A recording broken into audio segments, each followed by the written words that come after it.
freaks and hotties. Everybody gotta get down. Hey!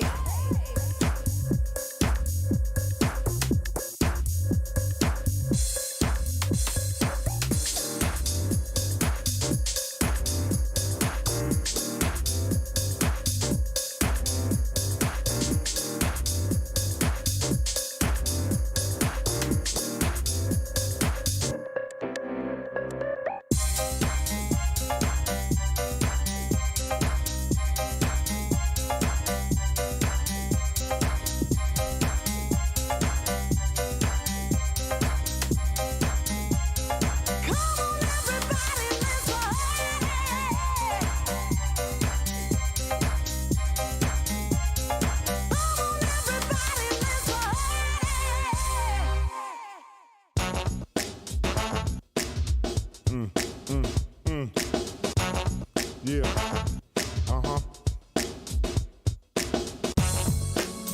Come on, here we go. Make it funky. Woo.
Right here, break it down now. Come on.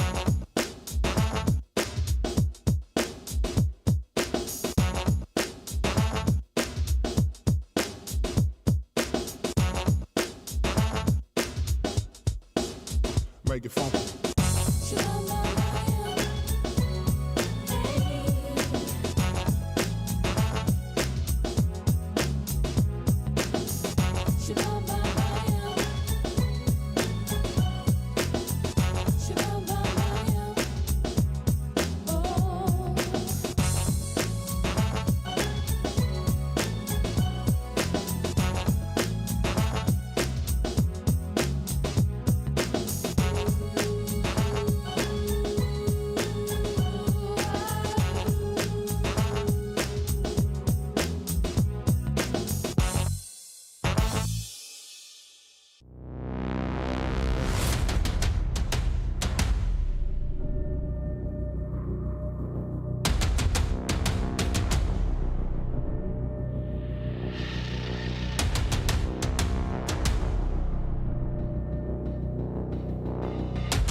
Everybody rock the beat. Come party with me.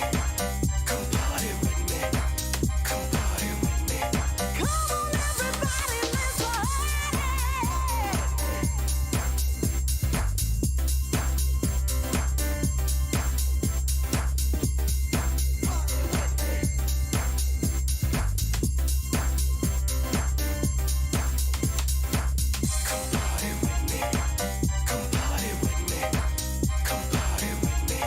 Everybody rock the beat. Come party with me.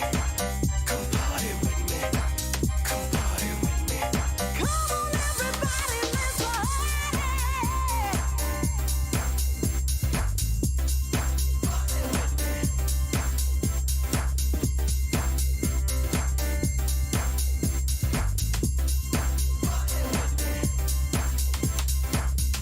Jump in, jump in. Keep that bass, Pump in, pump in. keep that bass, Pump in, pump in. keep that bass, Pump in, pump in. keep that bass, Come on, freaks and hotties. Everybody gotta get down. Hey!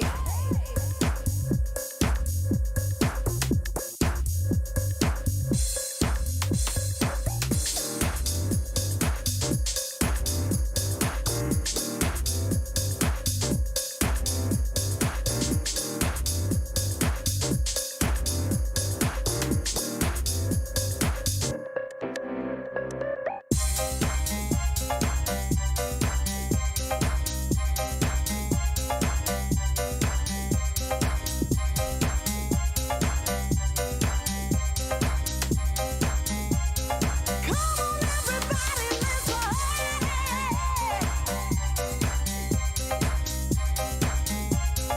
Come on, everybody, let's party.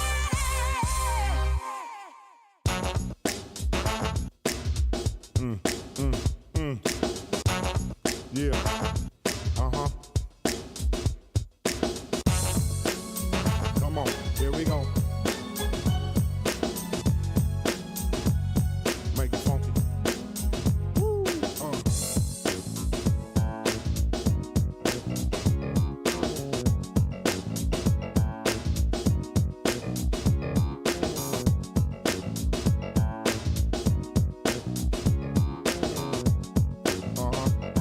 Woo.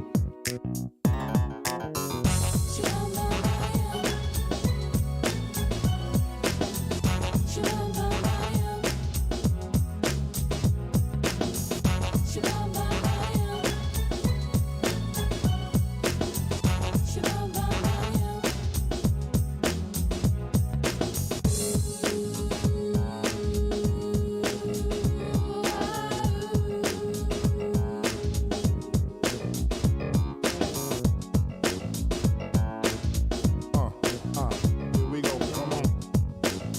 Make it funky. Woo.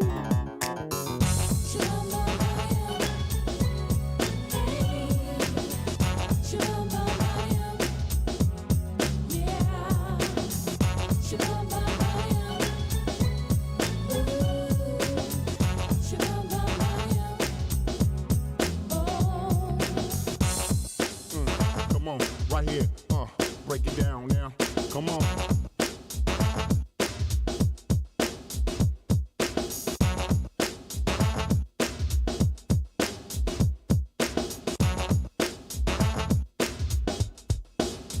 Make it funky.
freaks and hotties.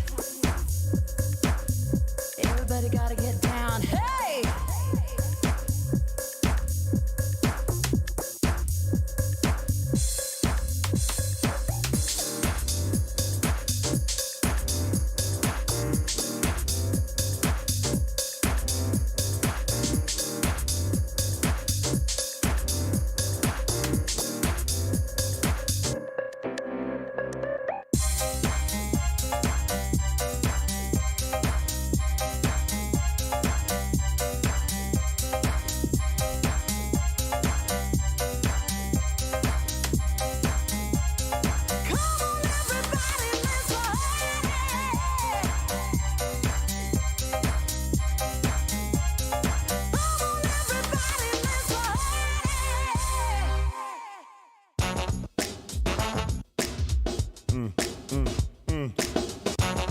Yeah.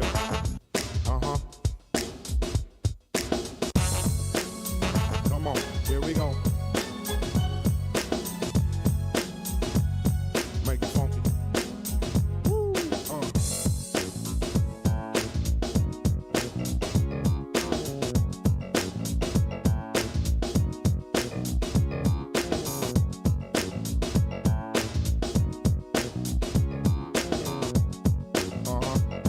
Woo.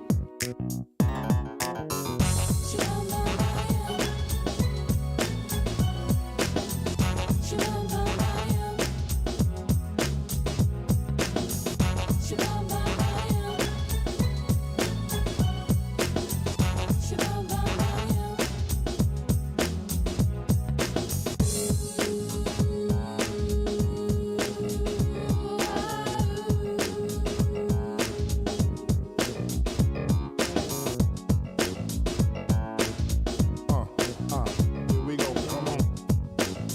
Make it funky. Woo.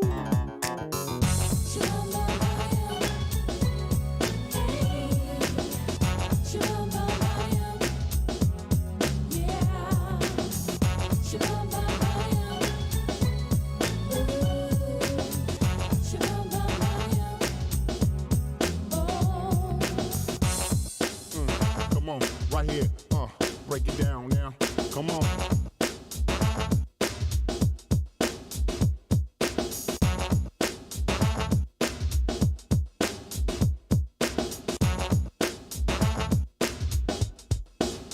Make it funky.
To make a clutch like that happen in the grand finals. It is not easy, ladies and gentlemen.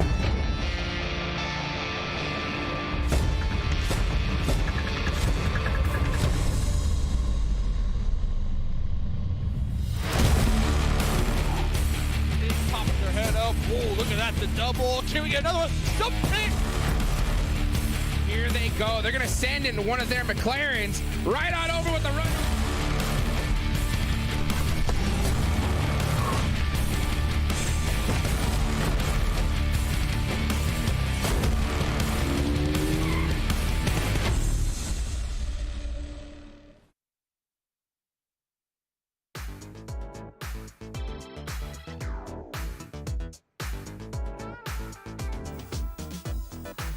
What's up, everybody, and welcome here to the last day of League Play. I'm your host, Hot Jukes. It's Friday. I hope you guys are pumped up and ready to go. I know I am. Of course, I couldn't do it without my amazing analysts here on the desk introducing, once again, Seven Worlds Gaming and Glitter Explosions. Guys, we've had a nice little break here, but I think these teams have been sweating the entire time. What do you think, Seven? They definitely have, considering that now we're going into the final day of League Play 3. This is going to be no more League Plays. After this, Glitter, it's just going to be Super Weekend and then the finals. So this final day, we've been hyping it up, and I'm glad we're finally here. Yeah, honestly, I feel like I was taking too long, Jukes. I missed you guys. I missed the games. I was anxiously awaiting this last day of League Play because so many things are about to get spicy. Oh, yes, indeed. I imagine some of these players' hands are like this, but y'all's hands should be like this. That's right. Clicking that follow button on all the socials that we have here. PUBG Mobile Esports. And if you look over as well, PUBG Mobile Esports and then PUBG Mobile Esports NA cubed 3 times. Follow all everywhere, guys, and make sure you use that hashtag PMPL whenever you're typing in everything, so that way we can see what the heck y'all guys are talking about, because the only thing y'all should be talking about is the squads at the bottom here, because there's a lot of teams in danger of making it into this last Super Weekend, and for some of them, if they don't make it, it's game over. It's game over, 7. Ain't that right? It definitely is, and not just that. For some of them, if they don't make it, I mean, they'll be fine too, and they'll actually give a chance to some of the other teams that haven't made it to even one Super Weekend. So we'll see what happens. Nonetheless, though, Boring Protocol is currently in first place after 2 days with 117 points. Nova Esports, it's the 2 teams that we've been hyping up. They're currently there too. I'm glad that they decided to show up for the League Play. We do have some surprises here.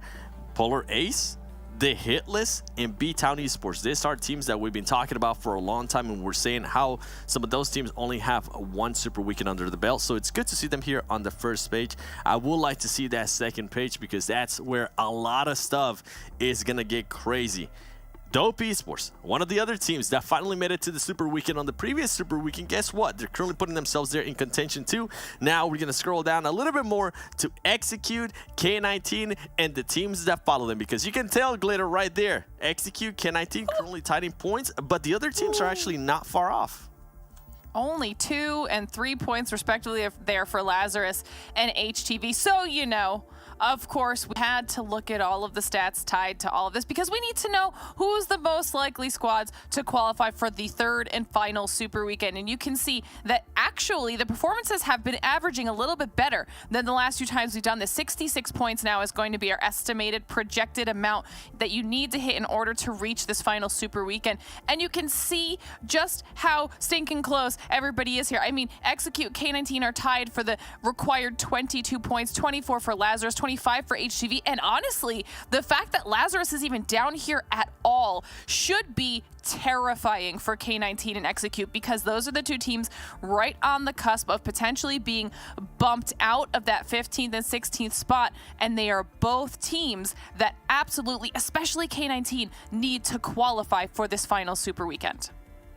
They have to. They have to. If they do not qualify for this Super Weekend, everybody, their tournament is over. Literally 0 chance. It's done for K19. And it's crazy for me to see that happen with the kind of roster that these guys have. And there's still a lot on the line for quite a few other squads that we have as well. You know, Execute, B-Town, HTV, Dope. All those squads that have missed at least one Super Weekend is huge. But the squads that have missed 2, like K19, they have to get it done here today. So I'm gonna ask you, 7, right? There's a lot of squads out there that could possibly be hunting down some of these teams as well, right? So which ones do you think are gonna kind of go at it?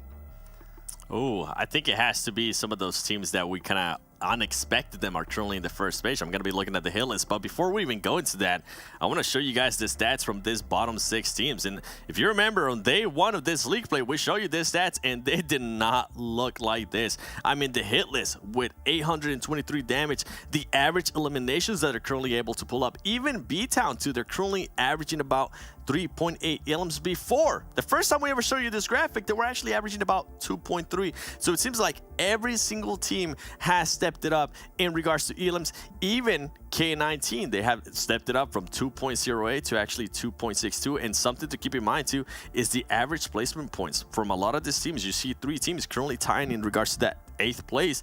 Execute is going to be my biggest question mark going into today. It's going to be interesting how this team is going to be able to react. Now, to the question that you were posing there, Hot Jukes, do I think any teams is going to be hunting? I mean, we have heard it from some people, right? We have heard it from one of the interviews we did with Steve-O from WallStreetBets. And I think if you are the hit list, a team that has not made it to a single Super Weekend yet, but is currently looking promising to make it finally to a Super Weekend, you best believe I'm going to be trying to hunt down some of these teams. You have that leisure now. You are able to do that because of the position you are currently on the leaderboard. And I think it's not just going to be the hit list. I think it's going to be some of the other teams too. Yeah, that's crazy to see that you have, you know, teams like WallStreetBets who are not even worried about this. They said they're going to hunt down squads. So that's going to be pretty crazy. And speaking of course, the hit list, Execute, right? Them two squads, like I said, that need to get it done here today. And I think we got a nice little clip I think I want to take a look at when we saw, you know, the hit list battle out with them earlier, Glitter. What do you think about this fight? Yeah, and we needed to highlight this, right? Because to be fair, we have kind of been putting a lot of pressure and criticism on the hit list for a lot of this season. They're one of those teams that has yet to qualify for a Super Weekend, but this past 3 days of league play, we've seen a completely different squad. I mean, Execute pushes in on them, and just watch Iconic decide that he was not going to allow any of this to occur. I mean, this shotgun is just putting in so much work for the hit list, and they are a team that has picked up their numbers so much to the point that they're on our first page right now for the overall. And you can see their average stats right here for their damage, their points, which is going to be obviously their average placement and their elims combined, then their average elims and survival time. And these are not numbers that we saw coming out of them for the prior 2 weeks, because if they were, they would not be in the predicament that they're in right now. But because of this performance improvement, I mean, they're comfortable. You were just saying it, Jukes. They're in a great spot for themselves. You were saying it 2-7. Honestly, I wouldn't be surprised if they start trying to take out the squads that could potentially be creeping up on them, because the last thing they want is to lose their fantastic positioning, as we can also see their individual player stats here. Yeah, they definitely don't want to lose those kind of performances. And just to even shine more of a light for them, before this league plays, they were only averaging about, I think it was 50 minutes average survival time, which didn't allow them to do absolutely anything. I think the way now they're averaging 20 minutes per match, which at least puts them in a position where, hey, you might be able to third party some of the other fights. You might be able to sneak in and get some extra of those elims. And we have mentioned it might not be for the hit list in this case, but for the other teams, it might just come down to that one final point, that one final elim, and hopefully they're able to take advantage of everything today. And I'm talking not about just the hit list, I'm talking about all of the other teams that are currently towards the bottom. Heck yeah, it's about time I see my boy Jet G back on top there. And if honestly, at the hit list, they really should be keeping an eye on the squads that have at least missed one Super Weekend, right? Like HTV has got to be in their targets here coming up. But of course, before we get into that, let's talk about the top players, right? The squads that we've seen perform here at the top so far in the league play. And I can already give, you know, a good solid guess of who that's going to be. Oh, look at that spec right up on top, 7. It is a big surprise not seeing anybody from Knights or Nova being in that #1 place. It's good to see Spec. That man has been dominating for his team. But then when we talk about the Knights, Coops, Xenox, the duo we've been hyping up for a long time, they're truly maintaining their average there. And now somebody else from Boring Protocol is also showing up here on this top 10 players with Samuel. We do see Kindness and QC there from Nova, but I gotta also give a huge shout out to Peratanya here from Mezexis being able to showcase their skills here on this graphic. And then we have Tenza. I do want you to note something. Currently, there is one player missing from the Knights, and that's going to be Chico. And I'm sorry, Chico, I have to do this, but it has to be said. I feel like we expect, or I personally, you know what, I'm going to speak for myself here. I expect a different performance from you just because of the position you put your team in. And I'm thinking of this team as a potential winner of an A. There could be a potential champion of an A. And now I'm thinking ahead. Now I'm thinking of what they might be facing against some of the Brazilian teams, so the Latin American teams. they cannot afford for Chico to have this kind of performances. So hopefully here in the upcoming week, this final day, the Super Weekend, he's able to step it up just in time for the finals, because I feel like this team can definitely be one of the biggest potentials for NA if they have all the 4 players playing the right way. That's right, Chico. Take some of them kills from some of them big boys up there, right? Get it done. Make those stats nice and high. You need them. We need to see it from them here. So, Glitter, right, I want to ask you the same question, right? You know, when it comes to squads, hunting them down, because we don't really talk about it enough, is that when it comes down to the last day, from all the tournaments we've ever seen, there's always shenanigans that happen, right? Because there's squads that know they're going to make it in for sure. Oh, yeah. So, yeah, what do you expect to see here, especially before we go in here to match number 1? I mean, to be fair, we do have some really good maps today, too, that will lend themselves to a little bit of added chaos, which I'm very excited about. Yes. But I am hoping that that confidence that we saw out of the 3 teams that are on the first page into right at the top of the 9th, so it's going to be Hitlist, B-Town, and Dope. Those are the ones that are comfortable for right now, and those are the teams that I want to see really continuing that aggression and knocking out those lower squads if they can. Well, let's see if they're going to be able to do it. Before we get into that, of course, let's go ahead and take a look at the teams that we have to watch. So these are all the squads that everybody here on the desk, the casters, the analysts, the host himself, have chosen to keep a close eye on. Put your predictions on who everybody picked. And I went with K19. I couldn't resist. I mean, the squad has too much talent on their roster. They have to make it in here, and they have to knock out some of the squads that have played in at least one Super Weekend. I see, Seven, you picked the Chosen once again.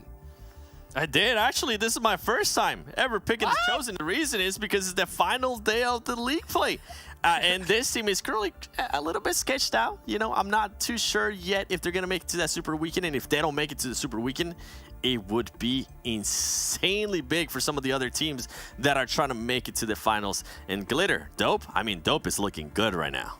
I mean, with the colors we all wore, I thought we would be on the same page here with Dope. But apparently, I'm the only one who has them in my sights. However, they've been performing very well, and I don't want them to drop out of that 9th place spot. If anything, I really want them to be chasing down B-Town, seeing what they can do, because anything that they can learn or improve on now will help them dramatically in the Super Weekend. Oh, I think this first game coming up is going to be so huge. And today overall is going to be insane. And for everybody watching, if you're wondering why, you know, let's take a look at the teams that we have playing today, right? So you're going to see the squads that are going to be playing in the different matches. And as always, we've seen so far when it comes to league play, it's usually Group E. That's right, Group E is going to be sitting out of this first one. So K19. They're going to have an extra game to just watch, get the game plan together. So no excuses for K19. Ain't that right, Glitter?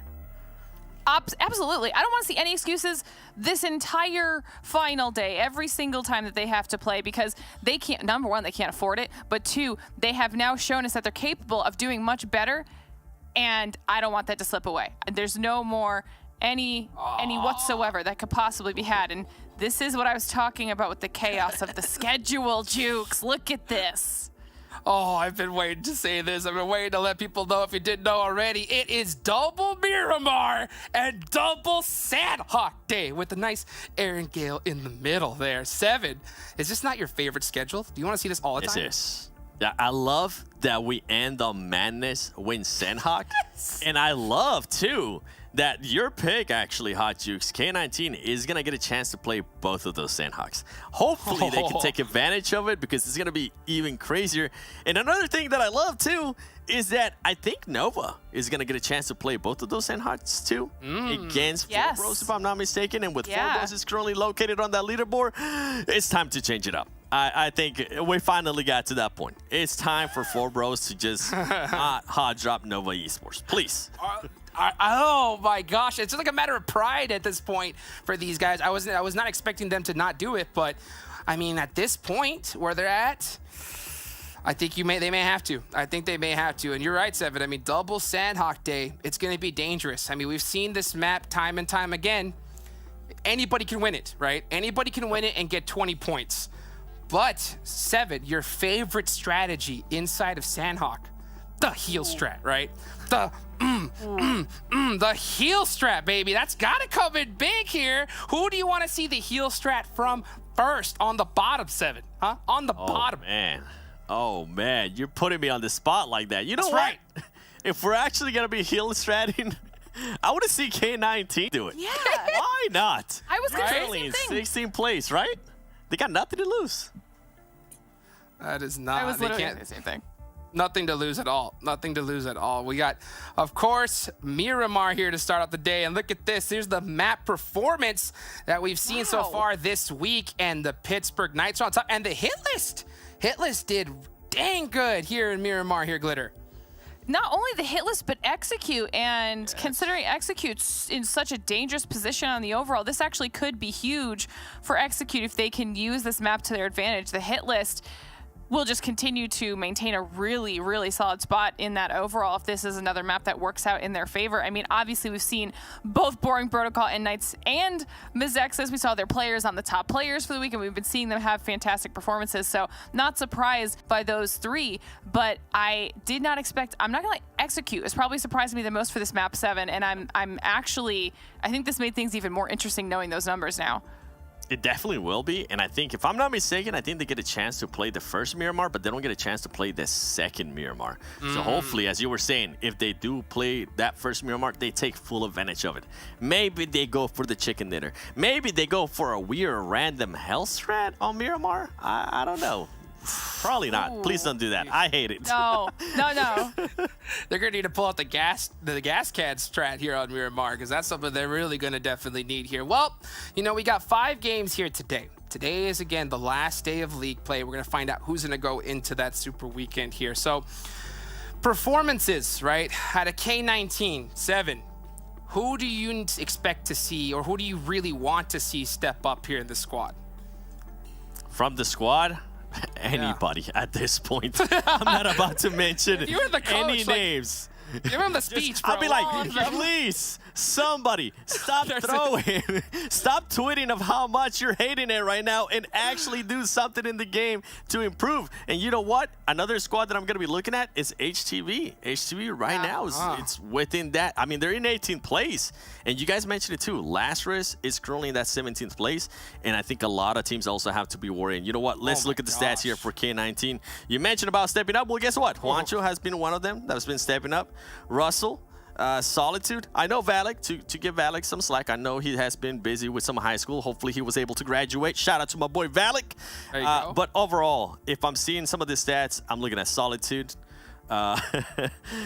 He's able to get the most average survival time, but he's just not able to turn that into Illims. I know there's different roles here, okay, for the players out there, but still, you gotta help your team out here when it comes to Illims too. And Russell, I mean, this was a player, Hot Jukes, that for the longest time we saw so much potential in him, and for him to be only putting up 0.88, not even 1 Illim average, 0.88, it's ridiculous to see. Yeah, it is. You know, I played with this guy time and time again. And the guy has monster talent. It's just something's going on within the team. You know, this team's just demotivated. My question is just like, hey, like, do you go in strong here off the bat and try to get kills? Or do you play conservative and try to get those placement points? That's kind of like the hardest thing when it comes to this last game, right? That IGL has to kind of decide that. So last but not least, you know, Glitter, if you were in the locker room, you're the coach, right? If you're going to give Execute, right, their speech here going into day, what would that be like? The speech is going to be, listen, I need everybody to get their heads on straight today, because you are one bad game away from dropping out of your top 16 spot, and I don't have the patience or the time to allow that to happen. Okay, you're capable of doing a very, very strong performance, and it has not happened. So what I need is for whatever bad things that have happened, you got to forget about them, get your mental right, and step it up for the final day. And then we'll worry about the super weekend after that. But for now, today is what we're focusing on. That's right. Get your head in the game, Execute. Pressure makes diamonds. Guys, thank you so much for joining me. We're going to get this crazy day started here. Last day of league play. It's Friday. Happy Poteet Strawberry Festival Day to everybody. Let's go ahead and bring in our casters here for the match. Bring it on in. Come on down. Necro, Spad Cargo. First day, double Miramar, double Sanhok. Y'all have fun in the sun. I'll see y'all later.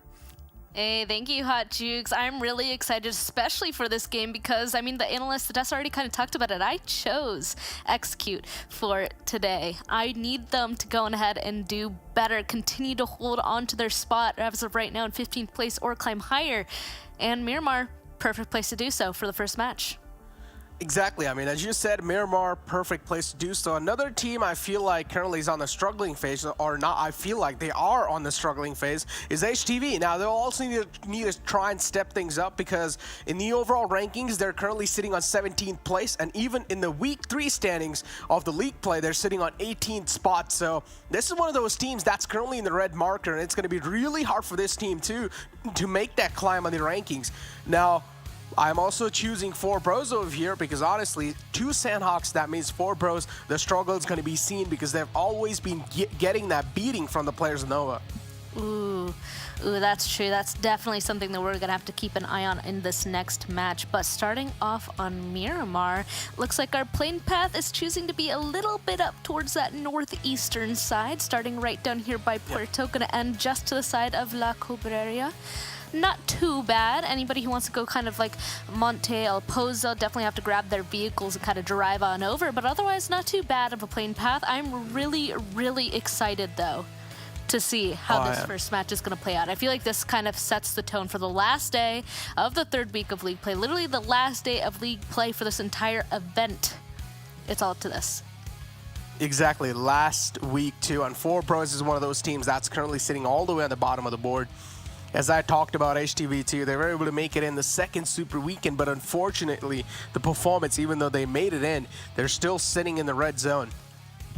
They'll need to try and bounce back. If they do want to, then this weekend is going to be the most important weekends of their life. They'll need to try and qualify in the top 16. Again, that's something that's not really impossible. I mean, HTV, they're sitting on 18th spot. They do have a little bit of points in their accounts. All they need is a bit more consistency, and maybe they will be in the top 16 somewhere. Still in the latter half, though. As the plane fly path started all the way from the right side, teams that do want to go El Pozo, they're going to have a bit of a tough time. And I was about to say I want to take a look at the circle. Yeah, because, again, 2022, when it comes to the circles, it's always been kind of like an astonishing way. But this time, it's going to be a complete standard circle. It's kind of nice, actually. I feel like we haven't really seen it center around the Graveyard Minas Generalis area in kind of a while. Of course, Nova, that is their drop spot. Boring Protocol not too far away, just to north of that, Hacienda del Patron. I'm quite interested, actually, to see if it will go on ahead and center on up, because we did see some, like, singular fights in those areas, but I don't think we've seen a full-on end just yet. And, oh man, the Panthers starting it off with some action. Not quite surprised to see this. All the way down towards the southern side of Los Leones, taking some shots towards HTV, actually. This is one of the teams that we're watching like a hawk. Looks like Boom almost got himself in a little bit of a trouble. There you go, bandaging on back up, but Panthers, they're a little bit too close for comfort. You can see them kind of getting in vehicles as well. I would assume they'd leave each other alone for now, but I mean, you never know. Same with XSET and the hit list. It looks like they ended up dropping right next to each other at Power Grid 2. Oh no. Ooh, J7 with a ton of bullets flying out. Polo G's going to be able to get that knock. The rest of them, I don't even see the rest of hit list. Super far away, actually, driving up now. Yeah, talk about a bad start, and this is the prime example of that. The hit list taking a big hit this time, this early in the game. And look at the stop, too. Such a confusing way to play the game. The hit list, their presence of mind currently is not in the game anymore. Stop out in the open, the vehicle will be blown away, making sure they're not going to have any means of transport at the last second to make a rotation. So that hit list, again, they're going to be slacking on quite a lot of loot, as 2 of the players do have the UMP to play around with. Polo G getting spotted. Cyanide just peppering down a couple of shots in the front, but no connections found yet. It's Polo G, now it's going to be in that little ticket booth. If any of the players of the hit list, if they have any utilities to toss on in, then Polo G will find himself in some of the worst places possible. This Molotov might be a good one, but unfortunately, Polo G has already exited out that little room. Yeah, that tree right in front isn't helpful whatsoever either. If he tosses that Molotov, might just pop right on top of that instead of where he actually wants it to go. And I mean, we saw the stats actually pop up just to the corner there, the hit list with an average of 5 eliminations on Miramar. That's a really good number. The hit list for this week has been absolutely killing it, honestly, in 6th place right now on the league play. I'm not worried about them whatsoever making it into the Super Weekend, basically. And that's nice to say, in my opinion, because they have made it to 0 Super Weekends so far. So knowing that they have been doing better and getting higher eliminations for this league play, I am kind of excited to see them taking this fight with XSET. I mean, XSET kind of a little bit more of the consistent team right now in 14th place, which isn't looking too good. Here we go, finally being able to toss out that Molotov, but kill switch, being able to make that wide rotation around. I mean, they're able to start the first knock. They should be able to be the aggressors once again, except Cyanide. He's going to be able to kind of hold him off on the roof right now. No way! Oh my God, Switch, what is happening? Getting a second one. Iconic is now the last one alive for the hit list. XSET definitely going to be pushing off of that. What was that? Talk about the most blunderous start, and currently the hit list that found themselves in the worst footing possible. 2 of the players went down. It's all down to the final man, Iconic, and he only has a Mini 14 to play off of with a semi-automatic. And there we go. And also shooting the dead body, making sure he's staying dead for the next couple of games. As XSET, they're going to wipe out the existence off the hit list. And oh my God, I don't know why did the hit list not push on over, especially when they knew one of the players was isolated all by himself and it did not spot out any of the players of XSET. That could have been one of the most freest opening. All 3 players make a push on that ticket booth. They get that kill, fall back to the building, and they try to hold it down. But yeah, just you talk about hesitancy, right? They just hesitation, and that's something that's, you know, just affecting these teams quite a lot. Yeah, I mean, every single match you have to go on ahead and kind of reset, get your mentality straight, know what you're getting yourself into. You have to be prepared every single day, every single match to do well. And I mean, I feel like the hit list definitely were being more aggressive there. They're trying to go on ahead and do so, but kill switch with that alternate angle on them, they just didn't look in that direction whatsoever, and that was definitely their downfall. And it looks like that means they're going to be able to start making their rotation, as with a lot of other people actually inside of this circle. You see Polar Ace and Dope already kind of moving around here. Polar Ace in a little bit of a scarier spot, kind of taking that place right on the road. Looks like they don't want it just yet, so just going a little bit farther to the southern side, grabbing a building, a compound for themselves. Well, Dope definitely keeping a keen eye out, making sure that nobody's getting close. Looks like they want to go right back. Guess it's 2 down to the southern side. Dope and Polar Ace right next to each other. Both the teams have green color too, so it's kind of confusing on the map. But yeah, both these teams were right next to each other. Dope, though, they have no interest in challenging a fight. Instead, they're going to prioritize a better positioning inside the zone. Polar Ace too, kind of oblivious about that fact, but it's okay. They're out of harm's way for now. We talked about Los Leones this time, and we did not really see a lot of crowd around Los Leones. There's just 3 teams, and usually there's 5 teams around Los Leones. I think so. The main problem has to be where, I don't know, a lot of teams, they're just changing their drop locations at the final day, which makes a lot of sense too, right? You want to start off in a comfortable footing. Yeah, I think what also happened is, you know, a lot of them ended up dropping quite near each other, but they decided to kind of pull off. Looks like the Panthers HTV didn't want to get that early fight, and now both of them going in literally the opposite directions as of right now. Otherwise, WallStreetBets, they were like just inside Los Leones, now sitting just on the outskirts. I mean, right when a circle like this happens, you usually see people start leaving those cities, trying to go a little bit further inside the compound. That's why I was a little bit surprised to see Polaris drive back down to the south for just a split second before they changed their mind, because definitely in Circle 1, there is a lot of opportunity and space to be getting closer towards that center part of this zone. The closer you are towards the center, obviously, the higher chance that you don't really have to move. And when that happens, you can just focus on trying to get those eliminations around you, or gather information, get loot, you know, kind of pester the people around you by damaging them, taking out their tires, you know, stuff like that. So that's what, at this point, a lot of people are kind of focusing on. It also looks like the Knights, look at that, average eliminations of 9 on Miramar, having to start spotting out Nova. Nova, they haven't had to move whatsoever because they got that center spot absolutely just immediately. Graveyard and Minas, right? Knights, they decided that they wanted to get a part of it too and slid right into Graveyard. So currently, teams, they're not really fighting, because at this point the circle was covering the most amount of land mass, and also it's shifted right on top of the majority of the team. So Makes sense too why we're not really seeing a lot of early collisions.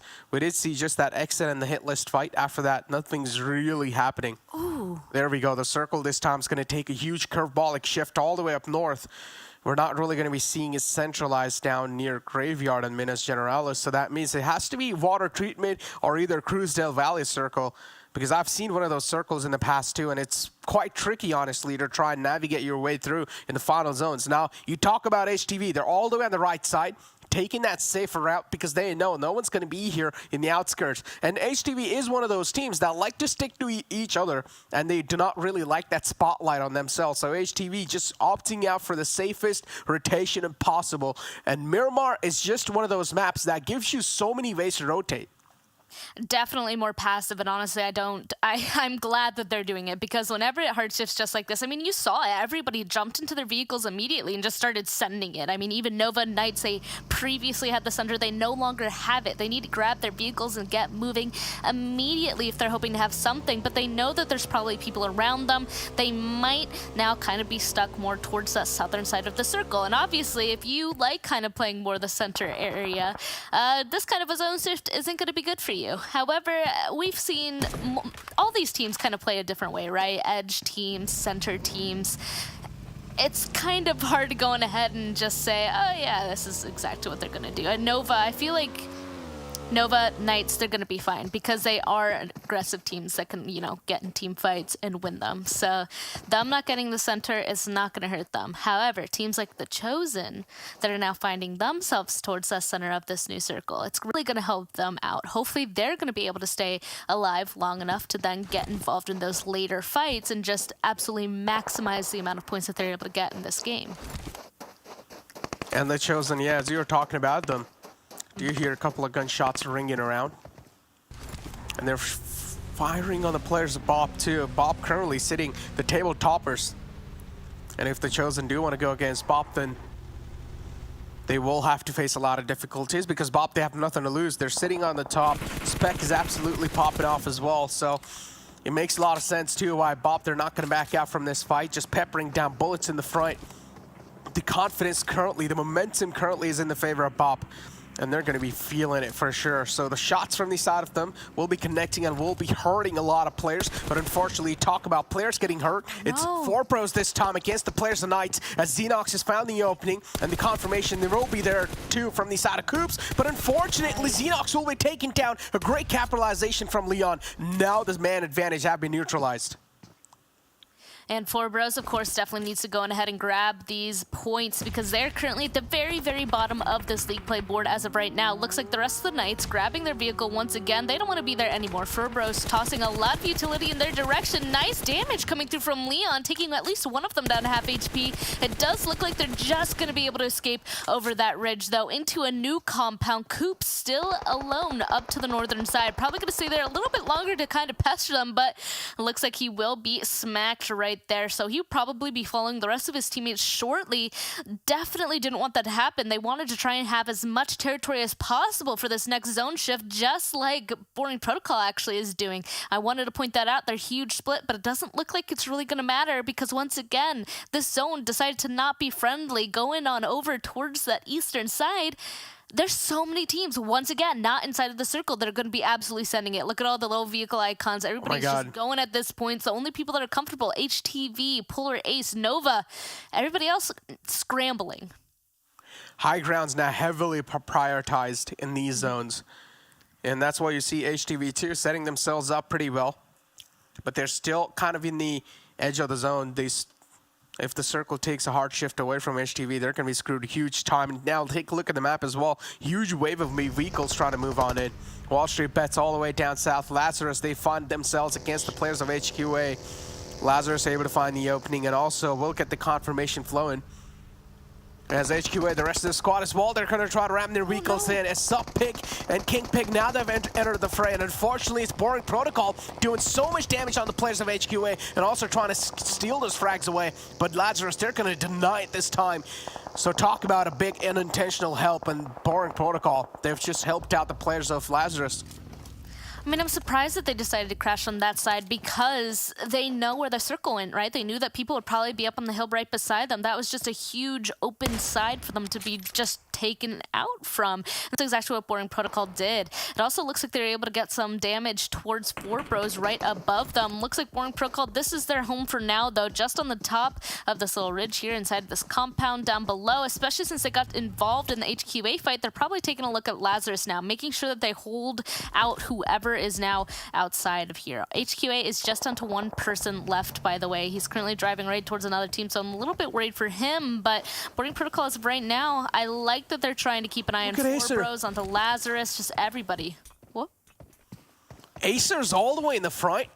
Oh, wow. Challenging, or at least getting real up close and personal to the players of 4Bros. And 4Bros, they're also getting shot at from the players of Dope and even Knights. So 4Bros, this is as worse as it gets. And they're currently in the fray, or at least between of two teams. But still, they're trying to fight back. Strongest Beck now is going to mow him down. It's going to light him up on fire as the entire squad of 4Bros, they're going to be out of the equation in this game as well. Another team to take an early exit. I mean, that went with 4Bros, and well, unfortunate start for them. They just found themselves in the limelight of way too many teams.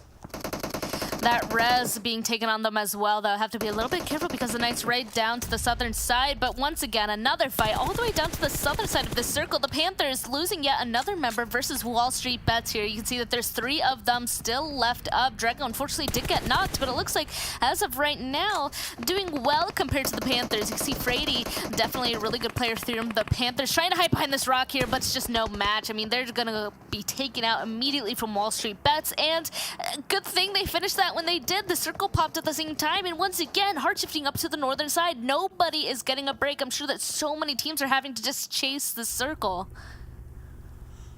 That indeed. And now look at that. Tents are getting blown up too from the side of Knights. Unfortunate news indeed, as Lazarus is one of those teams that's currently in the red zone of the week 3, and I'm pretty sure I'm not really worried about Lazarus trying to make it. Without a doubt, eyes closed, Lazarus, they're going to make it in the Super Weekend. One of those teams no one's going to be worried about. But Exit right here, eyeing out the players of HQA. That's got the compound out in the front, but they do have a little sense of maybe there might just be someone in the front, but for now they haven't really gotten a clear line of sight on the player. As Lazarus, currently alive, up in the game with all 4 players, and they're controlling the entire left side of the circle. The next circle is also going to shift, and now problems are going to be on the players of Lazarus. Yep, they're going to have to figure out their rotation on in. Of course, spotting out some people on their rotations, exploding those vehicles. Boring Protocol, that was a really close call for them. They're just inside of the zone. Lazarus, unfortunately, just not getting the entrance that they're probably looking and hoping for in this situation. Instead, Boring Protocol still going to be holding them out. They could technically just cross this road right here, play up on top of this hill, but they're playing it a little bit slow, making sure that everything is safe for them to cross. Nobody's going to pop up behind them and just shoot them in the back, right? So they're definitely playing this carefully. XSET being the next team that's in front of them. There's a good amount of teams that are still not inside of this circle, so we're going to still be seeing a lot of rotations and people just trying to shove their way on in here, including B-Town versus Execute, potentially. Look at that, both of them right beside each other. This is the northeastern side of this zone, where the least amount of people should be, but these 2 teams actually are. I'm keeping an eye on Execute because they need to continue to do well to stay in the top 16 right now, and B-Town actually doing really well for themselves. We have to see them continue to be this confident as well. I mean, these pro lobbies, right? The main go-to word has to be the expect the unexpected, and that's what these teams are doing.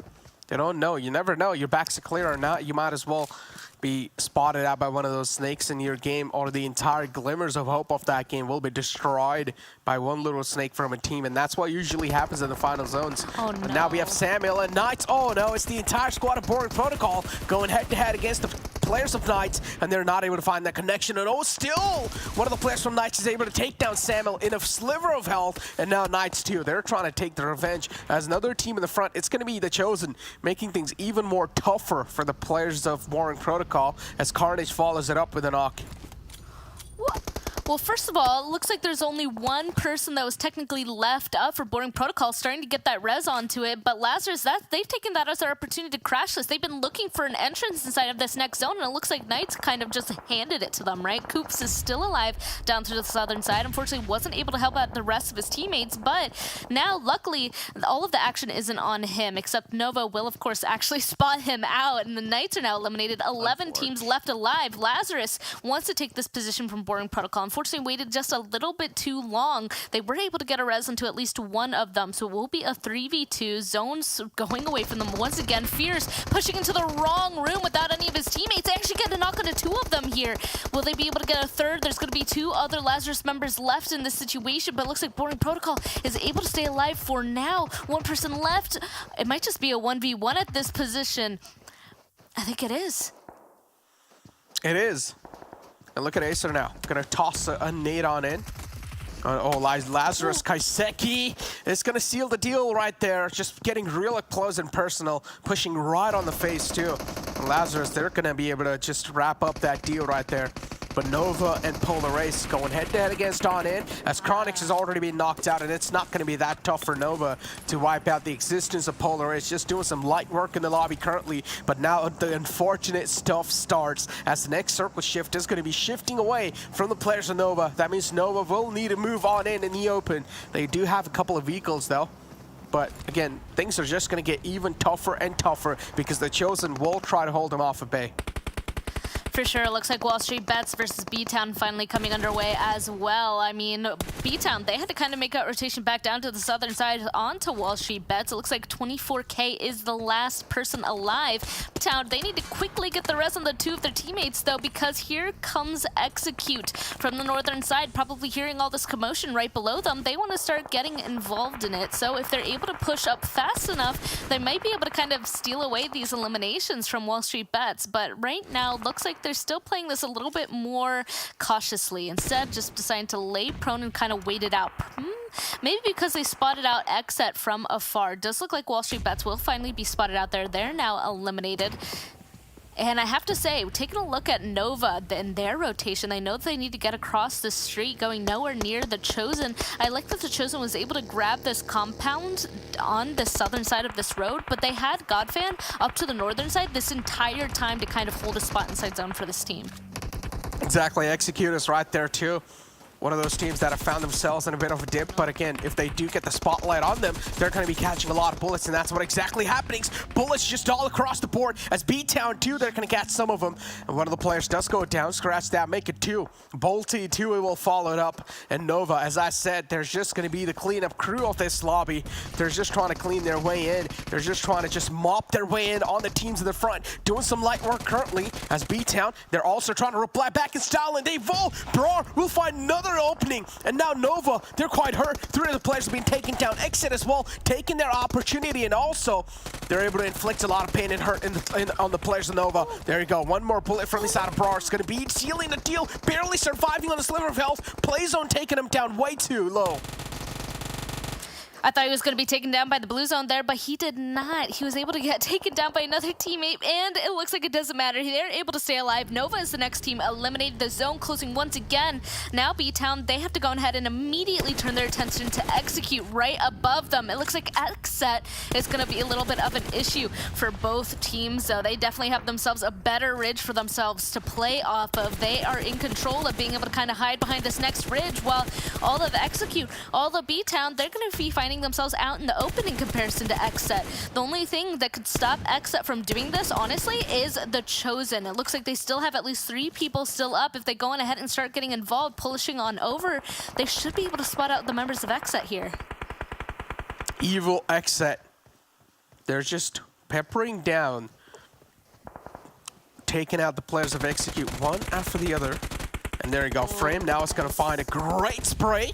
Nice connections from this side, but oh, it's not going to matter. An instant retaliation nade coming in. A great reply from the players of XSET.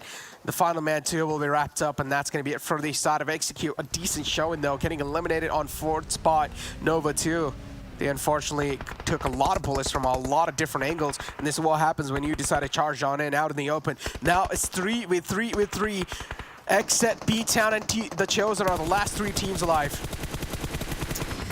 Ooh, the Chosen finding themselves, one of them still just outside of zone, unfortunately, is going to be caught out by B-Town. It looks like they're trying to go ahead and be a little bit sneaky onto them, but because of that, each of the teams are going to be losing one of their members. XSET now technically has the power when it comes to one extra person and actually in control of the majority of the circle. I love the spread that XSET currently has right here. They're in control of where B-Town and the Chosen are, but they have to be careful because they are playing so split. If even one of them gets knocked, that is just an opening for the Chosen or B-Town to go on ahead and take and start getting the push to happen. So if one of them goes down, they definitely have to go on ahead and start condensing, making sure that they're protecting that one teammate or making sure that nobody's going to be able to push into their territory here.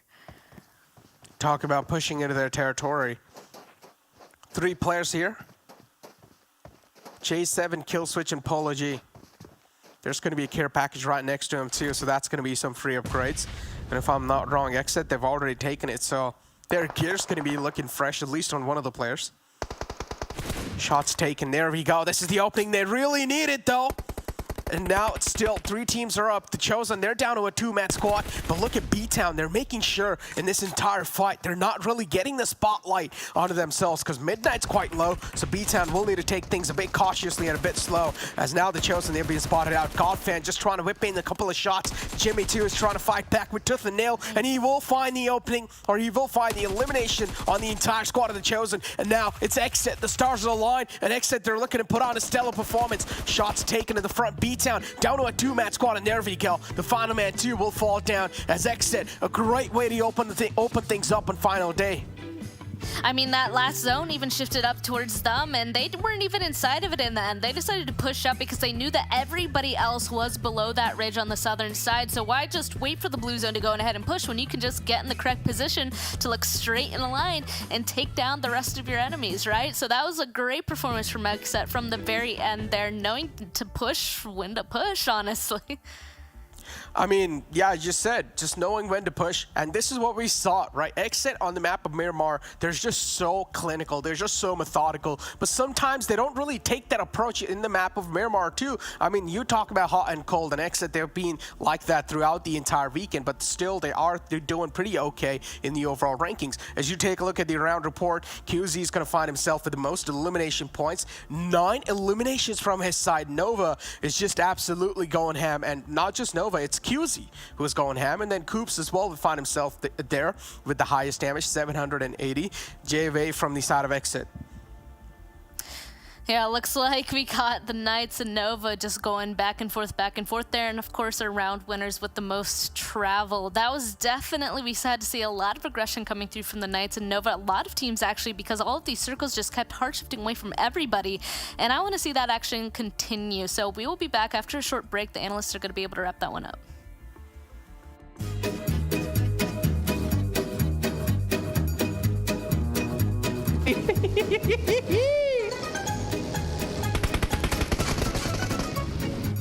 Target locked.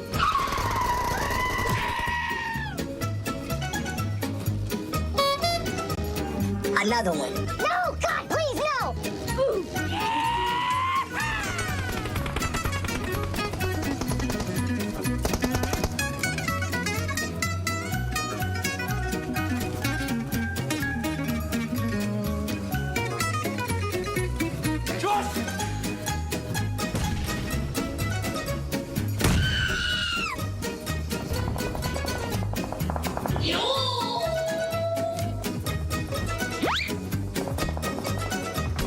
I am a super genius! What?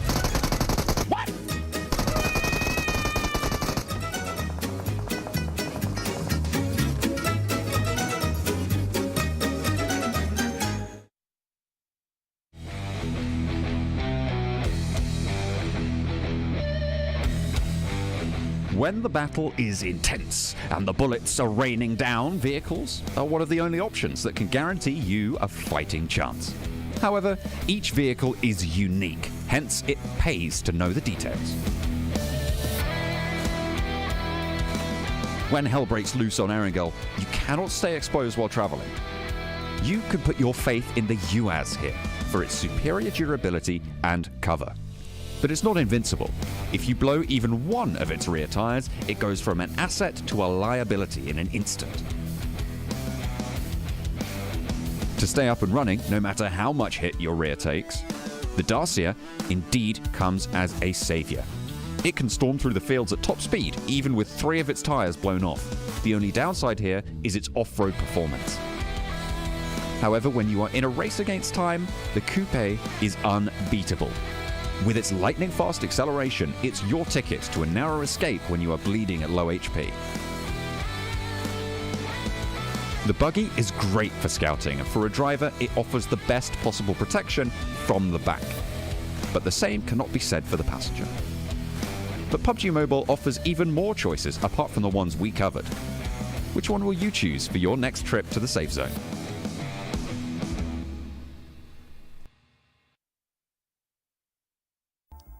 It's the last day of the Super Weekend. I'm sorry, not the Super Weekend, the league play here going into the Super Weekend. And it's the defending champions XSET that pull out the big chicken dinner there. Welcome back, everybody. Of course, when we talk about champions, we got to talk about Monster Energy, our official energy drink partner. Guys, first Miramar is in the books. We're about to get into Sanhok the next game. Seven, how you feeling about it? I'm feeling great. That was a big surprise from XSET. Not just that, Nova Esports too. I saw QC had 9 Ilims. I don't have my hard glasses on right now, but you best believe they might come on. But as I was mentioning, XSET right there being able to pull up the win with huge amount of Ilims, 28 points total. And then we have B-Town. This was one of the teams that we're talking about at the beginning there. Well, guess what? With those 19 points, they're definitely going to be creating a huge cushion for themselves. And now we might see them hunt down some of those teams that they might not won on the Super Weekend. Nova Esports, you can see them. 10 Ilims, 9 went to QC, which is ridiculous. And then we have the Chosen, the team that I picked, Glitter, the team that I had a big question mark on. They did perform really well. And we go here towards the second page. The hit list did get smacked at the beginning. Listen, we talked about hunting down teams. You saw the 6 Elims with only 1 placement point on protocol on that first page.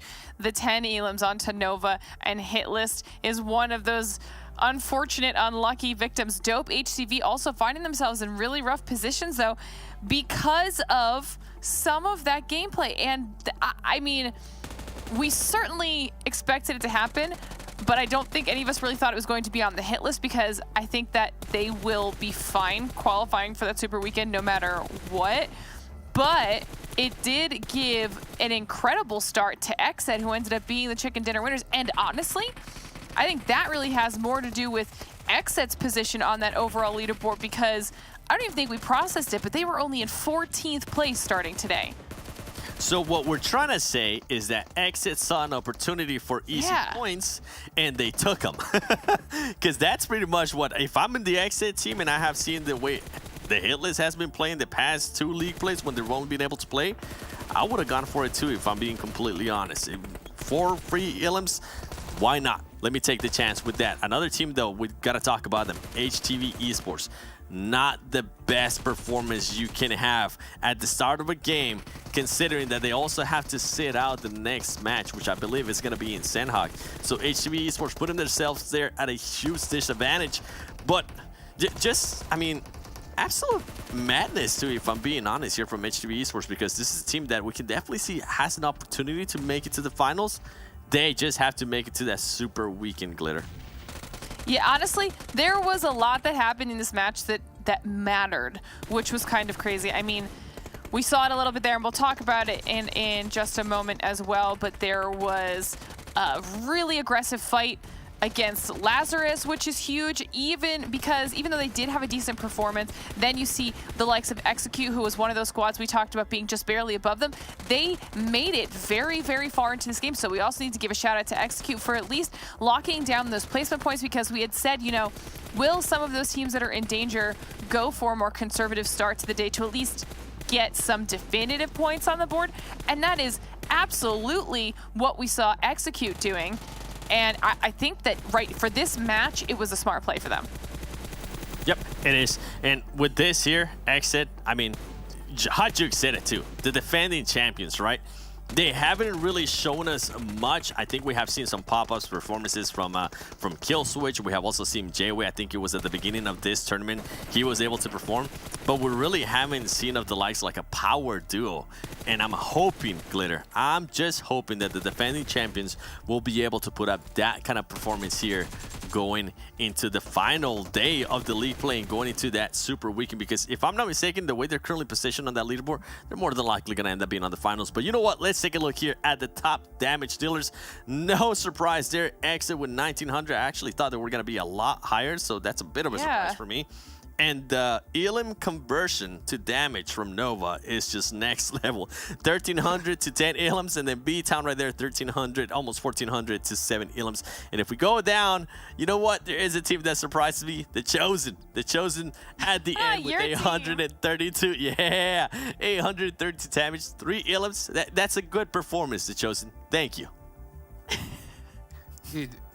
Nova stealing kills like crazy. And Chosen, B-Town putting up some big performances. Look at QZ, Glitter. Wow. I'm sorry, but Seven, he only did 627 damage for those 9 elims? Yup. Remember when I told you when we're yo, it's funny because we're actually talking about this during the match. Yes. You gotta be able to steal those elims. That's exactly what QZ was able to do. You got to take full advantage of that. And, I mean, we did see some of the other XSET players there, too. Jayway, if I'm not mistaken, and Killswitch, too. But, I mean, it comes down to QZ, 9 out of 10 elims. You can't go wrong with that. That's how you do it. Because, I mean, it's 100 kills, 100 damage for an elim, or for a knock, and then another 100 for an elim. So when you saw that, you had to know that they were stealing elims all day long. That's how you like to see it from Nova. But one fight, though, that really stood out to me in U7, it was Boring Protocol versus Lazarus, right? Oh, the sneakiness, the hiding, the waiting. Bop in there. Glitter, you're going to have to break this one down for us. Listen, we had to talk about this because I know not only did we mention the potential of people to kind of hunt each other down and really knock them out of a contention spot, but we were focusing on the squads that hadn't even made it into a super weekend. Why did we not think that obviously getting Lazarus out of a super weekend really opens up the lobby for people? They are currently, I think they're 4th overall for super weekend points, so they're very comfortable, right? They're in a fantastic spot. But Bop, with this aggression to be able to just shut down Lazarus right at the beginning of the day and honestly potentially kind of mess with their mental a little bit, this was huge. And we talked about how we saw a couple of Boring Protocols players up on our top players for this league play. Lazarus was able to do some work on them, but in the long run, why do we not think about this, Seven? How is this not the first team that we would go after because of how strong their super weekend performances have been? I'm absolutely with you, by the way, on that. I wish they would have lost that fight and Boring Protocol would have won it because it would have just made that leaderboard even more spicier. But I think at this point here, it's still going to be in a crazy format too, because if I'm a top team, I'm agreeing with you. I don't want Lazarus on that super weekend. Yeah. I want them out of there. Lazarus is in a position that, by the way, for the viewers at home wondering, wait, you guys have been talking about you got to make it to the super weekend.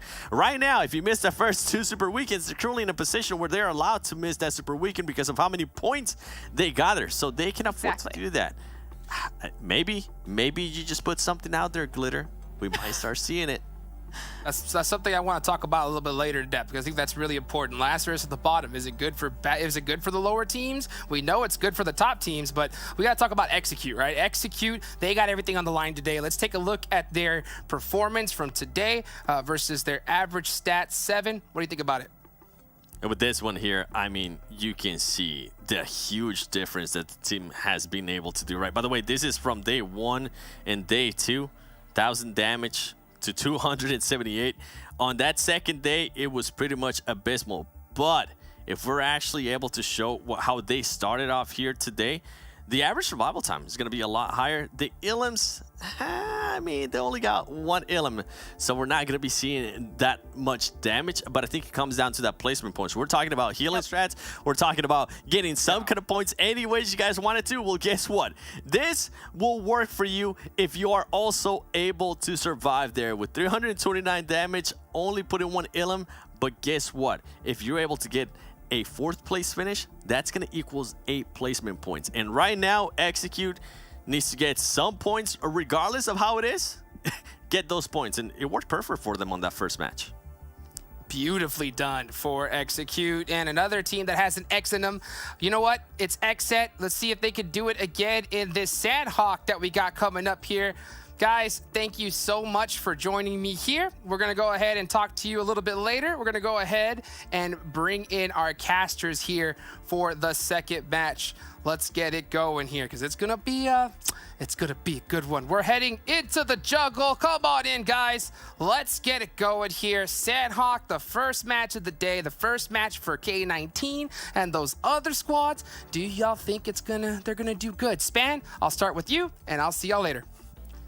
Okay, thank you, Jukes. Teams that are going to do well. Well, we know for sure the HTV 4 Bros aren't going to do well because they're not playing in this match. In fact, it's HTV 4 Bros, Polaris, WallStreetBets. We're not going to see them whatsoever. So that does give the opportunity for those other teams to come on ahead and kind of come into Sanhok, potentially gain themselves a couple more points, especially with those 4 out of the picture. But we have to wait and see. There's not too many people to kind of jump from the group that are sitting out currently. And I'm not gonna lie, I'm glad that 4 Bros is not playing in here because they've always been dropping on top of the players of Nova and Sami, and things have not really been going their way. So I'm happy that they're just gonna be playing one Sanhok. They have a fair share chance to try and just take the other games in their hands. But yeah, the first game of Sanhok, 4 Bros are not gonna be in there, and currently 4 Bros, they're sitting all the way in the bottom side of the board, so things are looking quite tough. But now another team that I'm really going to be eyeing out for in this game of Sanhok has to be Execute. Now, coming inside this Execute, right, coming inside the final weekend, they've had quite a lot of eyes on them, and so far they aren't really able to step themselves up to the mark. So Met Strat is something that's going to give a lot of glimmer of hopes to a lot of teams in here. Who I'm keeping a really close eye on for this one is actually K19. They didn't get to play the first match, but here they are, going to be able to play the second one. So we know that they got to start doing well. They got to make it into at least one super weekend. So they have to start stepping it up just immediately on this last day because this first match was the only match that they're sitting out of, right? So starting in this one, first Sanhok, they got to go all out aggressive. Hopefully they're able to kind of figure it out and really play together, really get those team fights just perfect and get themselves some elimination points. Talk about getting those elimination points, though. I'm not gonna lie, I'm really happy for XSET, the defending champions, finally replying back in style to the lobby and being like, all right, you guys thought we're ruled out. No, that's not the case. We're here, we're still present in the game, and we're still in the contention for the top spot. But again, you talk about the overall ranking, Knights, they're currently just running away with the entire lead. They have like 300 plus points. That's absolutely nuts. Right underneath them is Nova, but that's something to talk about some other day because right now, the plane fly path is gonna be in front of us, starting all the way from Mongna, ending towards Nakam. And now we talked about it, right? Nova, they're going to find themselves a free drop, nothing to worry about. 4 Bros are not going to be on top of them. And again, Nova isn't one of those teams that like to go for the heal battle. So yeah, they're probably just going to try to amp up the aggression. We'll have to wait and see. I'm quite excited, quite curious to see where other people are going to be landing on this one as well. I mean, in this situation, Nova, they're being able to drop down in that Sami area kind of alone for the very first time. Usually we oh my god down there. But it looks like it's going to be empty for now. And then they're going to have to make their way up into this first circle. Yeah, going on ahead up to that northwestern side. I don't think this has any sort, this circle doesn't leave anything up to the imagination. That's what I'm trying to say here. I have a very strong feeling where this circle is going to end up at the very end, and I wouldn't be surprised if we start seeing people pile on over into that northwestern island, honestly, circle 1. Oh man. And look at that, yeah, as you said, I mean, Lazarus that are currently just centered in that island, also with the high ground to play with, so they might just have a great start in this one. Execute, they're right next to the players of Lazarus, and I said Execute are going to be one of those teams to watch out. And if they're going up against Lazarus, then that's quite a strong firepower you're going to be challenging yourself right off the gate with.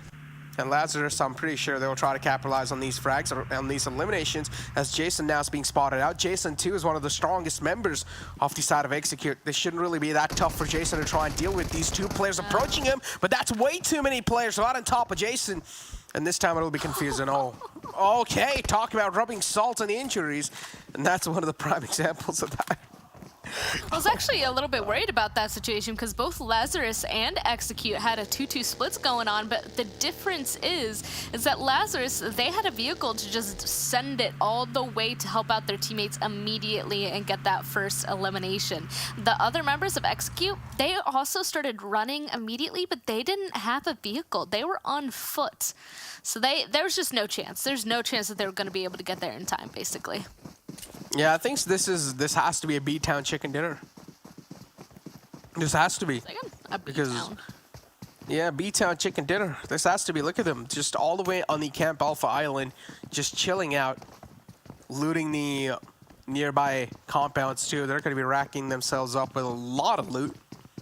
So B-Town, they're not going to be slacking neither on ammo, neither on meds. They're going to be looking good in all sort of aspects of the game. Before now, as we do have Knight. And yeah, another big blow to the team of XSET as Kill Switch is going to be taken out early from the lobby. A huge threat neutralized early off this time, but J72 is ready with his crosshairs train. Knights, they're going to make a rookie mistake, step out in the open, and this time J7 is going to be able to capitalize on it. Koobs did so much damage to him. Definitely called it out for Xenox. Oh my god, what is that? Sending it literally flying out of the vehicle. He's able to get another knock on the XSET. The rest of them are super far away. They're not even on this side of the island. There we go. We can see the rest of them. Polo G, J-Way tried getting there in time, but it's just the two of them left. Let's see if they'll be able to take this fight with the rest of the Knights. They're already taking a look towards Tenza, almost getting the knock there, but instantly laying prone just in time not to get knocked. And XSET, they just got to keep moving at this point. They can't continue to stay at that rock. Knights know exactly where they are, and they know that there's only two of them left. Oh boy, that was some Spider-Man movement right there. What was that? He rams his way, goes straight on the shack on the stairs, and he just flies right next to him. And it was so quick for him to react as well. Oh boy, XSET, talk about unlucky stars, and this is one of the prime example of that. And now look at this, the Chosen as well. They're in the fray, are off the XSET. One of the players is punch boosting too to make sure he's getting maximum amount of info in this one. And they currently have no clue. First Frost is right there. Because again, he's punch boosting, making sure he's not really giving away a lot of sounds. And there you go, slowly and steadily, the entire squad of the Chosen is closing on in. And I love it. They're utilizing the punch boost to perfection. XSET, I mean, inside the compound, hopefully it'll help them out with the hardcover, right? But the Chosen, there's just so many more of them that XSET is definitely going to have to play this to perfection, basically. They need to make sure that they don't only get one knock before they get knocked. They need to get two before they get traded at least. Oh, okay, there we go. The surprise is now over. Polo G had the opportunity there to spot out First Frost, but nope, First Frost is going to be able to get that first knock in this situation. XSET, that means there's only one of them left up. If the Chosen have been paying attention to the kill feed this entire time, they should know that there's only one person left up. The rest of them hopefully are just pushing aggressively on this situation. Looks like they are. Gotchi getting closer. Instantly spotted out J-Way. Now the call is come through, but first we got to take a look at this once again. Just catapults himself out of this vehicle. That was so cool. That was so cool. Talk about a heroic entry, and Xenox just did that. I mean, yeah, he is the hero for his team, but damn. Now he's also going to start to make some stylish entries in here. Pology was taken out, but he's going to be able to get himself back up on the feet, and this is the problem that the Chosen didn't really capitalize on, but it's okay. Anyways, they find the opening right there. One of the players gets taken out, JV out the equation. Now it's all down to final man up. Pology, with a sliver of health, doesn't really have it to work in his favor. There we go. The defending champions this time. Talk about being hot and cold. A prime example of this. I mean, they were absolutely hot in the previous game, and now they're absolutely cold. Getting eliminated on the 16th spot. XSET, they've been taken, or they've been gotten rid of early in the game. And man, I'm not gonna lie, this jump punch is one of the most broken mechanics of the game. I mean, that it just made it so that that ambush was honestly almost perfect. I mean, you could see one of the XSET members was just sitting inside that building doing absolutely nothing, just waiting and listening, and didn't hear him whatsoever, ran it in the open, and that is what gave the Chosen their opening. And now they're out. It's just unfortunate as well that they were kind of forced to go into a big split that made two of them take on the entire four-man of the Knights this early on for them to end up getting eliminated, basically. It does look like another altercation is almost underway. Looks like Boring Protocol, being super sneaky, knows that Execute is somewhere in the vicinity. Don't know exactly where in these buildings, and they're gonna have to wait and find out. Of course, the hit list and the Panthers, they're not even inside zone all the way down here. They're all the way down to the southern side in Cave, with the blue zone about to overtake them here. A couple of nades coming through from Poppy, trying to do that damage to the hit list. Iconic hiding behind this rock, but taking a little bit of damage. It looks like they're just throwing some smokes, maybe to try and get away, because these nades, they're hurting. Oh, they indeed are. Some big damage numbers indeed put up against the players of the hit list. And unfortunately, the hit list, they're just down to a three-man squad, and they let Freddy wrap behind him. And this is something I'm not really going to be a huge fan of. What just happened right there? The hit list making some rookie mistakes. Freddy should not have been let all the way in the back, so now the Panthers are able to get a great positioning on top of the players of the hit list, and they're also able to sandwich them because Freddy is going to be the Overwatch all the way in the back. The hit list, they have nowhere to go. They're being suffocated down to their deaths, as Goldblade is going to be the second last man alive. Iconic there too. For now, but well, there we go. Now Goldblade's going to be the final glimmer of hope. Iconic got ran over, unfortunately. Now the Panthers, they're on a hunt. They're trying to hunt down the player off the hit list, and they're just trying to find the victim at this point. Goldblade, this is just a chase. Talk about some parkour chases, and this is one of the best I've ever seen so far. Finally, they're going to face off now. Ooh. Well, now they know exactly where each other are, obviously. Tossing back and forth nades. Oh my God, I think that was going to get him. He's done. Oh, he didn't cook it enough. Yeah. Yeah, no, it doesn't look like that he's going to be able to get a knock onto him. And of course, now they're stuck inside of the cave. That should be an easy elimination for the side of the Panthers. But that also means that they have to kind of choose to run into the cave to go on ahead and get it. I'll be kind of interested to see if they're going to take the time to do so, or if they're just going to start going towards circle, because it's so dangerous just trying to run into the territory of a solo, because they could be able to take down at least one of your members, and then you'll be a three-man, and then you're waiting longer to get inside this next zone. Speaking of the zone, it did move once again. Decide to pull even further over towards this western side. Still not giving us entirely that it's going to go onto that northwest island, but still the majority, the highest probability is that it's still going to be on that. Oh boy, and look at that too. The hit list and the Panthers, they're currently all the way in the blue, tanking a lot of damage. And we talk about these zones, some of these zones on the rarest island shifts. And if you're going to be one of those teams that's going to make it way too late, then you might as well just count yourself out. So the Panthers, they're going to be one of those teams that's going to take a really late rotation inside the zone. You can see 19 Esports 2, they're currently tanking that blue zone damage. The hit list as well, they're out there. Nova, Dope, and the Panthers. These are the teams that are all the way in the outskirts currently and tanking that damage right there. But Execute against the players of Boring Protocol, one of the teams that's absolutely on a struggling phase, and then you compare them to Boring Protocol, which is looking really good. Mm-hmm. Oh, man. They've just been waiting here, though, for the longest time, just waiting to see if they hear each other out or start this fight or anything. And K19 has just been chilling up to the northern side. I really want to see some sort of altercation pop up, and I would love to see K19 go on ahead and be aggressive on it and start trying to get the points from it. But even as you can see here from Spec's point of view, he even sees exactly where K19 is. So we know that they're going to continue to approach the rest of Execute very cautiously. The Knights down to the southern side as well is also something that they have to keep in mind. On Sanhok especially, if you hear people going on ahead and getting in altercations, I mean, that's just opening the door for some sort of a third party to happen. And at this point, with 15 teams still alive, only of which like 4 of them aren't inside of zone, you know that you have so many neighbors around you. People could just pop out from anywhere, literally the bush right beside you. You have no idea. So it's a little bit of a scary situation starting about now from just open rotations or just being out in the open in general. Talk about the bushes, man. I'm pretty sure Knights is one of those teams that still has the nightmares. Yeah, the Chosen here with 3 players. Currently, they've positioned themselves pretty well too. They have made their presence known on the island on the top left. So for now, their work's cut off a big time. The Chosen as well, they're trying to position themselves pretty well, trying to get that high ground control. Currently, they do have a great compound to play off of with, but it might just be rammed on by the players of Nova and the Panthers potentially. And this is what I was talking about. The Panthers just straight up ramming their vehicles in the compound of Nova. And Nova, they're going to be quite jealous because the Panthers, they're being the uninvited guests in this party here. As Nova tossing in a nade. Poppy has already been taken down, but that nade's going to deal a decent amount of damage on Freddy. If Kindness gets his eyes locked onto him, then he will be taken out. But it's okay. Rin's going to cut off his work.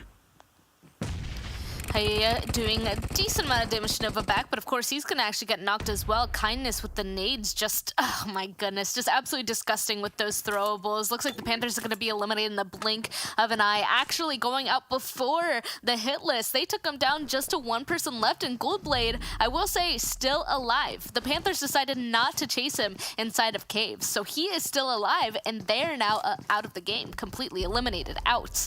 And Nova Esports, they have 4 eliminations under their belt. They're just absolutely aggressive, you know? They just want to go ahead and get as many points as they can, and they are able to do so, especially with those beautiful utility throws that they just showcased for us. They are now technically the furthest team away from this new zone, though. Decided to pop, finally securing its place on that northwestern island, centering actually around Lazarus's area up on top of these hills. I love endings like these because the terrain, just up on top of the cliffs, down below, it's just a huge factor into the last couple of fights. So we have to keep an eye on it now as B-Town and Vamp, they're starting to get in an altercation. It looks like as of right now, B-Town, they have 1 less person, and Vamp taking a lot of damage here. It looks like 1 at least is currently knocked. Oh, Jimmy! Oh, he's barely able to punch boost his way away from that one, and now Vamp, they're on the receiving end as Mayo's also taken down quite low. Godby's knocked out, and B-Town, they're just robbing that salt currently on the players of Vamp. Down to a 2-man squad. Vamp, they're in a world of hurt. Mayo able to patch himself up. So far now, Vamp, they're looking at least settled down. But you talked about Nova, man. I don't know if you've noticed. I mean, Sheepfan's currently been sitting out in this entire final week, and Rin's been playing on his place, and I would say Rin's been doing a phenomenal job. Wait a second. Both Execute and a member of K19 were able to take out all of Boring Protocol.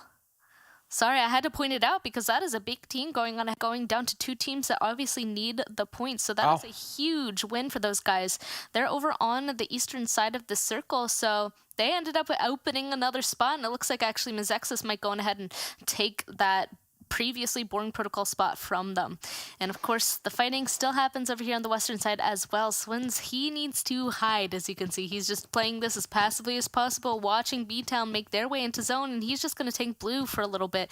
Mayo, his teammate, super far away down to the southern side. Oh, getting kind of close to this fight that's popping off right now. HQA getting a knock onto one of the Nova members, and the Knights getting involved from afar as well, doing some damage.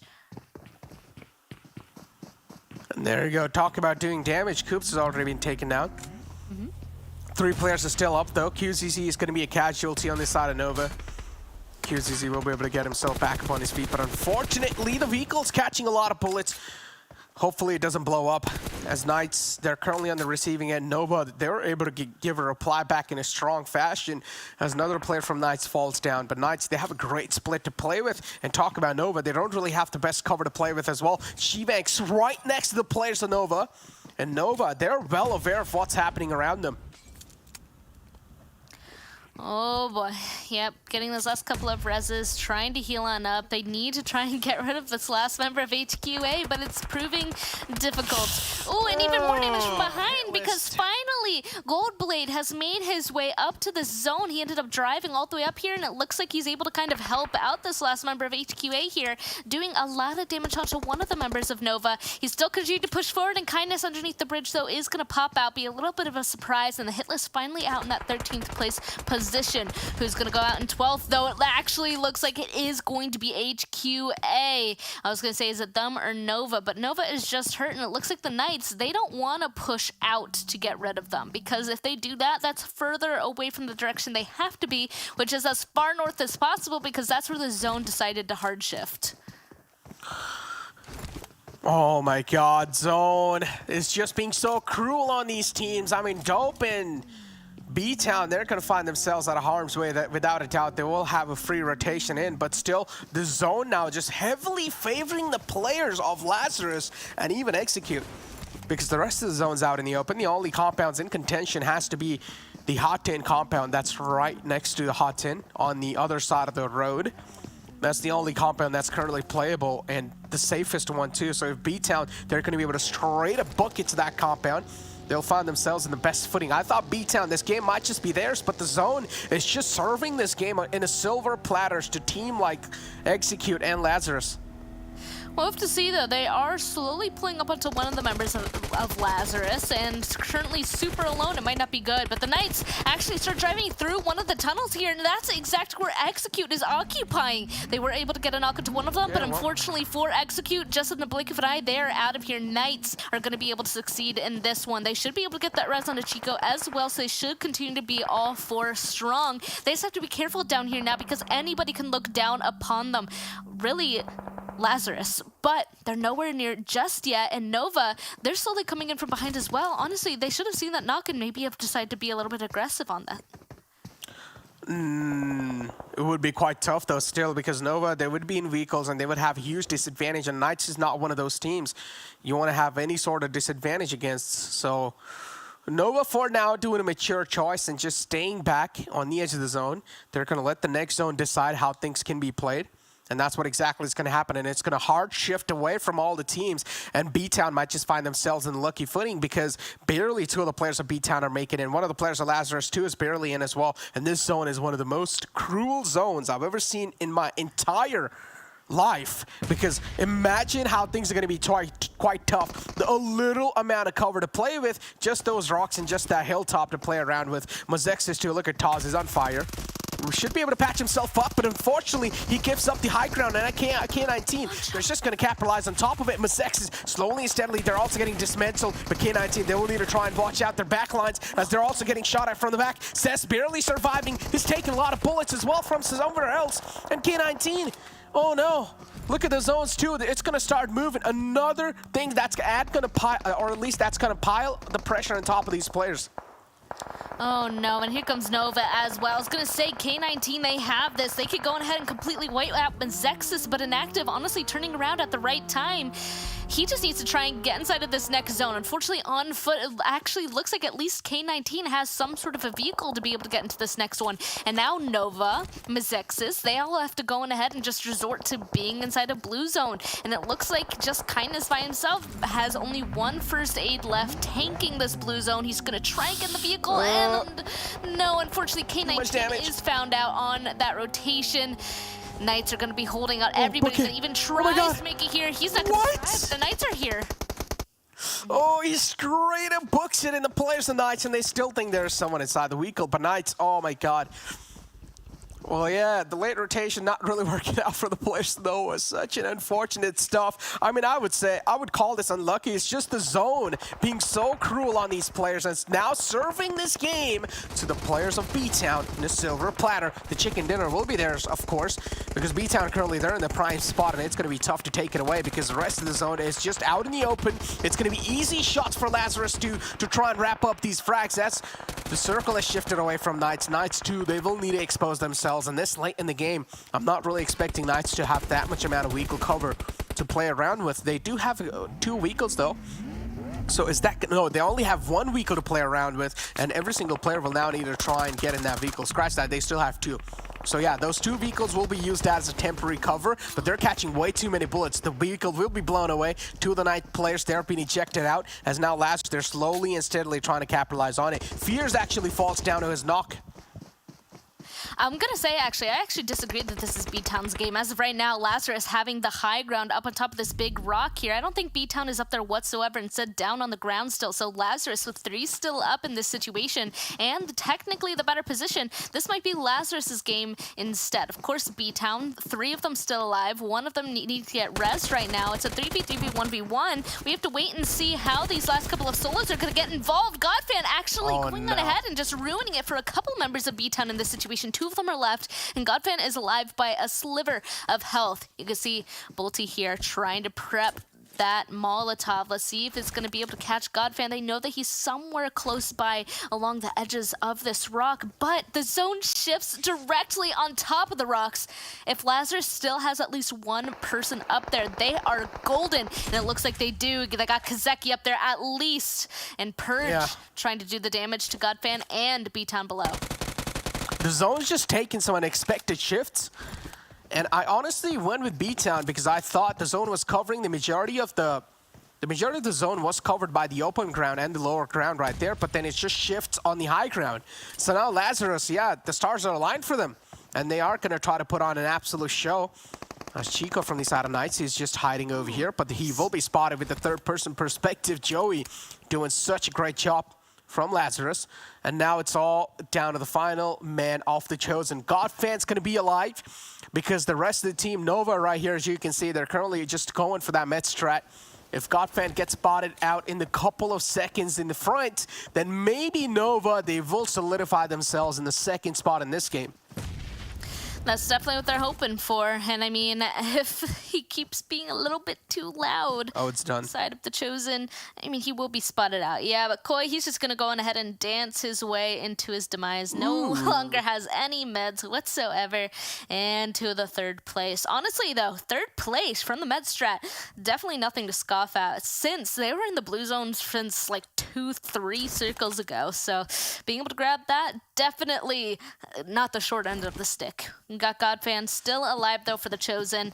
Don't think it's possible at this point to go on ahead and get that chicken dinner, but it does look like he might have been able to get at least 1 more kill if he got the flush on the Purge, but nope, it will securely go to Lazarus. They had the high ground. They had 2 beautiful splits, actually, 2-2 up on top of those cliffs. They're prepared that entire time to be able to just dominate from those heights. Freaking trolls, man. Freaking trolls. Damn, they just drop right there. They knew even though he was going to drop down, he would probably get knocked out by the fall damage, but he still went for it. I mean, talk about some troll moments. It's one of those, and unfortunately, Godfan wasn't really able to win that duel against Joey. If he did, then things could have been way different. But for now, let's take a look at the round report. Joey with, of course, most eliminations because he was in the down lines right there. He was on the lower ground, just wrapping up those last remaining players with most eliminations, 6 numbers right there. And then Godfan's going to be with the highest damage with 576. The Chosen 2 having a great showing. Yeah, I mean, the Chosen being able to stay alive all the way into the very, very end. I mean, it really, I feel like they might have had a little bit of a bigger presence if it wasn't for that solo kind of sing back there in the very end there to take out the rest of B-Town, right? But they were able to stay alive all the way into that last situation. I'm surprised that they were able to stay alive against B-Town as well, since they had the better position. So Godfan honestly being able to take his way just as a solo into that 2nd place, that's huge for the Chosen. I mean, yeah, as you said, Godfan, just as a solo, got himself that 2nd spot. He was able to stay alive, making sure that even if he does go out, he's going out in the 2nd spot, and he was able to do a great job. But now, hey, it seems like that's going to be it after the game 2, ladies and gentlemen, from me and Span. Don't go anywhere, though. It's going to be the analyst desk after the short break.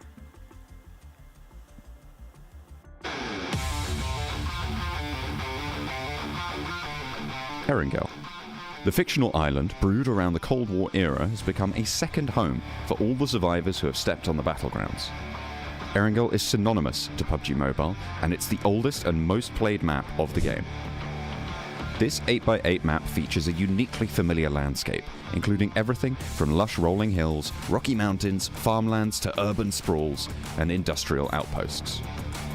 And it is this variety, in terms of competitiveness, versatility, and flexibility, that makes it so much fun to play. from the dense urban areas of Georgopol, Yasnaya Poliana, and Pachinki, to the more spread out points of interest, such as Severny, Milta, and Ferry Pier. The map loves to throw you off the game with sudden zone shifts and unpredictable circles.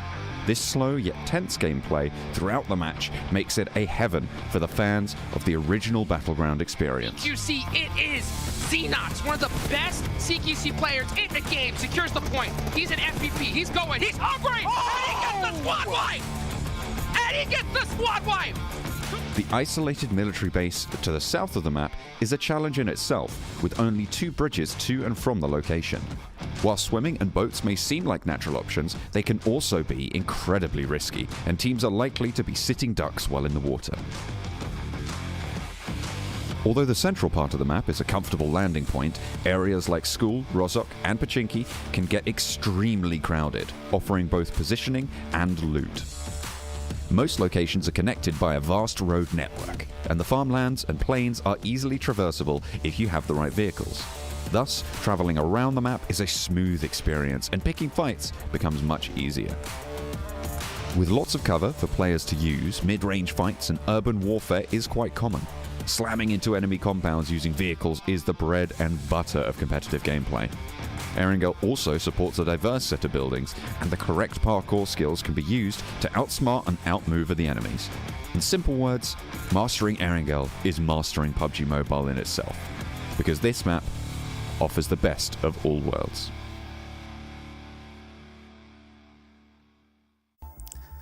The first Sanhok of the day is done, and it's Lazarus who have risen from the depths of the leaderboards. What's up, guys? I'm Hot Jukes. Welcome back here. Of course, got to give a big thank you to Monster Energy, our official energy drink partners here for the PMPL.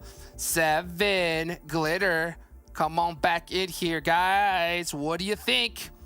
First Sanhok done. Lazarus with the done. Storylines. The plot has thickened, 7. It has. It definitely has. I mean, this goes to what we were talking about. Those teams that were above them, they couldn't rely on Lazarus just continuing that performance, because we know what Lazarus can show here. And boy, did they show it on that last Sanhok. 26 points for them, but Knights also wanted to take a piece of the pie with 12 elims, 20 points for them too. The Chosen, let's go, The Chosen. This is what I expected out of the Knights. 17 points, and then if we go down a little bit more, Nova right there with 17. B-Town actually is a big surprise with 11 points. They're continuing on that consistency that we're seeing out of them. And a bigger surprise is those last 3. Vamp, K19 Esports, and Execute.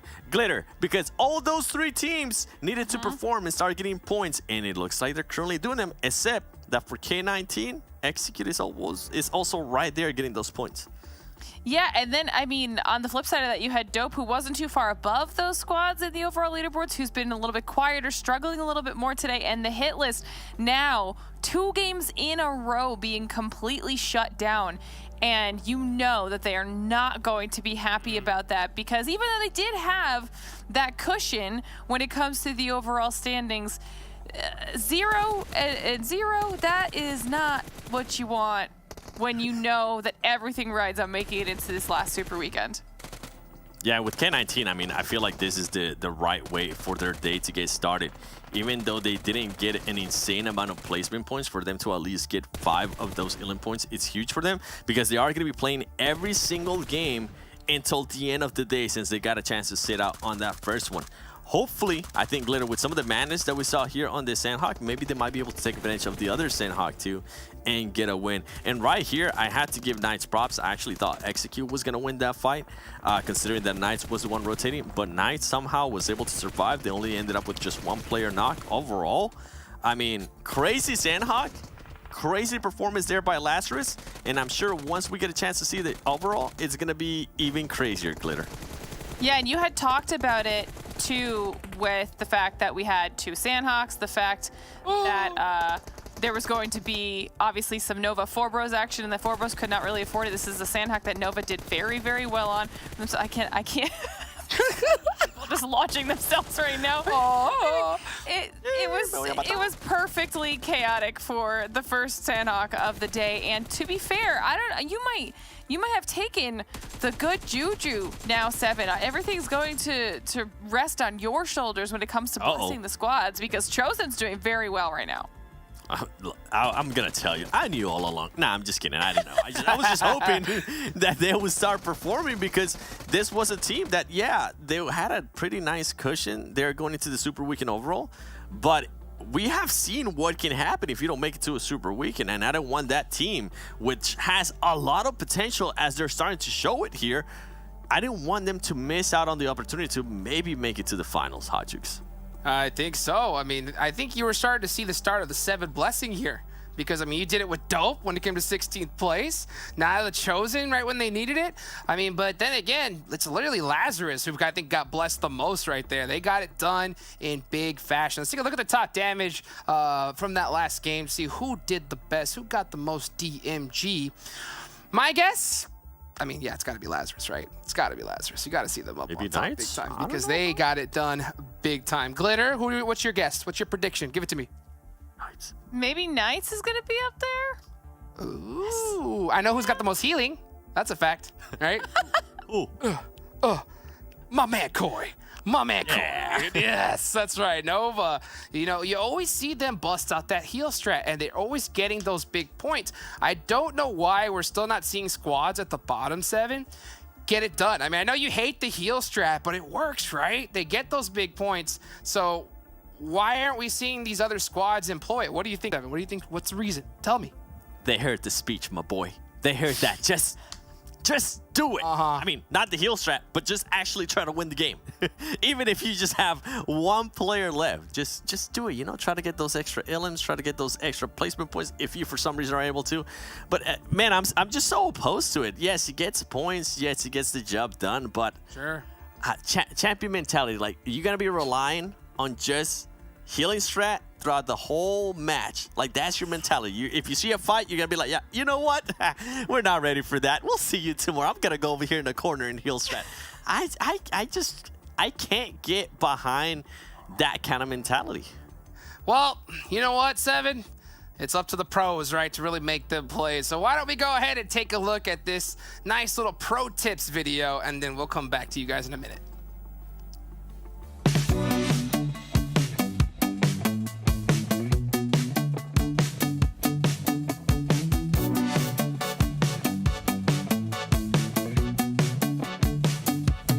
Bridge camping for us is not a strategy we usually adopt, but when we do it, we usually separate ourselves.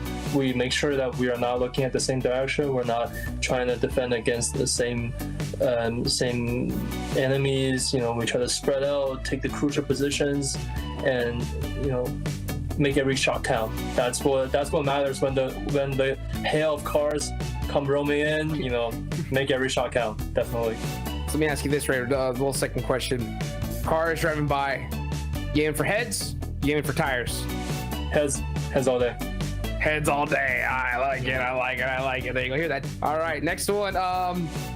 When it comes to your positioning, right? When y'all guys are pushing, all right, into a squad, can you describe a little bit of like your positioning on the team? I think it's determined by the location we're pushing, right? And I know one-man army is a strategy that is quite new and is being adopted by a lot of NA teams, but so far we've rarely had the chance to use it. But when we did, it definitely, I think, is a strategy to use, where you have one guy up close applying as much pressure as you can, and you have your other 3 teammates wrapping around, trying to you know, cut into the enemy line, trying to make them hurt, and trying to knock some people. And I think it's a really, really great strategy to adopt, especially when you're taking a 4-on-4 fight. Third question. When it comes to Erangel, right? Mm-hmm. How important is it to have those vehicles in the late game? Like how many do you guys try to have?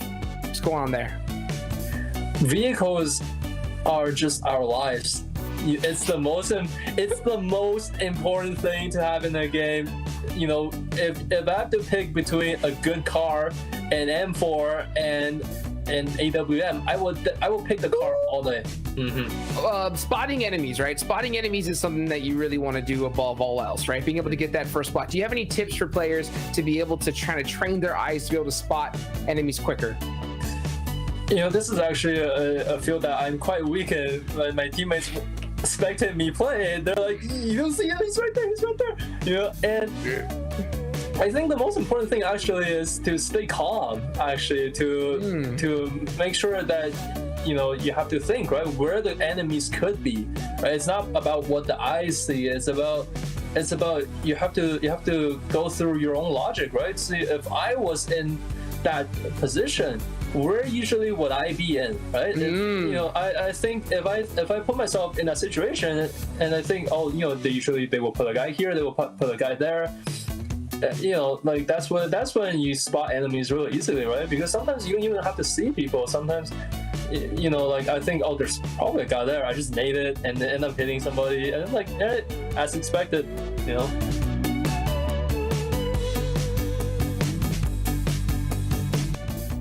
Big shout out to my man Sonny for sharing some of that knowledge right there. We love to see that. Oh, now that we're back, guys, we got to talk about the overall leaderboards. That's where everybody, I know you guys watching, that's what you want to see. So I think we just need to bring them straight up here. That's first page, Nova, up on top. Oh, wow. Up on top, 7. Yeah. There's a lot going on here. That's cool. Okay, but let's talk Lazarus? about Town. Yes. Lazarus? And then the Chosen and Lazarus jumping from what it was, I think it was 18th, 17th place, if I'm not mistaken, to 6th place, which means, ladies and gentlemen, this second page is about to be extra spicy as we see the hit. Oh my gosh. This is scary. Hitless Dope Esports, and then if we go down, 19 Esports now, they're in the mix of almost getting eliminated. Glitter, what? I want it crazy. This is what I was this talking is wild. about. Yeah, this is what I was talking about. Hitless was in 6th place at the start of the day. They're now almost double worse after 2 matches. Panthers aren't even in the top 16 now. HTV still struggling to get out of that spot. And look how close all these points are, though. 3 points here, 5 points there, 2 points. That is so achievable. The fact that K19 is still holding on to 16th place is I don't even know what to say about that, but they're only about 2 points. So, I mean, okay, this is we're gonna have to check in with this very frequently, guys, because this is going to change literally game by game. Yep. And to keep in mind too, Glitter, HTV Esports, Vamp, and 4Bros have the exact same matches played as K19. Yep. So they're currently in 16th place, but for how long are they gonna be able to hold that off? So far though, K19, as I mentioned earlier, good thing you guys were able to have a great game here to start off the day. Now you gotta continue it. I would say great. I'd say good, right? We'll hopefully see some greatness from them here in a little bit. Thank you so much, Sevens. Thank you so much, Glitter. We're going to go ahead and get into the one Erangel we're playing today. This is it, guys. One Erangel. This is going to be so huge, especially for some squads that need to get it done. And this is the map that they know and love.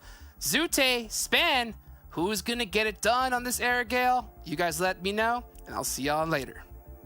All right, thank you, Hot Jukes. This is the one and only Erangel, like Hot Jukes said, and things are getting really spicy and hot down there in the bottom of the leaderboards. This is going to be the one map that, you know, teams should do the best on, like we always say.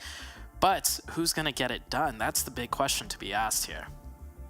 That's a hard one. Honestly, I can't even go on ahead and guess. And luckily, we do not have to wait long because we're already starting. We're already in the plane. People are getting ready once again. And not a super central plane path, kind of shoving up more towards that northwestern side, but not too bad. Just a reminder, in this one, we have HQA, Nova, the Chosen, and the Panthers not playing. So obviously, none of them are going to go on ahead and grab this chicken dinner. But really, I'm keeping an eye towards that lower half of that overall leaderboard right now, Zute, because I mean K19, HTV, all of those teams like just on the line. The more people that make it into this next super weekend that has only one super weekend and 0 super weekends under their belts, it's just gonna make all of the fights that much more interesting. Yeah, I didn't think that we would have such a huge contention for the bottom 16. And I'm not just talking about, like you mentioned, just this week, but like over the course of the 3 weeks, like you said, some of these teams have 0. Some of these teams only have 1 super weekend. And it's looking like it's going to start trending heavily more in that, you know, in that way as, wow, look at the beginning of that plane path jump. Man, there is a whole slew of colors right there on that bottom southwest side. Maybe people are wanting to play it safe, just jumped immediately since they can't reach their usual drop spot. And unfortunately, everybody had the same idea. It does look like we got one of those quote-unquote boring circles, as you like to deem it, one of those normal ones, kind of taking the center spot. I mean, Military Island just a little bit inside of it, but the fighting is already starting. Down at the start of that plane, you see that one of the B-Town members already got knocked. It looks like they're in a fight versus Lazarus. Lazarus took a huge win this last match, so they should be feeling it. They should be able to take this win, but we know B-Town obviously needs to be making it into the second super weekend as well. Level 3 vest, no meds though, so he's going to be sitting at less than half HP. That's going to hurt, taking up a few shots there, and he will go down. And the quick switch to the pistol, they will confirm that point. B-Town really needs these points, and you can tell. Here comes Kaseki in the background, looming up onto this side. And Lazarus, well, they're sitting comfortable, right? They're going to make this super weekend. They're pretty up there, so they're going to take this fight. And they're gonna fight to the death pretty much. And they already get 1 opening knock there. Joey's looking for the second, does sprout out Bar with no HP, only a boost that's giving him a little bit of heal, but I don't think that's gonna be enough. Oh no. And down he goes. I mean, there's just too many members of Lazarus just looking directly at him. You can see the Bolty in the distance just running away at this point. Same with Midnight. Lazarus might be able to run fast enough to kind of catch him out. We can already hear even more bullets kind of going in their direction, but maybe won't be able to see him. Nope, Bolty actually just got over that little ridge there, and his teammate is hiding inside of a little shack. So Lazarus, they know that they can't be far, so we'll see if they end up kind of chasing or sniffing him out, but I don't know. I don't know if B-Town can kind of bring this back. Yeah, one thing that I've noticed that's like a huge difference between like some of the more experienced teams and, you know, the teams that are a little bit newer to the scene, as Lazarus takes some shots there, is that even if they started off like on the advantage, right? Because B-Town had the advantage. They 2v1 an isolated player. I noticed that the better teams, they'll still come in later on in the fight and essentially what is a 3v4 and then somehow get that advantage back. So it's like the adjustments, the understanding of how the fight's going to play out is just not all there for, I feel like, B-Town, right? Because maybe they thought like, okay, we have the 2v1, we don't need you guys to come here. But they should realize like, whatever team we're fighting, if they're a good team, they're going to commit to this fight and they're going to want their revenge. So I feel like those other 2 players could have got there a little bit quicker if they knew that the fight was still going to continue even after they isolated and took down the one Lazarus player.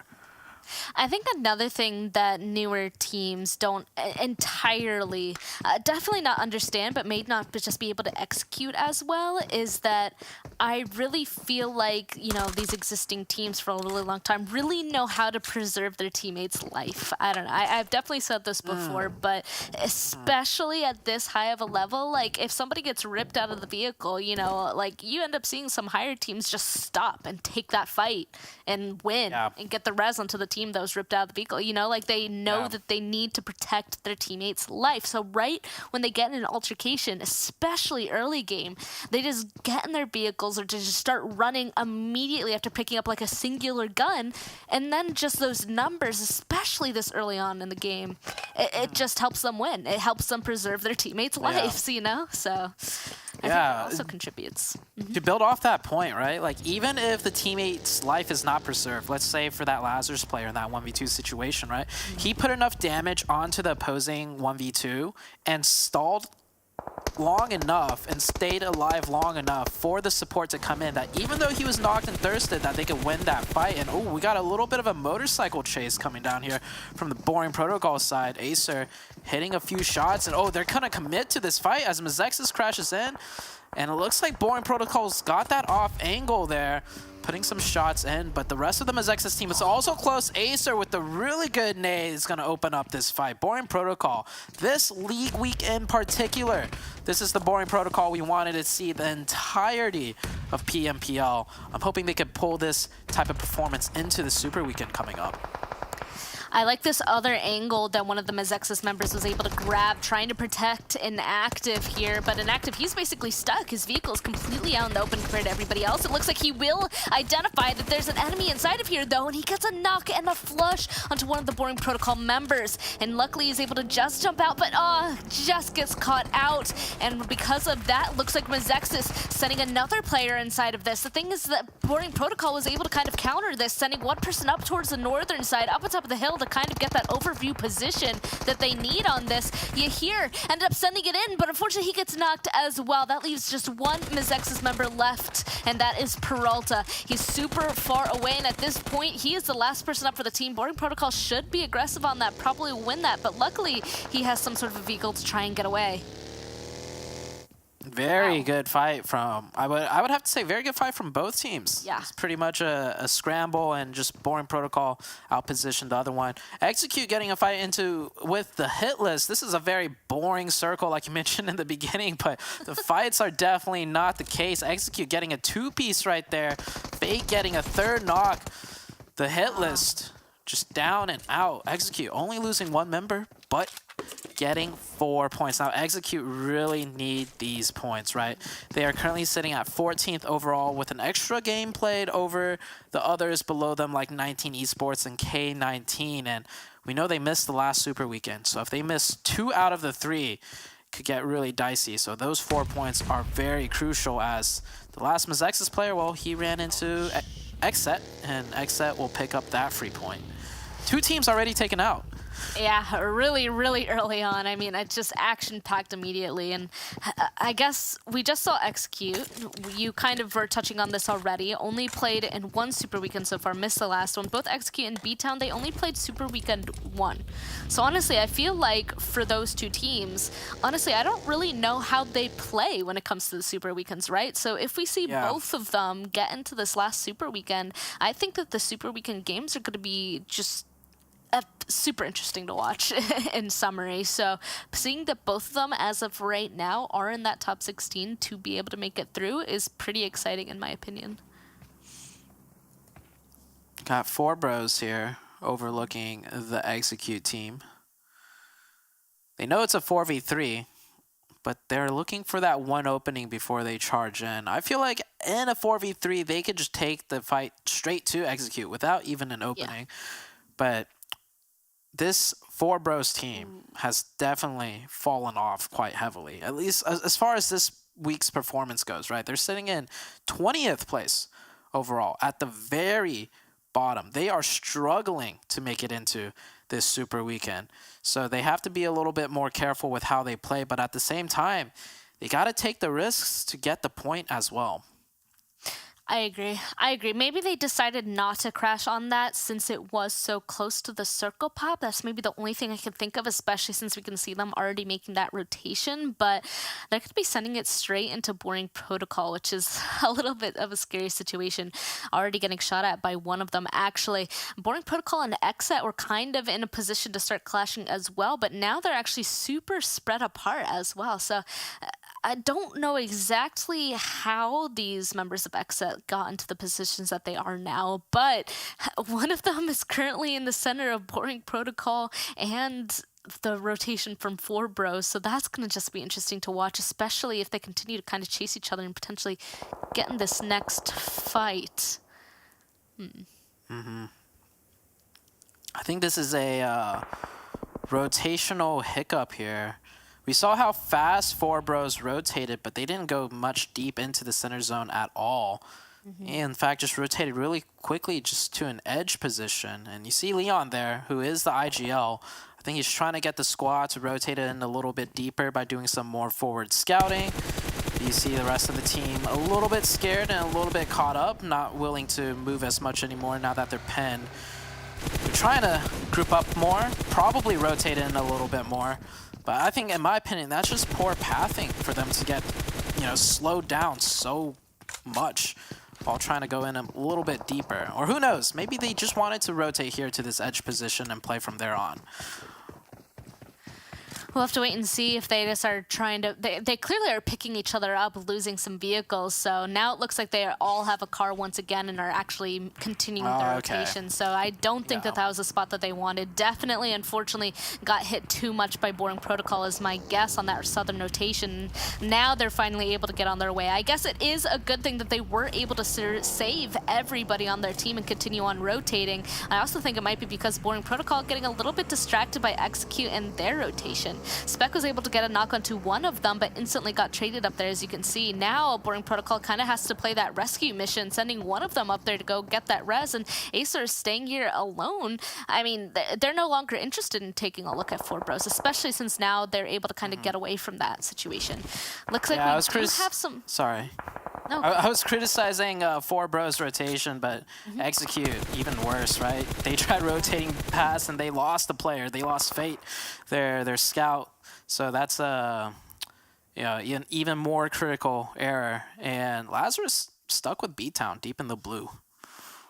Yeah, that blue fight definitely not helping either team out, honestly. It's definitely they just got to win out there or something to be able to continue on this rotation. Because if they just part ways at this point, it's like, why?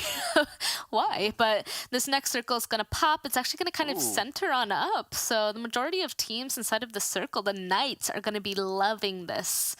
And same with XSET, actually. I'm really excited to see how people are going to continue to rotate in on this one, especially with the Potato Hill kind of being the center of attention. We see XSET holding a nice little split there, a 2-1-1 split. They're able to continue to hold that. Lazarus still caught deep in the blue with B-Town. The zone doesn't hurt all too much. What hurts more are those bullets, though, as Bolty gets shot in the arm maybe right there, losing a little bit of HP. Lazarus with only 3 purges eliminated. Joey, very low HP. Hopefully they've got some meds for him. Yep, he does have the meds. Midnight goes down in that kill feed. And I think they will isolate this last B-Town player as he gets a nice shot onto Fears right out the car. But Joey, he's got that smoke ready. He's going to go for another revive. Lazarus playing it very careful there. Even though it is a 3v1, they want to make sure they secure the revive. No rush either way because they're deep in the blue. Yeah. No need to worry for any third parties. Exactly. They can just take it slow, especially if your driver gets ripped out of the vehicle. Definitely going to be pausing on that one. I mean, no more momentum to even try to continue forward and take that fight. But just on the edge of zone now, a little bit closer towards the circle. Looks like Boring Protocol. They got the res onto Spec, but HTV is going to be making things a little bit harder. It looks like his res person got taken down, but Spec will be able to win so far, getting 2 on HTV just as the 3. Oh my goodness, almost takes down Miss as well, but Boom is now there to help out his teammates. Sam L just trying to push as fast as he can to kind of bring this back. Oh my god, Spec just got a 3-piece right there, and then Boom ran him over from the back. Sam L. It's a 1v1. Is he going to go for the revive or is he going to go for the pressure play? Either one, I think he's got to go for the play, because if he gets Acer up, HTV is going to get 4 up. So he's going to take this 1v1, potential 1v2, but he knows they're going to be low HP. Sam L gets shot up through the smoke, though. Both players 1 HP now for HTV. Sam L just needs to hit 1 shot on both. Getting shot in the side, Sam L just needs to shoot back, and he does get 1. Problem is, Myths in that time popped a first aid. Sam L trying to do the same. The elevation difference. The bullets will whiz past his head. Myths got that grenade ready. It's an even fight. He's going to pop out to the side, and a lot of shots being missed. Oh my god, that was so ugly from both sides, I would have to say. Spec, however, made it look so clean, and, well, Boring Protocol, they pick up 4 points right there.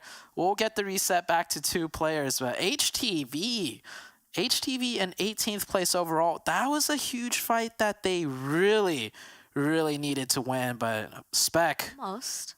I mean, Spec just completely shut that down.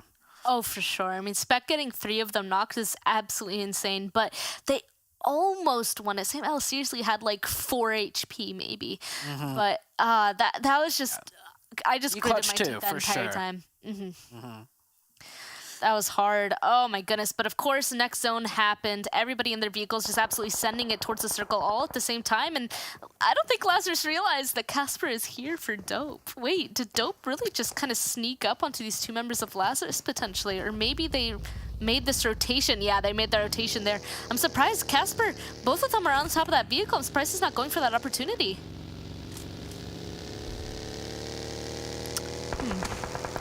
Lazarus it's too late. just trying to stay alive here. Only down to 2 and only a buggy. You know the player on the back of that buggy is probably going to go down sooner or later. Dope playing it pretty safe. I feel like they could have done something. Casper probably heard the audio cue of only 2 players and they had 4 on the edge. They could have maybe done a quick little play, pick up 2 points, but they're going to play it slow. They're going to drive right underneath WallStreetBets, edging onto this zone. Now, WallStreetBets kind of put in a precarious situation as they're taking a fight into the zone with 19E, but Dope is right behind them, and the Knights not too far away either. Ooh. They actually got a pretty good knock onto 19 Esports here. They were making the push forward, but obviously that's just going to open the door for Dope to get even closer. So WallStreetBets has to continue to be careful. They just full-on crashed at this point, realizing, hey, we're getting sandwiched here. Oh my goodness, so many vehicles coming through. WallStreetBets still have 3 people up. 19 Esports at this point only has 1 person holding on for the rest of his team, and unfortunately it just isn't enough. 19 Esports is eliminated. WallStreetBets, though, just ripped apart. They do get a res onto 1 more person. They will continue to stay 3 up, but at this point, both the Knights and Dope are interested in taking this fight. This is going to still be 3 whole teams taking this fight here, as Casper, no way, Chico getting in this fight as well. This is just absolute chaos as everybody's just fighting this at this point. What? This is World War III right here. We got 3 teams, Dope, WallStreetBets, and the Knights. I can't even tell. I feel like there's at least 1 down from each team.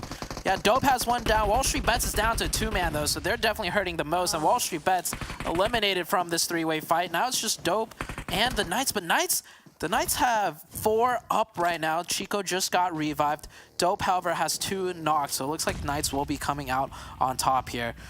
They're circling around onto that northern side with that vehicle. Xenox with the Vector usage right there.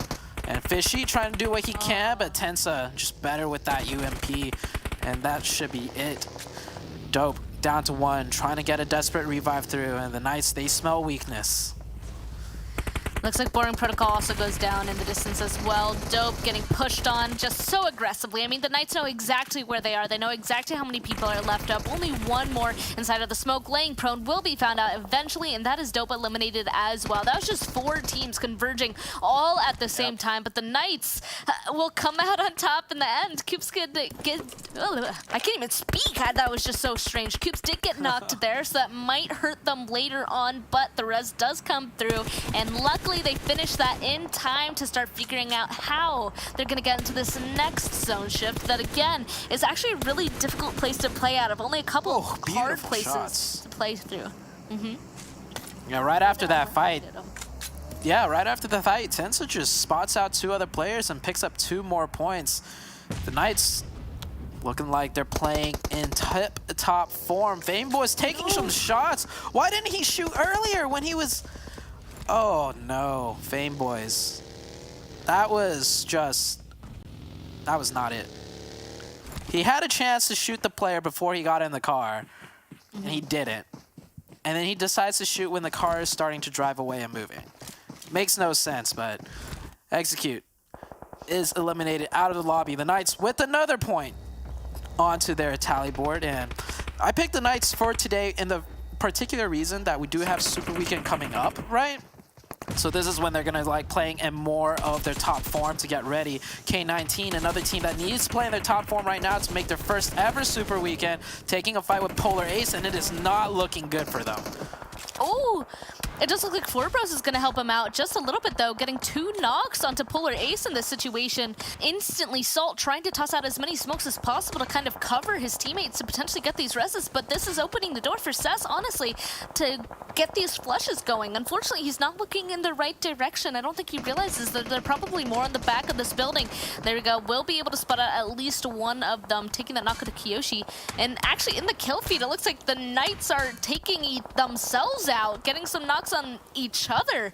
This is just a ton of fights on two opposite sides of the zone in this situation. Even Vamp, if they get close enough, might be able to get involved in this Polar Ace v K19 fight.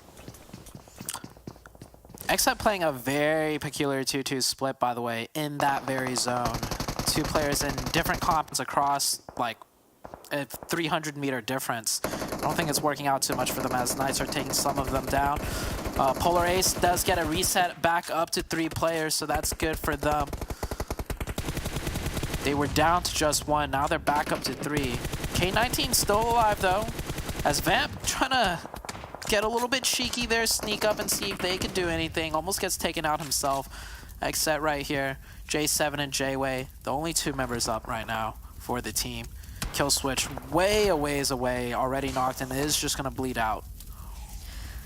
Oh man, okay, it's coming towards that last couple of fights at this point. This next zone is about to pop. You see XSET knows exactly where the people down below them are, but the zone is going to go ahead and hard shift towards in favor of 4 Bros, the only team fully inside of this next one. The Knights are just on the outskirts, fighting more towards the northern side of it. They need to go ahead and eliminate one last person up here, which they did, and now Vamp is the next closest thing.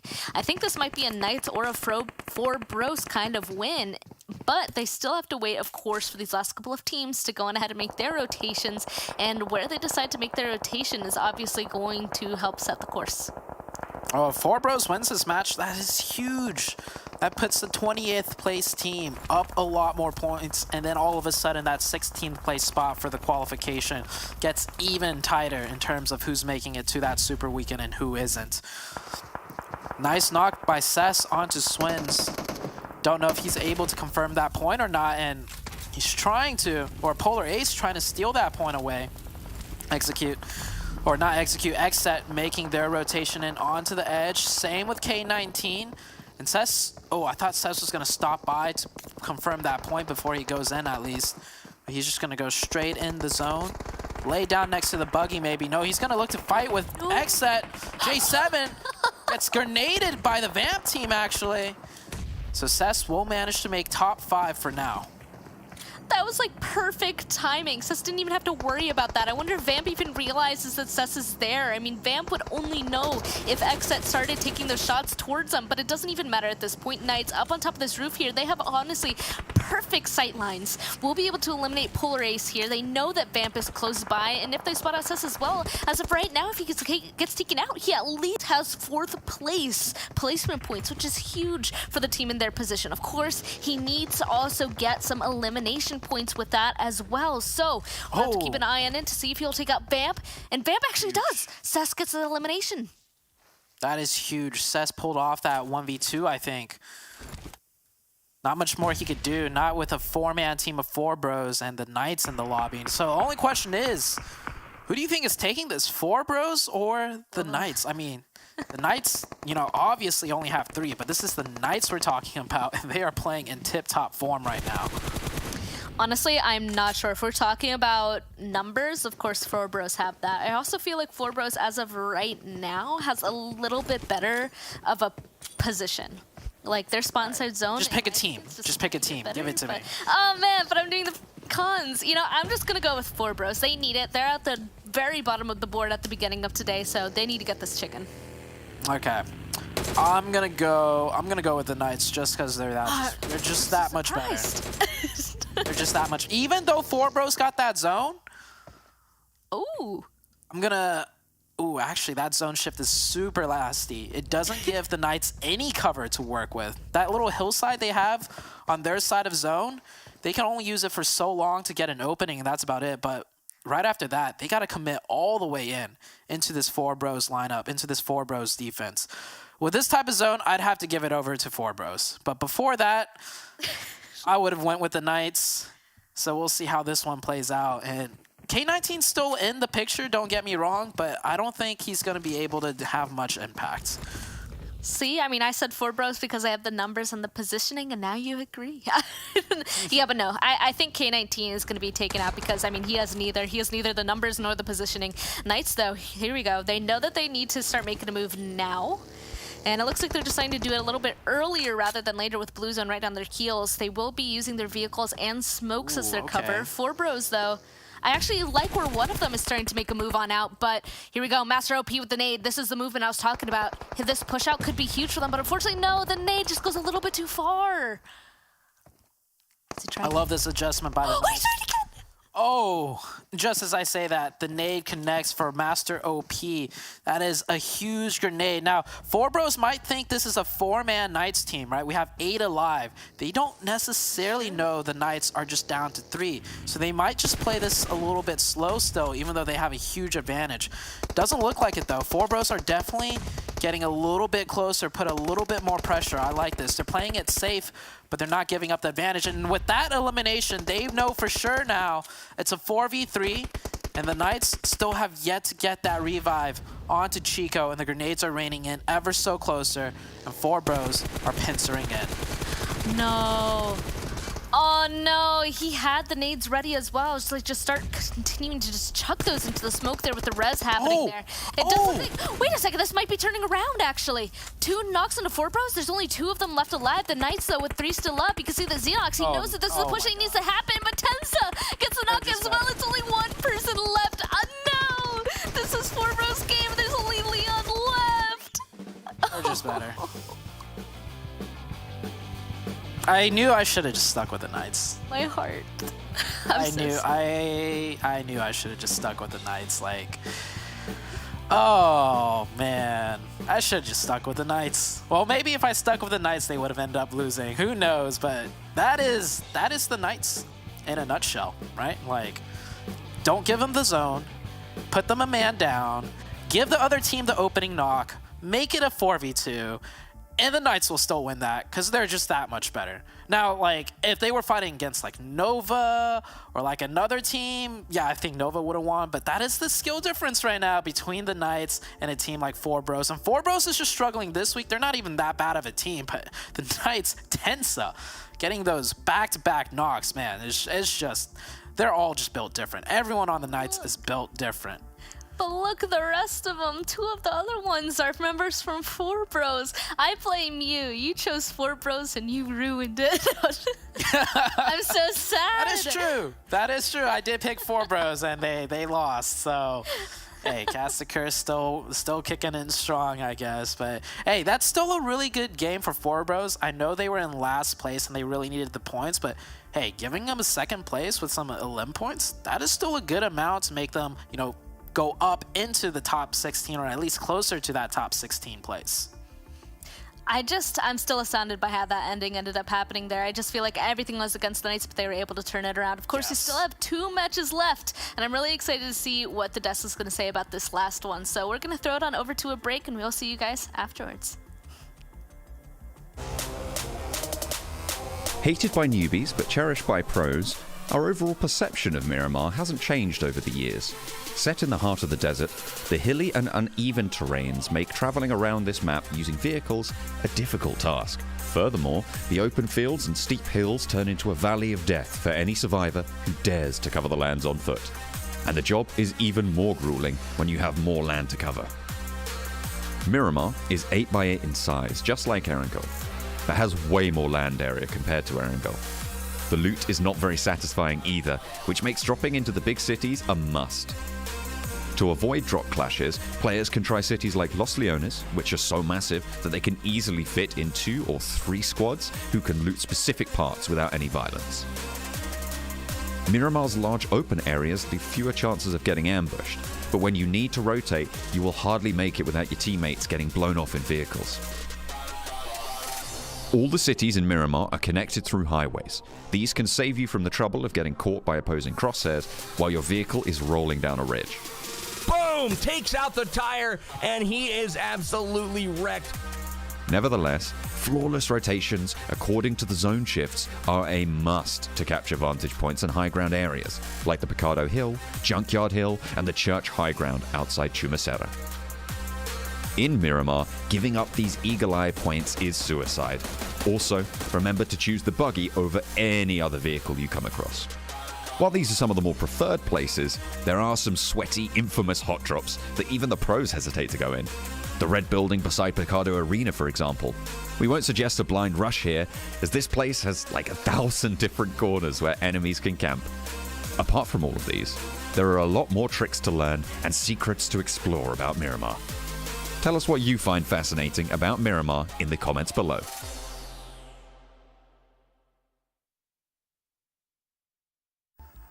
The Knights get the chicken dinner there, but honestly, I think 4Bros and K19 are the real winners of that one. Of course, we got to give a big thank you to Monster Energy, our official energy drink partners here.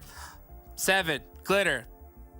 Match number 3, the only Erangel that we have today is finished, and we saw 2 teams that needed, and I mean needed, these points.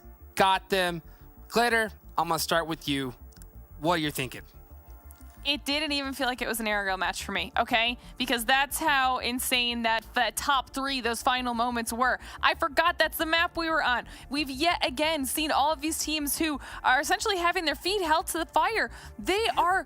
They're performing under that pressure. I mean, like you said, 4Bros, massive performance for 4Bros, followed right behind by K19, who is still leaning on those placement points, but it's working for them right now. So just don't change it. Don't change it. Do whatever you got to do to make it to the Super Weekend, and then worry about it after the fact. But then also seeing Vamp up there, very Elim heavy boring protocol today, but executes also making a spot appear. And you know who you don't see on this first page that is huge for the likes of Execute?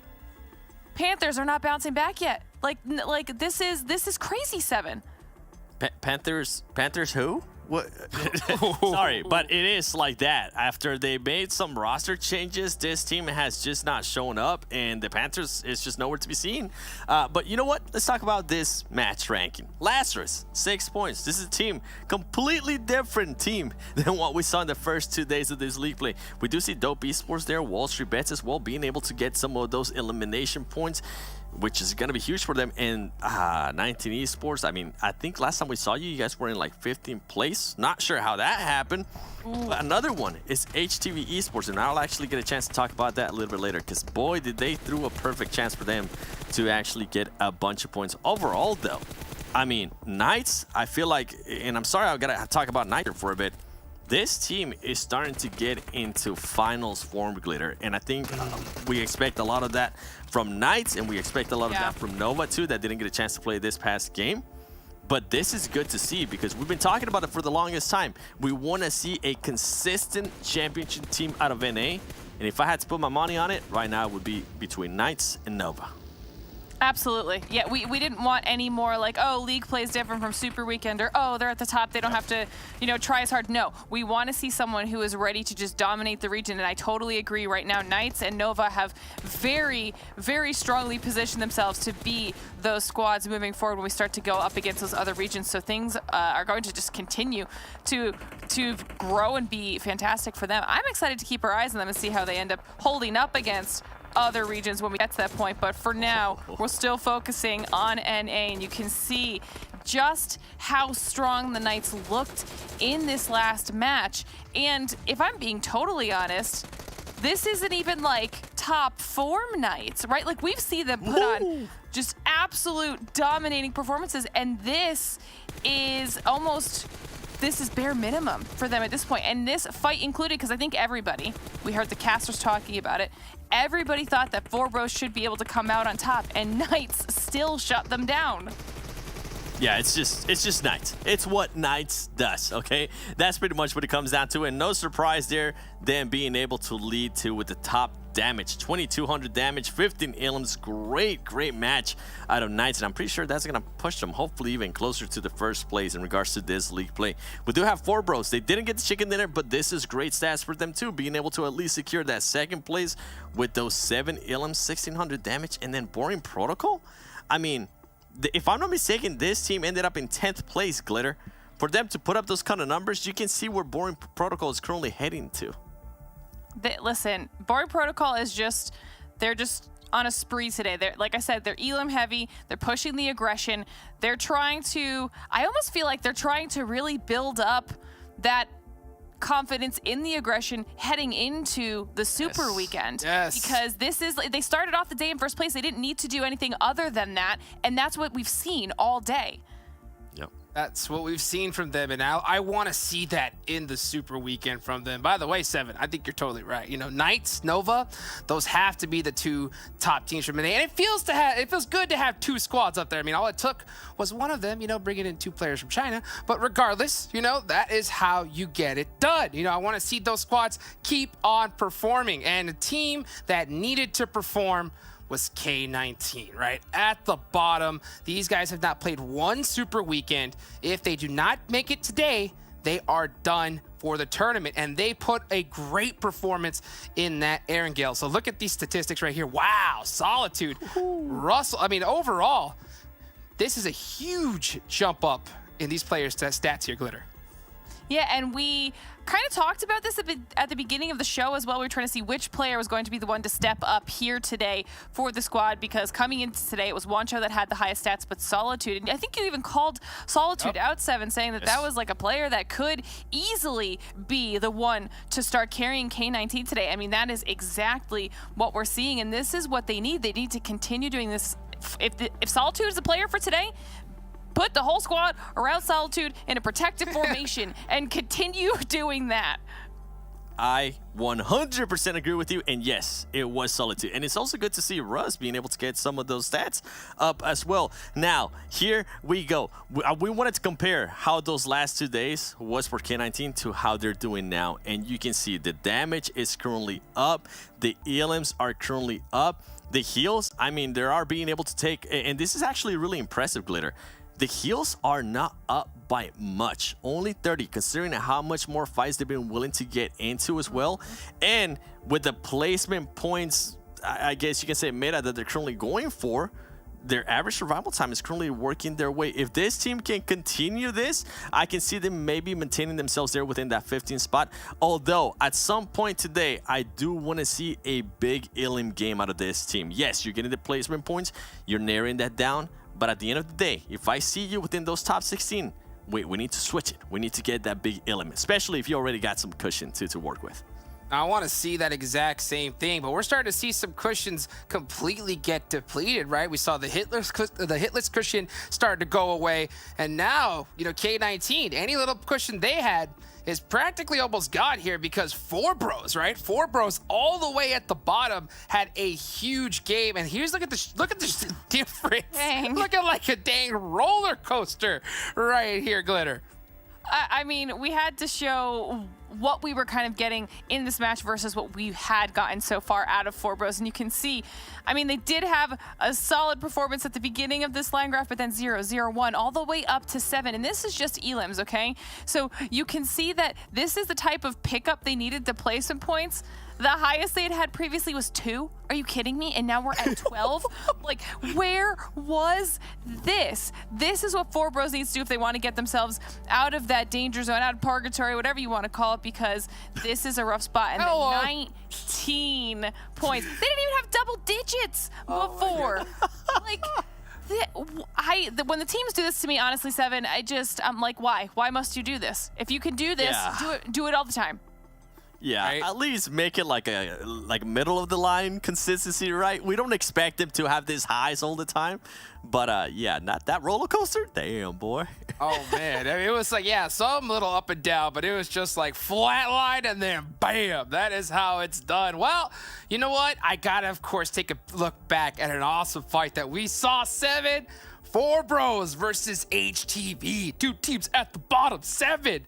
Bring it down. Yeah, with this one, it's going to be HTV, and it's actually going to be Boring Protocol. That's my bad. With this, too, I mean, HTV needed this win, ladies and gentlemen. And I mean needed this win. So they send out Meth, you know, my boy with the Koenigsegg, driving over Acer. Not just that, he doesn't see Sam, but you do see Spec, a man that we've been seeing for a long time now, being able to clutch it up there for Boring Protocol. He knocks down one Angry Q. Oh man, Angry, I miss you, buddy, if you're hearing this. And then he also knocks down Quan. That's 2 right there. Right here, you would think, okay, you know what? Boring Protocol has the advantage. They're gonna be able to win this.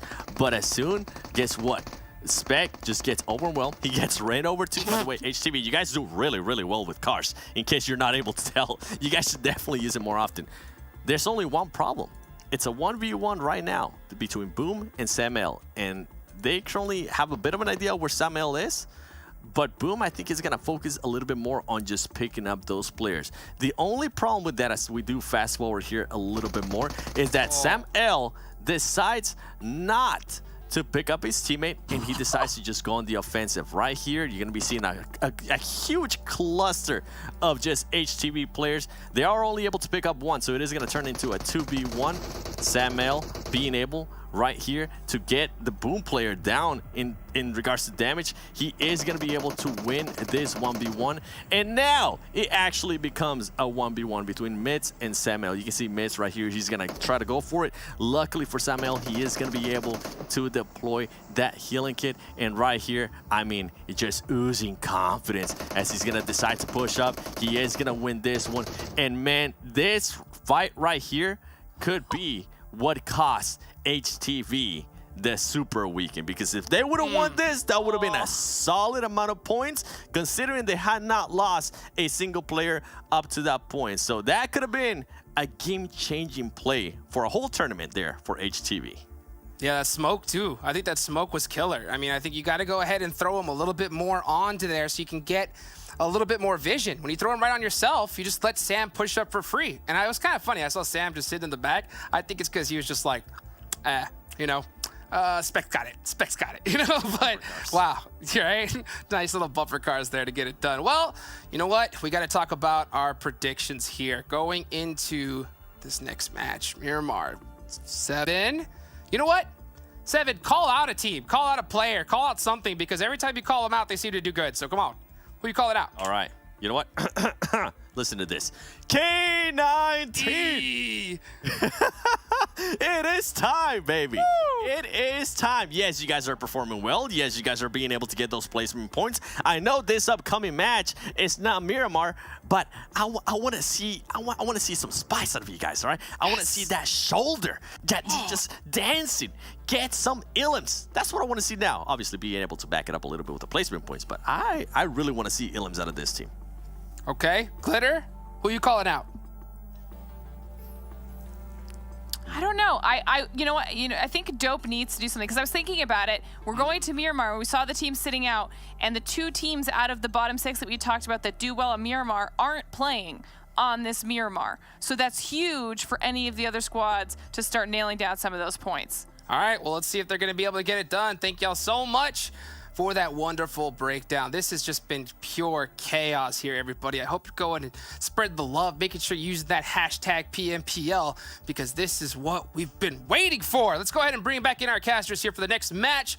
2 more left to go. We're going back into the desert, and then we're finishing things off in the jungle. Welcome back, Zute. Welcome back, Necro. Who are y'all gonna call out? Let us know, and I'll see you after the match. All right, see ya, Hot Jukes. Man, that last game, Necro, that last game was wild.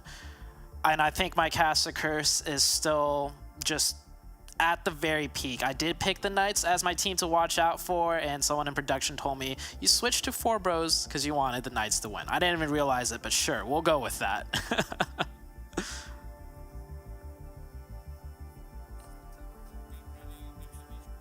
Absolutely pissed at you, Zute, because I picked a 4 bros, and then you just cursed them because I felt like that game could have been a 4 bros, and then I just found out Zute is like, all right, you know what? This game might just be 4 bros. I'm taking off my ISO from Knights, and this game might just be 4 bros. And the next second you find out the entire squad of 4 bros has been eliminated. Like, Zute, stop it, man. Please stop. Like, I mean, it was bros. They're currently struggling. It was a 4v2. Like, come on. It was a 4v2 and they lost it. They deserve to lose that if they lose something like that. I don't know, man. But it's a new game. We're back on Miramar right now. And I think, this plane path is looking really good right now. A lot of teams, though, not jumping out early. There's a huge just open area to the northwest. It looks like more teams are going to congregate around the central of the map, and of course we've seen so many times 5 teams around the Los Leones and south of it. And yeah, Look, none of the teams are actually going to go for El Pozo too. So El Pozo is currently contestable, but what I want to see is the circle, because as I said, 2022, the circle has been absolutely crazy. So you never know, but the circle might just pan out, because I saw one of the circle in South Asia, which is absolutely tilted down south and 50-50 divided in water and even the land surface. So that can be one of the most craziest things ever. And look at the amount of teams that have been accumulated near Los Leones, and look at the amount of space that's available inside the circle, which is completely free and up for grabs. Because in this one you can see Knights, they're currently not in the lobby, so Picado is being taken by the Chosen and K19. Yeah, the hit list. Knights. This is the first time we've seen in a while Picado hot drop. That's because the Knights are usually always there, and sometimes when the Knights aren't there, teams won't even drop there. So now that we're getting down to crunch time, Knights not here. We got two teams here, K19 and did you say the Chosen? Yes, it is the Chosen, and they'll get the opening, but it's quickly traded back. So now it is a 3v3 situation, I imagine. Yeah, 3v3 situation. Wait, Zoo, if I'm not wrong, Nova likes to drop on Minas Generalis and Graveyard side. But this time they've dropped near Chumacera. Are they going for a potential target onto someone? Four Bros is right in Chumacera, and Nova is right in the outer vicinity of Chumacera. So talk about targets, this might be a biggest one, because Four Bros, they're currently on the struggling phase. They want to make it in the Super Weekend, and they're in the latter half of the board. So Nova, they can try and rule them out. Yeah, and Nova fights with all the time and Sanhok, right? So yeah, after that big game by Four Bros, I think Nova realizes they're going to need to step up and interfere with their potential of making it in. But right now, this fight is still going on pretty strong. K19 did get their reset, but TC has yet to get a reset on their player. First Frost still just bleeding out. I don't know why they haven't gone for a revive on him. Like, they have two players in the same building. Okay, finally, a revive going through. Yeah. The K19 had already knocked another player and secured the points. And now it is a 4v3, and K19, they really need these points too. Well, you talk about paranoia, and that's currently setting up on the players of the Chosen. First Frost is finally back up, but unfortunately now they're handicapped big time, as God G, one of the star players from this team, is already out. Now it's all going to be down to Godfan to try and make some plays happen here. I mean, the Chosen, they've had a decent showing today. All the Chosen needed was a consistent day, and so far they're able to do that. And now only 2 games left, counting this one in the league play. On the final league play, actually, the week 3 too. So, yeah, you don't really have a lot of room for error at this point. As Opa is being spotted out, and oh, what a great shot from Cess with a Winchester too. Oh my God, Opa, he's gonna be feeling it all across his body right there. Oh, he's got a splitting headache. That that thud of the Winchester and that headshot. I like to see Russell play a little more aggro though. Like the comms should have gone out. I knocked the dude right in front of you at the window. Yeah. You're good to go. But it's fine though, because they're pushing in together as a team on the other end of it, and they will pick up the 4 points right there. K19, pretty clean fight. Love the off angle with that Winchester knock, and you're absolutely right. Nova is setting up onto the Four Bros team. Uh-oh, Four Bros. Don't let these hunters hunt you. This is where you got to flip the switch against them, because Nova, look at them, they're just waiting, man. They know Four Bros is right here, and they just want to rule these players out. Oh my God, I want the analyst desk to talk about this, because this is the greatest target we've seen so far. And Nova, they're just trying to rule the players of Four Bros out. Master OP is the only man in the front, isolated, so this is just like an icing on top of the cake for Nova. Yeah, I think this is the first time we've seen a team target anybody. Yeah. It's about time. I mean, I get why it's happening now rather than earlier, but it's great to see that there is going to be some targeting. And Four Bros, they have no idea. Oh, here we go. Now they know. Now they know. Too late, though. Will they be able to hunt out the rest of Four Bros, right? That targeting does take down 1 player of Four Bros, and if we've seen teams with only 3 members early on still manage to have a successful game. However, this is Miramar, which, you know, it's harder to rotate around. If you have less players, it's even more difficult to fight into the zone. And Four Bros, they're sitting in 17th overall at 52. 56 points is 19 Esports, which is 16th overall. So it does hurt them quite a bit losing that player. Talk about hurting currently, and yeah, as you said, 19 Esports, they're also not really in that great of a spot this time. Oh, Nova's going down to XSET right now, though. Kindness goes out.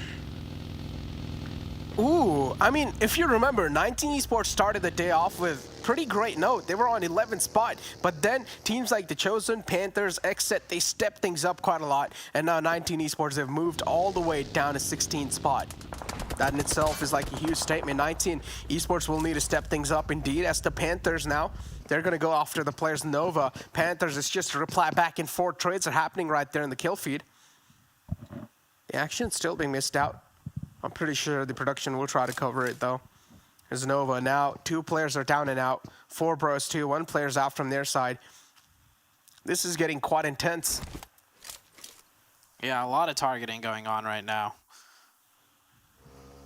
It looks like 4 bros did manage to just drive all the way array. So they'll be safe as a 3-man team. And 24K is pretty much done for. He's got the UMP, though, so he wants to time it as well as he can.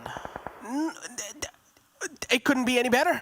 Before, it was just perfect. He was out in the open. I feel like he could have gotten the knock because 24K was out in the open. He had nowhere to go. But now he has a lot of cover, and he will find it. That's when it's perfect right there. I mean, you got the UMP. The second you shoot, if you miss your first few shots, that bullet speed of the UMP, it's not like an M4. So I understand why he waited so long. But yeah, it could have gone either way. He does end up getting that knock, but he gets traded still. 24K. This is a 4v4 situation. HTV, another team on the chopping block that really needs every point that they could get. Talk about every point. Yeah, as you said, HTV is another one of those teams. And even the overall rankings, they're sitting on 17th or 18th spot. That's not great. HTV, they need this final super weekend. If they're not going to be able to qualify, then we might just rule out of this entire competition, of the entire grand finals too, because top 16's the way to go. A risky rotation from the side of Drago, and he's actually going to go for it. He realizes he needs to save his fallen comrade, and he's trying his best to do so. But look at Mitz all the way wrapping around from the back. Will also get the control over the high ground in this fight, and that's going to mean quite a lot to HTV. Oh, 4 bros fighting with Nova once again. I thought 4 bros was out of the clear, but it's pretty obvious Nova is just straight gunning for 4 bros. They have no intention of anything else than taking out the 4 bros team. Right now, 4 bros has 2 up. I think the Nova team only has 1 player up. Love to zoom in on that action before it ends. But it's a 1v2 situation for the Nova side. And 4 bros, it looks like they're going to actually be gifted some of these points by the Nova side, because whatever Nova's doing doesn't look like it's really working out right now. Yeah, at least currently, so far it's not working out, but still the casualty and the damage has been done.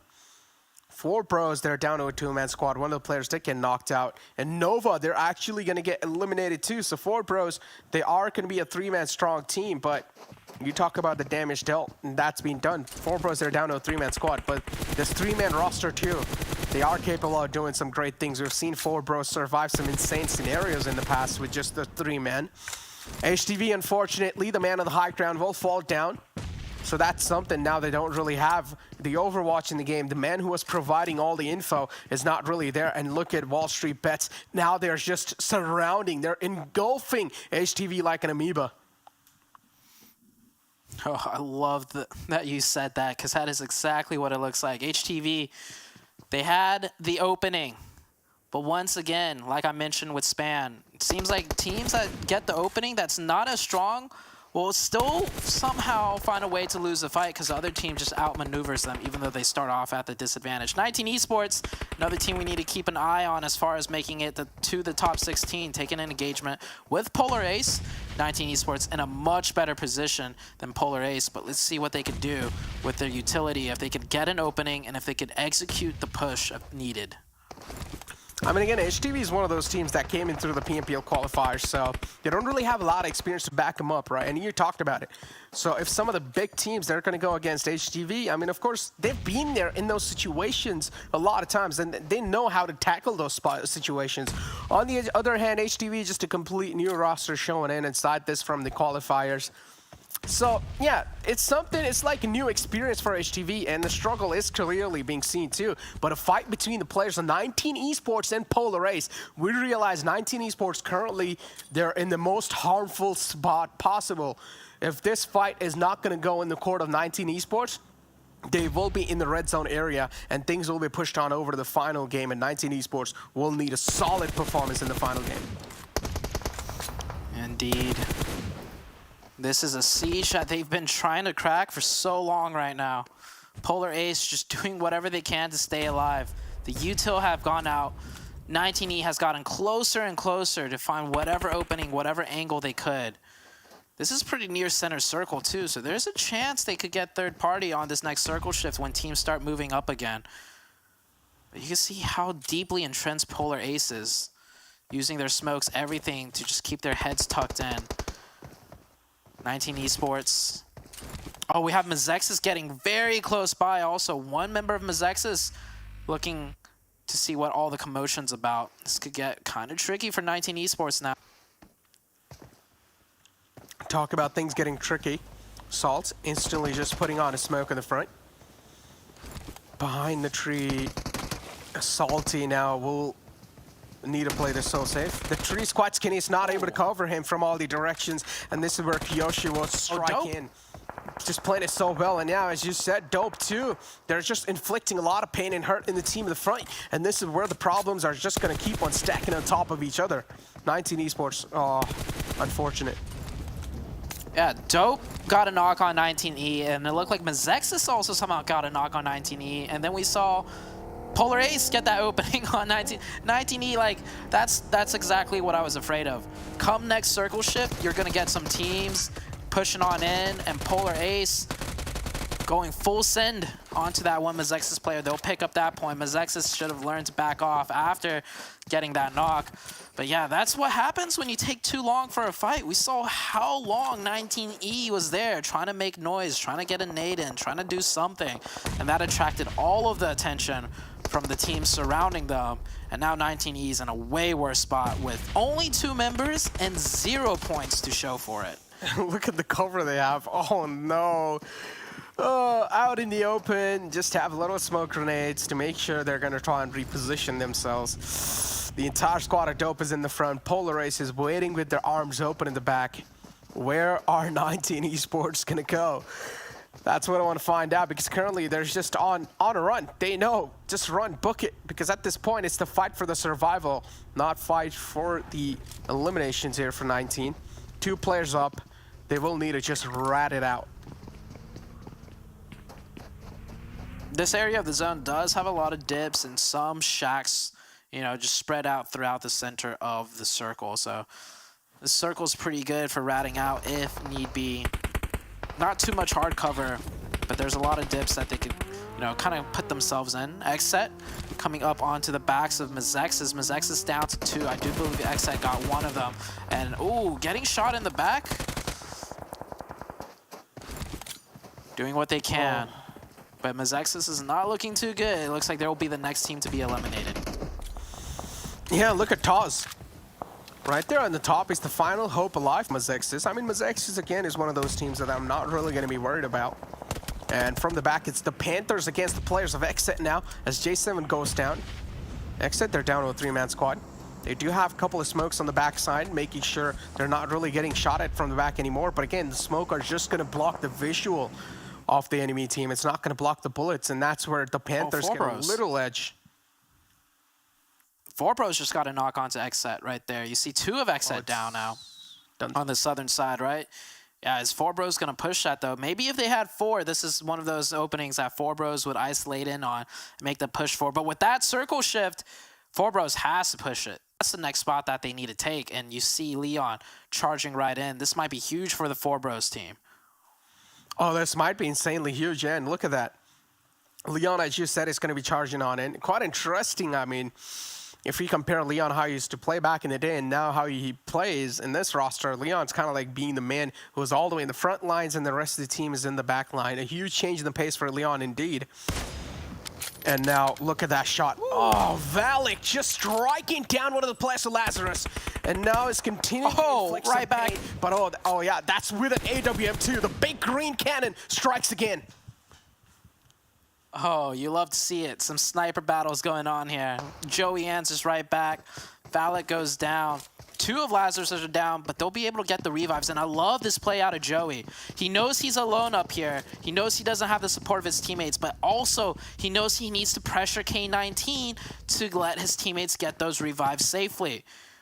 So that's a very smart decision. High game IQ awareness right there, because if Joey just held back to provide cover, they would have just kept pummeling the rest of the Lazarus team. But because he put this pressure up, K19 was not able to continue the pressure onto Lazarus. But a nice spray out of Russell gets 2 out of the car. Oh my God. 2v3 situation now. What a spray from the side of Russell to just flip things around. I mean, it did seem like K19 were going to fall in this fight, but look at K19's firepower on the final day here, Zoo. I mean, it's looking like K19 currently is a really strong team, a solid team without a doubt. Looking, just waiting for Kaseki, making a rookie mistake right there. Did not realize one of the player might just be in the front. An easy frag right there for Wancho, and he might just wrap another one, but unfortunately he's also running out a lot of bullets. He's trying to play the headshot angle, but it's not really going to work out, and oh my God, they just wipe out the existence. Imagine if he got that knock, though, with the AWM. That AWM shot actually connected. If Russell did not have a level 3 vest, that would have been a knock. And then it would have been a 1v1. I think that was Joey at the end, right? Yeah, it's definitely Joey that knocked Juancho and then went for that quick AWM switch. I respect that. That would have been a beautiful play. But Lazarus do get taken out. More importantly, though, like you mentioned, K19, they're really trying to secure their first ever Super Weekend, and they're looking good doing it. So far, so good. 2 players up for WallStreetBets too. Polar is there right in the smack center. And of course, you're not really going to have a lot of cover to play around with in these final circles. You will need to play off of with those rocks and some couple of bushes and maybe those ridges too. As Dope, currently all their players up. Edge of the circle is the way they like to play, and that's what they're doing currently. And SLR in action.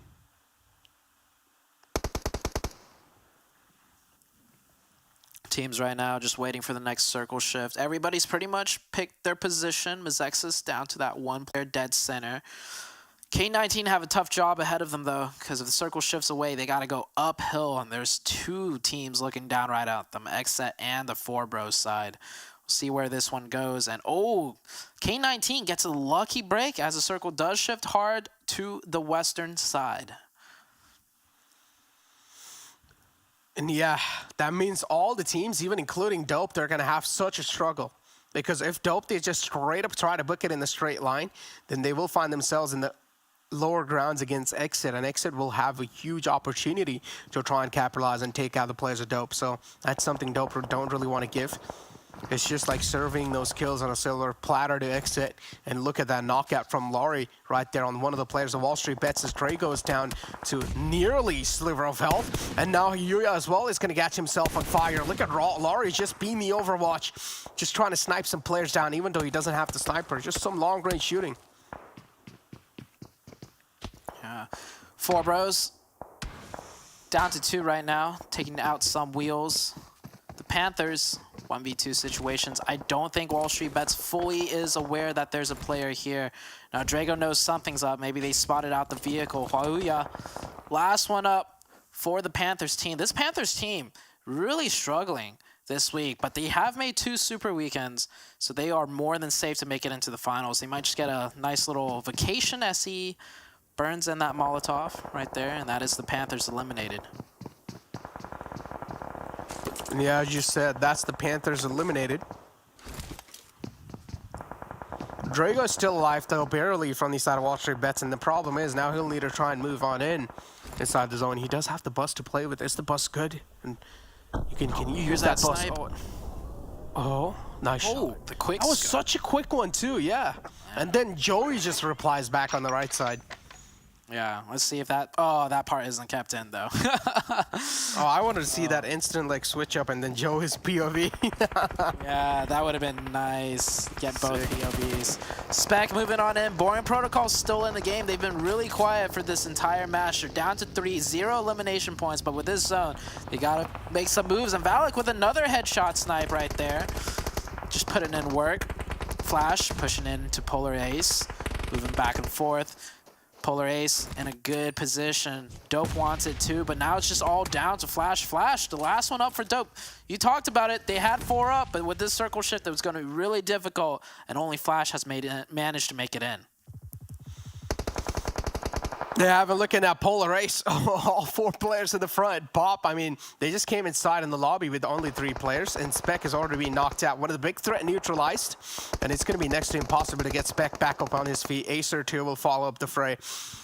Boring Protocol, I mean, at this point, they just know that they have secured the lead right there. It's not going to be that tough for them to try and make it in Super Weekend. They're all the way on the top, just topping the table, so they can just do anything the hell they want. But the next circle is going to shift right on top of the players of WallStreetBets. 19 Esports 2 barely making it in the edge. There we go. Dope is eliminated. Press from HQA and Polar Ace. Now HQA pressing onto the Polar Ace side. Polar Ace right now with 9 eliminations. Looking really good. HQA, however, has 4 members up. And they want this position that Polar Ace has because it is the next spot in the zone. K19 destroying XSET in the kill feed right now. Keep in mind, K19's fighting an uphill battle, so getting the better of the XSET team. K19, this is a completely different K19 team than we have ever seen before. This is kind of the K19 I kind of had expectations of coming into PMPL because they do have an experienced roster, and it's about time they start showing up. Imagine they were just like pulling off a prank on us this entire time, making us think that they're pretty bad at the game. And then, you know, they just like absolutely pop off. And then K19, they're just able to show themselves up. But oh, that Groza sounds so nice in the final zones. And it's also going to be able to strike down the entire team of Polar Ace as they're going to get wrapped up in 6th place. As still 11 players are alive and 5 teams are total. XSET, as you said, they are currently on the high ground. They're looking really good too, doing so. 3 players of K19 right there in the front lines. And again, as you said, K19, they've been looking phenomenal so far. Hopefully they're able to deliver it up to the mark. And what just happened? WallStreetBets and XSET, an awkward fight, an awkward moment indeed. As WallStreetBets, maybe a little bit of issues for him. Kill switch goes down from the high ground, so now XSET just down to 1. HQA with 4 up. HQA versus K19 is what it's looking like it's going to shape up to be. We still got a solo of 19E. 19E still alive and in the game. Remember when they got third party by 2 different teams and they were down to 1? Well, somehow Rad has made it all the way here into the top 4. Yeah, and we talked about this, right, Zoo? 19 Esports really need this game. And that's what Rad is trying to do, just rat his way in. Rad. Grenade here. Oh, I heard a pen. Polo G might get grenaded. We'll know very soon. 5, 4. Oh, okay, maybe not. Maybe it was a smoke or something. But they definitely know Polo G's down there. You saw how Juancho was looking dead at that rock. Yeah.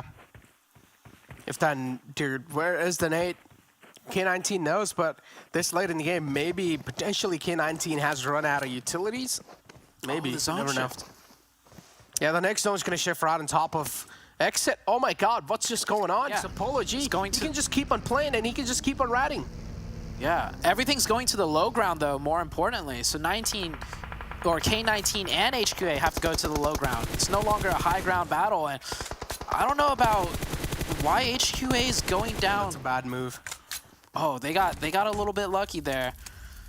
They definitely could have waited, throw down some smokes, and then moved to the low ground. But luckily for them, none of them get knocked. That could have been the huge opening K19 needed. Now K19 needs to make their way down. They got some smokes that'll help out. But HQA, actually, I guess it's not a bad move at all because they did spot this ridge, and they were going for this ridge in particular. So quick, decisive play by HQA might be the game-winning play for them. And look at that, sub pick just pops his head out, takes a couple of bullets, and then instantly just ducks back in. Exit right here too, as we said. Polo G is going to be the last man alive, and he also has the Molotov whipped out, but Polo G realizes it's better for him to just stay as quiet as possible. So many teams now are starting to close in. The circle's way too small, and there's way too many players alive at the same time, so we're probably going to be seeing those bodies hit the deck soon. Russell gets taken out from K19, as now K19, they're just down to a 2-man squad, and they are the biggest threat currently in the lobby for HQA. I don't think anybody realized. Oh, okay, there we go. 19E's out. I was about to say, I don't think anyone knew 19E was there, but they do know now. HQA down to 3. Juancho with that pre-fire right there. Oh, does tag up the pixel. That's big. Of King Pig, but he doesn't get the knock. That could have changed everything. Can he get the knock? So Juancho still gets knocked. Tries to go pro, but still inside Valak in a 1v2 situation. XSET is still alive, by the way. Polo is just waiting this out. Valak cooking in the blue. He's got the arm. He's got to hit that quick scope headshot with that arm if he wants a chance to make it in. Or is he in zone up here, though? Oh, he's actually in zone. Cross does have an angle if he peeks up over the top, but he's getting that revive. Polo still up in the game as well. And, oh, they can actually stay alive up here and get that reset. It's going to be a 3v2v1 situation.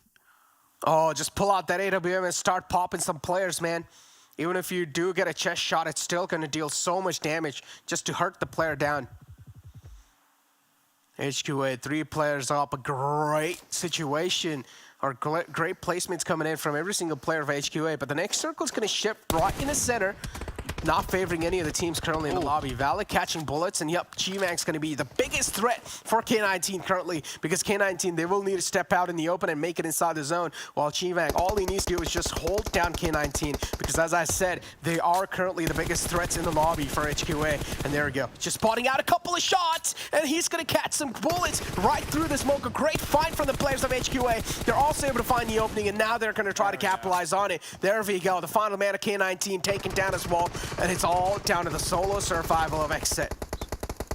Polo G, 1v3. I don't think he could do it here. He does try and get at least one, and that is XSET taking out HQA, coming in with a huge win. K19, however, I think they finished off that match with 20 points.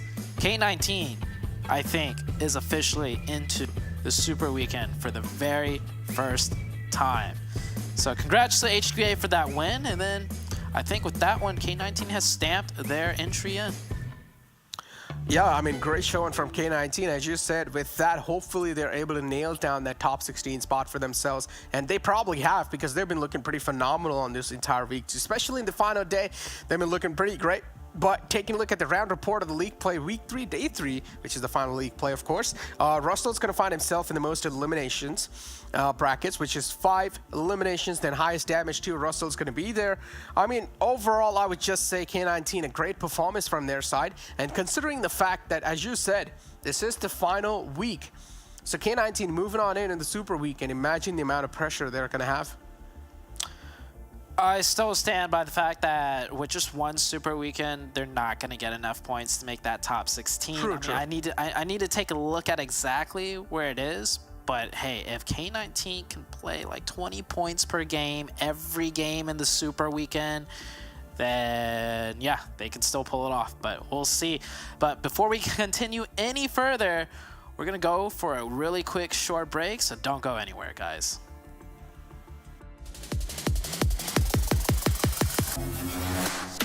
Choosing the right grips in PUBG Mobile.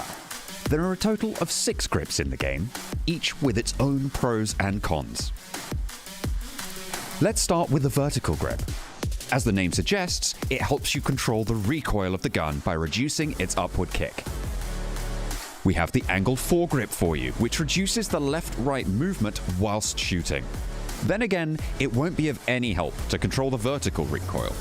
Thus, players who use gyroscopes to control recoil, they receive significant benefits from it. Now, half grip is the one that functions like an all-rounder by reducing both the vertical and horizontal recoil up to an extent.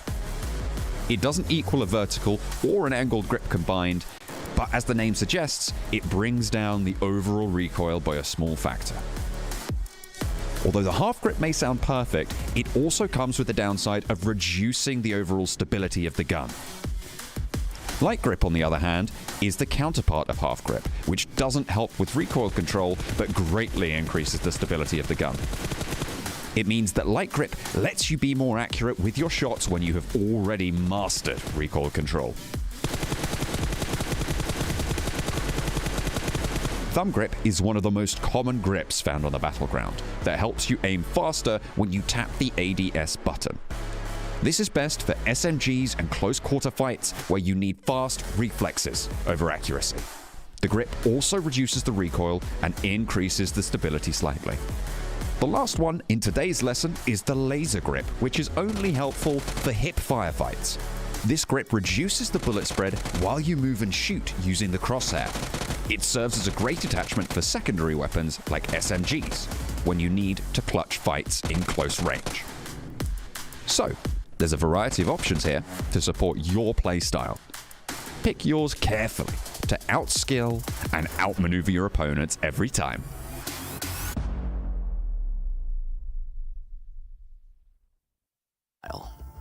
One more match to go. That is it. Oh my gosh, I'm so hyped for this. And I'm also hyped, of course, to be able to give our big friends Monster Energy a huge shout out. Huge shout out to Monster Energy, our official energy drink partners. Guys, come on in. 7 glitter. Honestly, okay, first off, we gotta talk about Valak, dude. Valak, bro, I'm gonna actually talk to you. I am so mad at you, bro. How could you throw that? You have the AWM and you don't trust in it? You don't trust in the AW towards the end? Tell him. Tell him. Oh, I know that you took a break because you had to go to school and education's important, but you're gonna have to hit that training room, son. After this, oh wow. Okay, all right, let's get into the match, Rick, and let me calm down. 7, break it down. Tell him. But hey, to be fair, remember what I said before this match? K19, it is time for you to show me a good elimination match. Guess what? Yo, maybe you guys are onto something. Maybe I am kind of blessing teams in some kind of weird way because they put up 10 elims with 20 points total. By the way, helping Code Addiction, great match. You know, I like that Shield 1 post still, 24 points for them. But K19, I mean, this is a completely different team today. I don't know what's going on. I don't know if it's finally the pressure hitting to them. I just don't know, Glitter. What happened? Where did this team come from? It's what I was saying before. This is why we get so frustrated, because we know all of these teams are capable of very good performances. That's literally why they're here to even begin with. And everybody wants to wait until the last minute. And speaking of teams that aren't picking up at the last minute, they'll look at all the way down at the bottom. HTV has been struggling all day, and after Lazarus picking it up, they kind of got a little bit quiet. Like I said before, Panthers not coming in after a game off and being able to do anything, and that's even scarier for Panthers because they are now, you know, in a rough spot after last time we checked in with that overall. So there is so much going on from the teams that were literally quiet for 2/3 of an entire season, did absolutely nothing, qualified for 0 super weekends, and then all of a sudden everything is just going their way. That we're still playing that April Fool's jokes. You know what? Right? K19, I'm gonna give it to you. That was one of the best April Fool's jokes ever. Just kidding. They were not. They were actually just really bad the first 2 weeks, and they're finally showing up. But I mean, same with the hit list, right? That this was a team that out of nowhere they started performing too. Once we see the overall though. Oh man, you know what? I'm not gonna spoil it yet because I'm currently looking at it and wow, sus. But for K19, the way that we're able to take on fights, yes, you heard Hot Jukes there saying that he should have used that and I think the reason why he felt that way is because of what we saw Valak do with the Car 98. That man was just popping off some squid scopes. That man was just knocking people across the map. So I'm kind of with you, Hot Jukes. You know what? Maybe he does need to go back to that training ground and then just work a little bit more on those AWMs, feel the pressure. But hey, with this performance, I wouldn't be surprised if we actually see them on that super weekend. And maybe then, Hot Jukes, what do you think? You think he'll maybe then showcase those AWM skills? I don't know what he's going to showcase at this point, man. I'm just still so mad. I'm so bad. I mean, like, he could definitely get it done, you know, but he's got to do it now. And I don't know. We'll see. I think a great finish from them. We got one more match left to go. But it's still a beautiful performance. Look at Kate. Look at Russell, though. 882 damage. That's pretty nice there, 7. It is. And Glitter. WallStreetBets, Drago, my boy, finally showing up again. 5 elements, 617 damage, and we also have Kim Pig right there. I'm not gonna lie, I wasn't expecting this top players, but I'm actually very happy with this. It's all squads we haven't gotten a chance to talk about. I mean, Jukes had even asked you at the beginning of the day, who do you want to step up from K19? You said all of them, but I'm not surprised that it's Russell doing very, very well right now in the top players. This is a name and a player that we know well, that we've seen in previous seasons on different iterations of different teams. And so this is what we were expecting. This is kind of what we assumed from the beginning. This is what we want to continue seeing. So I know that this day has flown by and there's only one more match left. But K19, you're playing in it because you sat out the first one, and I want to see more of this to close out the day and set yourselves up strong for the Super Weekend. They got to set themselves up big here. And honestly, they have to focus on keeping some teams out of that top 16 because they haven't played in any Super Weekends. If all those teams make it, they're still pretty much all done and dusted here. Still so much to talk about. It's honestly insane. Let's, why don't we, of course, bring in our top players, huh? And see how they've been doing. But before we, of course, we talk about them, I think we got to talk about K19, right? Let's go ahead and look at the top players from this squad and see how their whole stats went across the board. We saw Russell's, you know, but man, look at this. Juancho, Valak too, put up some big numbers, 7. Yeah, these were players that we were calling out. And to be fair, I mean, I know we were kind of giving feedback there to Valak, but those are much better numbers than what we have seen in the past. For him to be able to finally get an elimination as well, put up 728 damage. But the storyline here goes to Russell. This was a player, and I remember the stat, 0.88. That was his average LMs per match. It wasn't even one. So Russell, huge, and I mean huge step up there with the 5 LMs, 5 knocks, 882 damage. And then overall, everybody's performing. This is what happens when you guys give yourself the average survival time. I feel like, and this is something that a lot of the other teams need to kind of keep an eye on too. If you're struggling, just focus on average survival time and then start focusing on the LMs as well. Yeah, get it done. Get it done. Focus. Get those points in because you absolutely need them. And now, let's look at the overall leaderboards, right? That's something that I think that we have to look at before we even talk about anything else. And look at this. We're looking at the first page. Lazarus going down to 8th place. A lot of big names up top, but I know it's that second page we're going to be keeping a close eye on, Glitter. Ain't that right? Of course. I mean, obviously, we've got our eyes on the 2 giants that have been battling it out the entire season, and Knights and Nova only separated by 2 points right now. We love to see that. We want to see that close, but this is where things get a little bit... Oh, hit list. Hold on. Okay, okay, this is bad. K19 is now in 9th place. Crazy. With still another match that they get to play, right? Dope is done. They're done playing, because look at this page. They're the only one at 12 compared to everybody else still at 11. There is a chance that Dope drops out depending on how Hitless 19 Esports Execute perform here. And Execute has barely hung on all day to that 16th place. Hitless has just fallen down all day, and now they're actually in danger of being eliminated, 7. HTV and Panthers dead last, and 4 Bros. I mean, even I guess Vamp. If either one of them have a good performance, because all these teams are playing, you can see everyone's at 11. They're all playing this last match. They could really upset some things. Oh my goodness! What is happening? I'm gonna put this out there. If I am K19, I am trying to hunt down Execute. There we go. That is the first team I'm going to try to hunt down, because if we actually were to look at the overall standings for Super Weekends, Execute is currently in 15th place with 92 points. And the way stuff is looking right now, I think Dope Esports is going to be able to make it in. And if they want to be able to make it to the top 16, Execute is going to be the mark. If Execute obviously doesn't make it to the Super Weekend, Glitter. Dang. And you can see how our bubble has updated as well here with 19 Esports having hit that 66-point threshold that we were kind of projecting, and now Execute 2 behind it, 4 Bros 9 behind it. But if they have one more solid performance, that 9 points, that's achievable. That is very, very achievable. I mean, we saw a Vamp at 1 point in the season that was able to get multiple chickens. So an 11-point match for them, even in this last game, I mean, that's not out of reach either.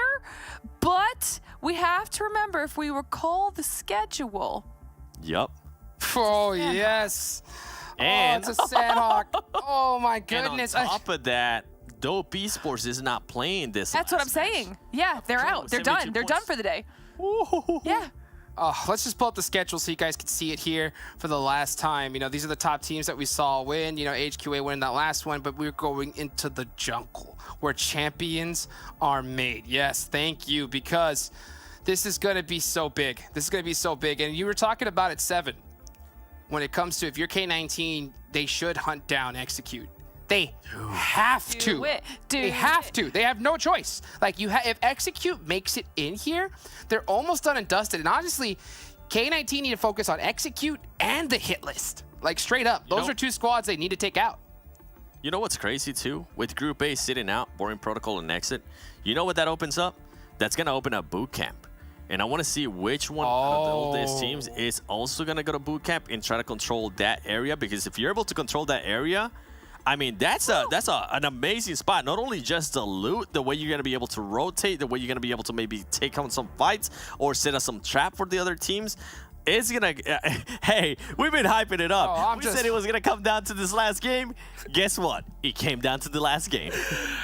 The last game, I'm literally just like, I'm just trying to think, like, what would I even do with this situation? There's so many different angles that you could take. Like, yeah, now that boot camp's open too, that's a huge one. 7. All right. What are we going to see here at the end? What are we going to see, man? Call out a squad. Let's see it. Let's hear it. Let's go. I'm going to call out a squad that's not even playing. I'm going to call out Dope Esports. Oh, come on, dude. They're done. No nails, dude. They're gonna be so scared this whole match, and I've been talking about it and I've been preaching it. You don't want to be a team that doesn't get a chance to play the last match and then ends up with like, oh man, are we gonna qualify? Oh, please, destroy him. Worst case ever. No, you gonna let them say that about your squad that you picked, huh? Listen, I am. Okay, because it's a rough day. Not the double down.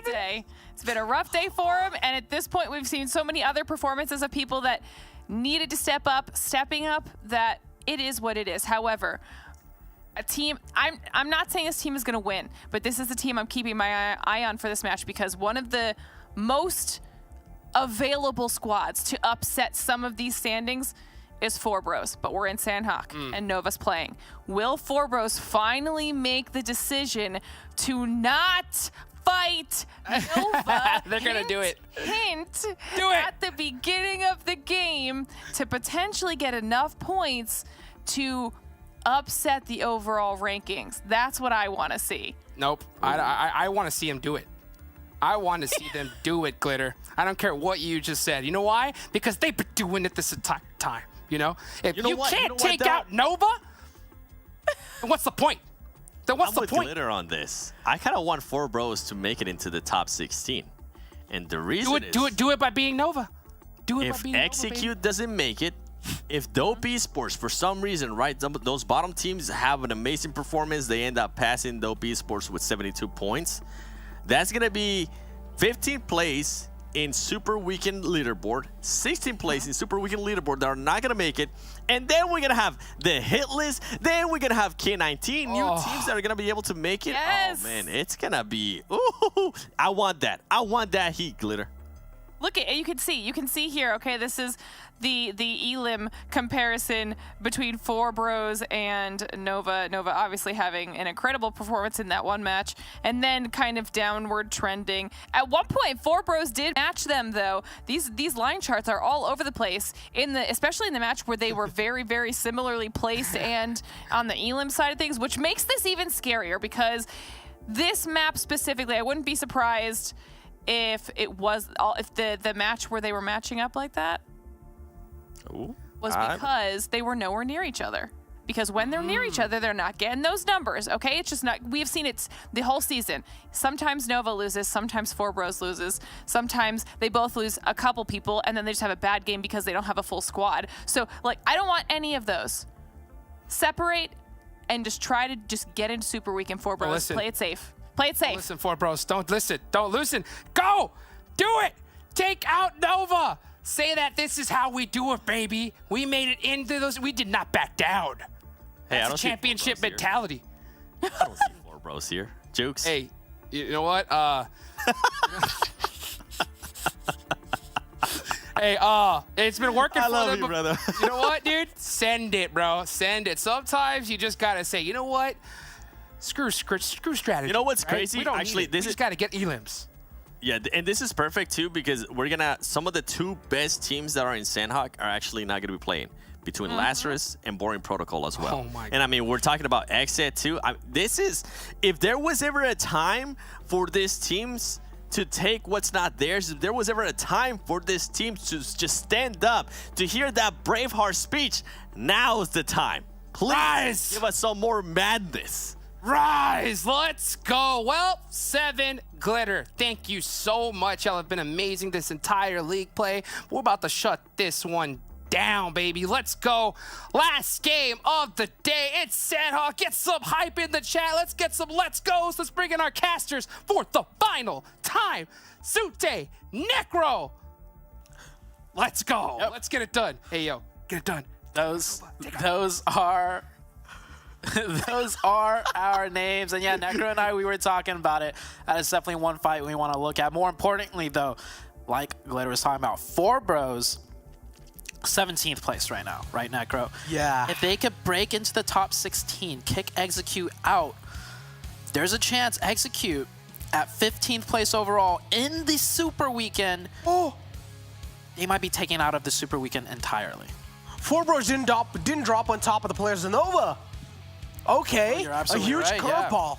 Yeah, a huge curveball from the side of 4 Bros now. I want to see what is going to be the improvisation from their side because, again, XSET 2, they're not really in the game, so they might just try and drop on the spot of XSET or even boot camp is up for grabs, and that's what exactly is happening. Leon, a great way to play things off in this final game right here, 4 Bros. Yeah, that is really smart. 4 Bros, I'm not going to lie, I'm impressed with the way you guys are playing, and that's why I went with you guys on the final day, because I knew you guys have the capability of just flipping the switch. Hot Jukes wants us to say no grapes out of the side of 4 Bros. Hey, I think that is 200 IQ. I absolutely love their adjustment. I don't know if the viewers could tell, but during that parachuting phase, the 4 Bros players, their parachute icon lasted a bit longer than typical for dropping straight down. So they dropped out of the airplane, pulled their chutes a little bit early, and did some scouting in the air to see, is anyone taking boot camp? Is anyone taking the XSET split? Which one is open? Turns out both of them are open.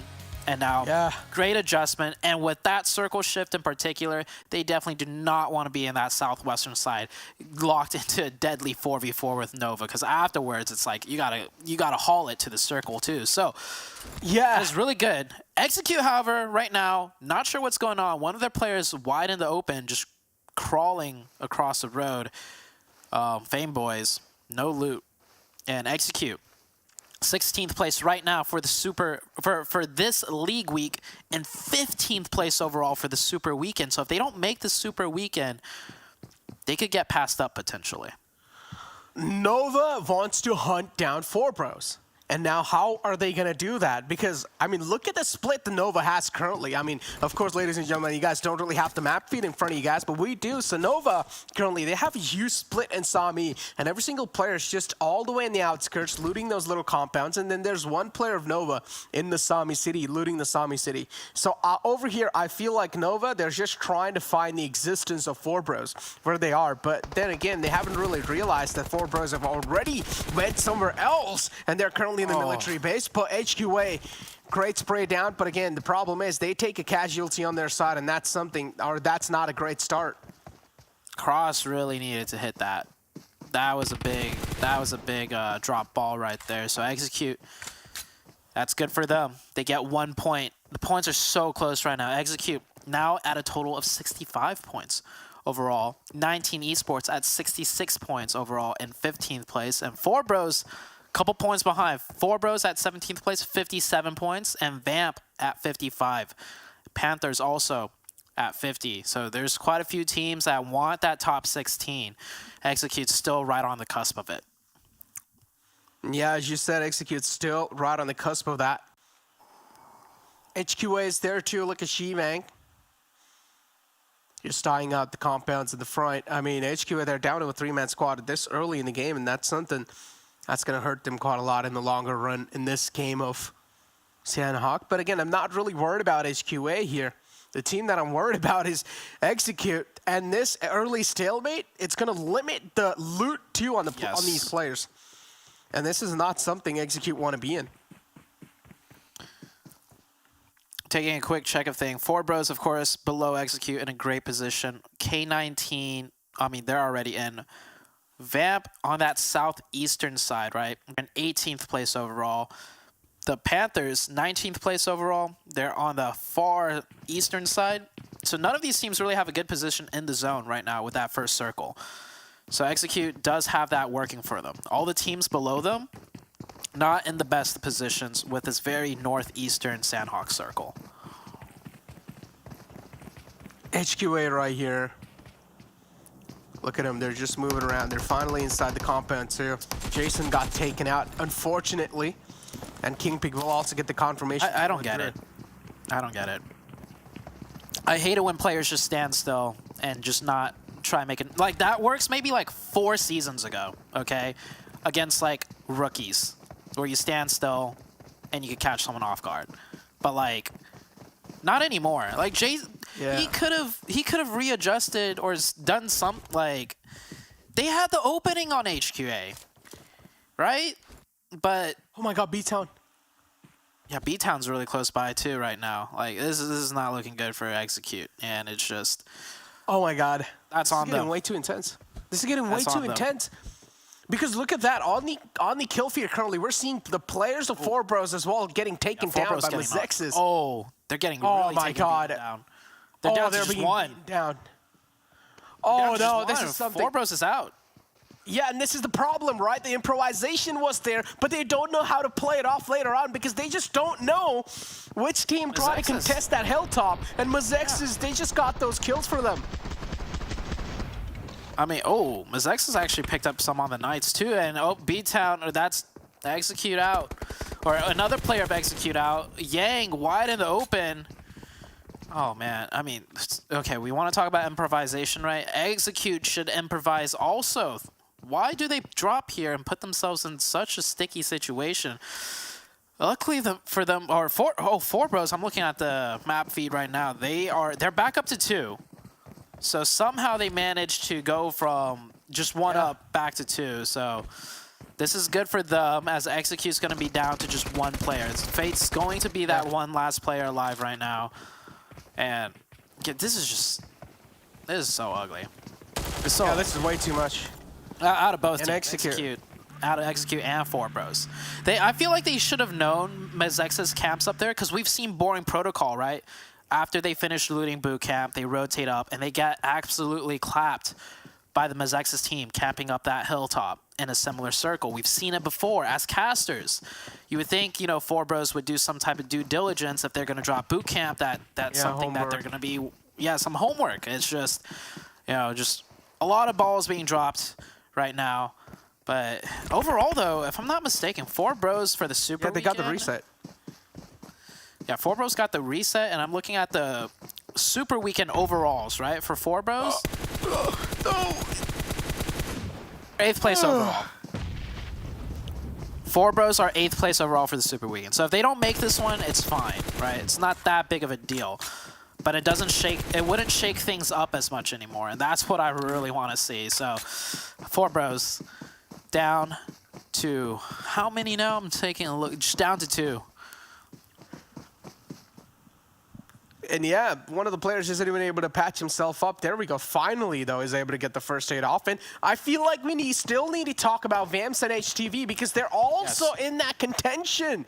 HTV is in this game. Vamp 2 is in this game. And Vamp, they're probably going to go for a Met strat. And that's what they're doing. They're still in the outskirts of the entire game right there. In the blue, in the wall of death. Just tanking that damage, trying to accumulate those meds.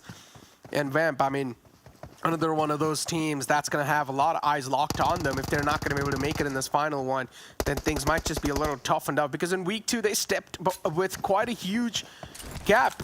But again, to just nail it down, they'll need to have a great performance in itself. And look at that, 4Bros, they get eliminated, they get taken out. And at this point, we might as well just conclude that 4Bros are not going to be able to make it in the Super Weekend 3. Nope. That's huge news for Execute, though. That is so. Execute. They've only made one Super Weekend. That's why they need this second one, just to make sure they make it into the finals. Now that is one team below Execute. That's completely out. The next team is Vamp at 55 points. Execute right now, they have one elimination, so they're at 65 points. They have a 10-point lead on Vamp. Problem is, they're just down to one player. Yeah, so we'll see how that goes for them. And I mean, Hot Jukes currently is saying that's what they get for not dropping on players of Nova. For not fighting against the players of Nova. That's what they get. Oh, hit list. Unfortunate. And the hit list too getting wrapped up. What is this game? Some of the teams, man, that's currently on the struggling phase, they're just getting taken out like that. And oh boy, I mean, damn, even the Panthers, they really need this one. Panthers too is one of those teams who aren't really able to focus on, and they're not doing that great in the league play stage. But if you talk about the overall rankings, they're currently sitting in the top 4. So again, if Panthers do not make it into week 3, they're still chilling. Yeah. Right now, the Panthers, it's like, if they make it, it changes things up for potentially Execute. That's the main big story right now. Panthers have 5 eliminations already, so they're at like 55 points. That's really good for them, and they're able to get that reset. So there's a chance Execute can still get passed up by either Vamp or Panthers. And you mentioned HTV. HTV, I feel like, is way too far behind. They're going to need, like, win this match, and I just don't think HTV has it in them, right? So I'm going to count out HTV for now and not worry too much about them. But my eyes are set on Vamp and the Panthers. Oh, one of these teams will need one of these teams will only be able to qualify in there. Quite too. Just that suppressed vector sounds such like a water gun, but the damage that is inflicted is nowhere near the water gun. As Koi now is going to catch bullets from the back to Drago. Great placement in this entire area, and this is something Paradise Resort, man. The vertical placements, the vertical angles that some of the teams can hold, it's absolutely insane. And look at Drago. Now it's just spraying down the bullets in the front, but QZZ with a drop shot in the end moment, that's going to just secure him that knockout too. WallStreetBets now, things are really turned against him, but Stevo, he pops back up and he takes down another man of Nova. Nova left with 2 players up, and Ren is going for another res right there. I love this urban warfare. So many angles, like you said, the vertical angles, the windows, the doorways. Nova, though, such a strong team. It looked like they were on the losing side getting... Oh, just as I say that, they are definitely on the losing side now with a double nade out of Stevo. 2v3 situation, make that a 1v1. Can QZZ clutch it up? If anyone could do it, it would be QZZ, but he does not even get the follow-up knock, and that is WallStreetBets picking up 4 points and shutting down the Nova team in spectacular fashion.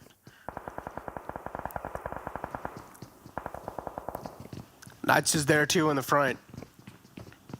Polar Race, all players up. The circle is going to keep on shifting up north. HTV, they might just have another chance to try and do something in this one, but the problem is it's 19 Esports just trailing them from the back.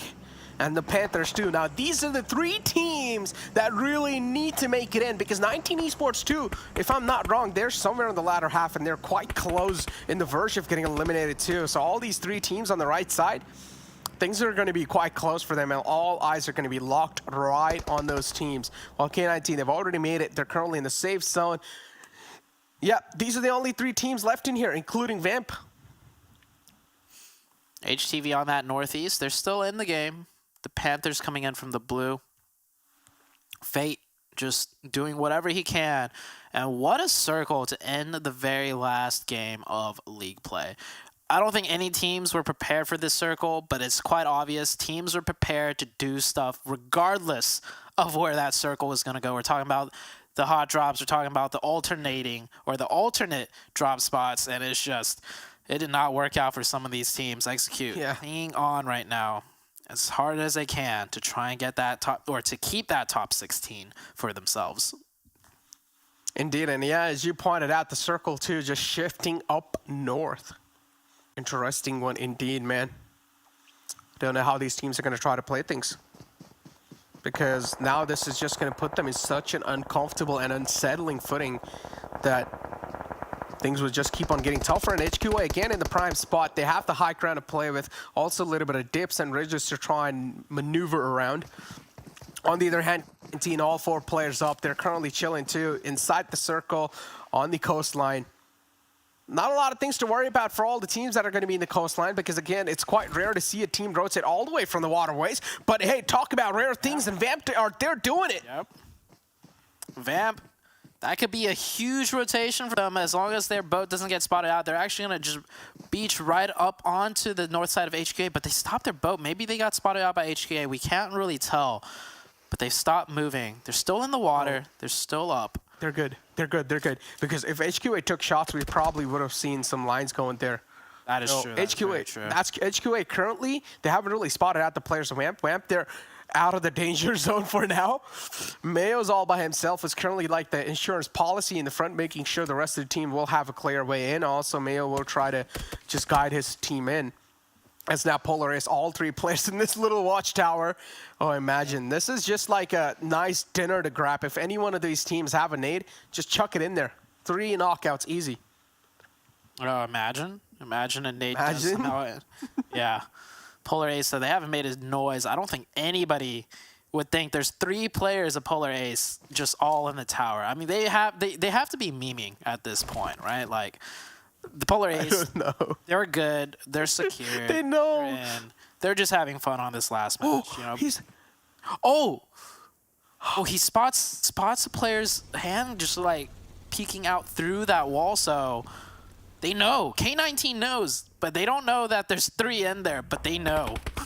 You know, there is someone in there, though, that's for sure. Just chuck in a nade, please. It's just like some food up for grabs for free. Just chuck in a nade. 3 players done so, but again, for that, he will need to close in a bit of distance. And again, the circle is something that's causing so many problems for a lot of teams. And now another problem that'll be caused has to be for a team like Panthers. How are they going to now try to move on in? That's something I'm really wondering about. The Chosen 2, they've grouped up right on the southern side, and they're also taking a lot of damage from the zone. But the next circle this time is going to shift down south, and that means Vamp, they're barely going to be making it in the edge. Another team to watch out from has to be HQA. But I had this little question for you, you know. Nova, in this final week, you aren't really seeing Shifan playing. Instead, Rin is playing in here. So what are your thoughts about that? I think it's definitely an adjustment that they have to test out. Right, we've heard it here and there, like, you know, what if, you know, they subbed out Shifan? It's been, you know, the suggestion has been thrown out there, and just, we won't know until it's tried. So we'll see how it goes for the Nova team. But Nova overall, playing with Shifan, has done pretty well. As HTV, well, it looks like they're going to be eliminated right here. Oh, unless they get, boom, gets the double. Fight's not over yet, and they get another one. That's 3 points for them, but they need the chicken.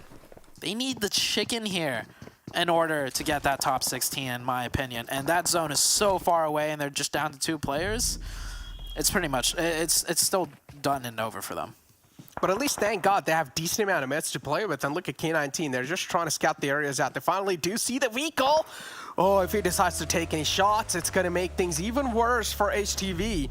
HTV now, they're trying to just maneuver and move it around to safest spots possible, but I feel like this is not as safe as it looks. The Panthers, they spot him out, and Hayuya is still able to take down both of them. How does he pull this off? He's barely alive, out in the open. The confidence in this man is absolutely nuts. Let me tell you how, because it's HTV. I mean, credit to Hayuya, I'll give too. you that. I'll give you that. Credit to Hayuya, too. I mean, if Hayuya turns on Xenox somehow here, ooh, you saw Xenox go back into cover. He respects it. He respects Hayuya, but yeah, Hayuya gets taken down right there. I mean, it's just HTV things. There's taking a look at the overalls real quick. HTV, they're out 17th overall in the Super Weekend, so they made 1 Super Weekend at least. The Panthers, though, really need to try and make it in, but it's not looking like the case right now. I mean, at this point, we might as well just rule HTV out the entire Grand Finals too, right? Because I think so. Boy, oh boy, things are not looking that great. And then Knights here, Xenox is just on the bike, chilling out. Look at him. This man is just trying to be the stunt man from Knights. And he barely makes it on a sliver of health inside the zone. Just kind of like last man, you know, he's kind of like the little stunt man who makes it in through all the thorns in the way.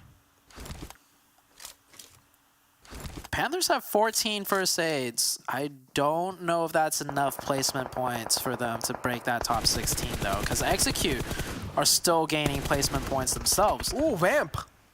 And, oh yeah, we totally forgot. Vamp is still in this, too. Oh my gosh, so many teams to keep track of. Vamp with 6 eliminations. 6 eliminations. Oh, Vamp was already in a pretty dangerous spot in terms of passing up Execute. So with 6 eliminations, with 4 up, they're about to get this revive. If they can fight their way in successfully to this zone, oh my god, they could pass up Execute. I feel Godv so much right there. He accidentally picked up his teammate on his shoulders, and I tend to fat finger that too, because I sometimes think it's like the revive button. I click on it, but then I realize, oh no, I've accidentally picked him up. I need to drop him instantly back down. Oh, okay, I feel that. Just fat finger in that key right there, but it's okay. Godv's gonna get the res back up on the follow man as Vamp. They've got all the players right there. 4 players up. They still need to try and slowly and steadily edge their way inside the next zone, because now they will need to move out in the open, and Vamp might just catch a lot of bullets doing so. They did take a bit of damage, but that's not going to be enough to rule Vamps out from this game. And yeah, Vamp doing such a great job in the final game, able to step themselves up, but unfortunately Mayo is going to be sacrificed in making the final rotation. Wait, am I seeing this right? Execute is out. Yeah, they are. Execute, okay, Execute is out. They got barely any placement points and just 1 elim point. So Vamp is getting battered up right now. Vamp does manage to keep 2. WallStreetBets laying in some nice shots onto Mezexis here. The Panthers still involved in this. We saw they had 12 first aid kits earlier. I don't think it's enough to pass up Execute, let alone with Vamp still in the running. The biggest question right now, Necro, is Execute making it into this Super Weekend? And if not, are they going to make it into the finals with only 1 Super Weekend under their belt? I feel like you asked a really tough question right there. Yeah. We'd be able to find out. I can't do the math in my head. I'm just holding suspense here. We'll see. Yeah, as I said, we'll leave it to the analyst. We'll leave it to the analyst. Yeah, I mean, I can try to answer. I can be pretty quick, you know, but yeah, it can be wrong, so I might as well just would not say anything. But 3 players right there in the front. WallStreetBets looking so great so far. Vamp and Foul, fortunately, the next zone's just going to screw them over. So they'll now need to traverse out in the open as Godv2 is taken down to half HP. And yep, this was ought to happen. Appa just backs up, or Appa just strikes up, and he's able to take down one of the players from Vamp, and now it's all down to the final man alive. WallStreetBets, they do have a little hope, or they do have a little glimmer of where the final man's going to be. Ooh, there's Vamp down. Unfortunately, yeah. Taken out. Vamp is down and dusted. Oh, they got 3rd, though. Oh, I think so. They made it. They made it. They passed over Execute. Yeah. The Panthers went out a split second right beforehand. So instead of 4th place finish, they get a 3rd place finish, and that is huge that they got 3rd instead of 4th. That could just be enough points to pass up. Oh, this is a WallStreetBets game. This is a WallStreetBets game. They're just controlling the entire final zone. Yeah, that circle does go up to WallStreetBets. They have the man advantage, the high ground, and the zone advantage. If Mezexis was the Knights, then I would be like, Mezexis could win this, but they're not the Knights. So chances are. Look at you. I'm just saying the Knights do miracles, okay? The Knights do miracles. Big fanboy. Even given the fact I know they're the Knights, I still sometimes doubt them, but they pull it out. You know, that's how good they are. But we'll see. Well, Mezexis, they're getting really close. They're making a lot of ground without getting battered up. There's a chance. We'll see how this fight goes. I mean, I don't blame you, you know, having so much faith and trust in the players tonight, because they've never let anyone of us down.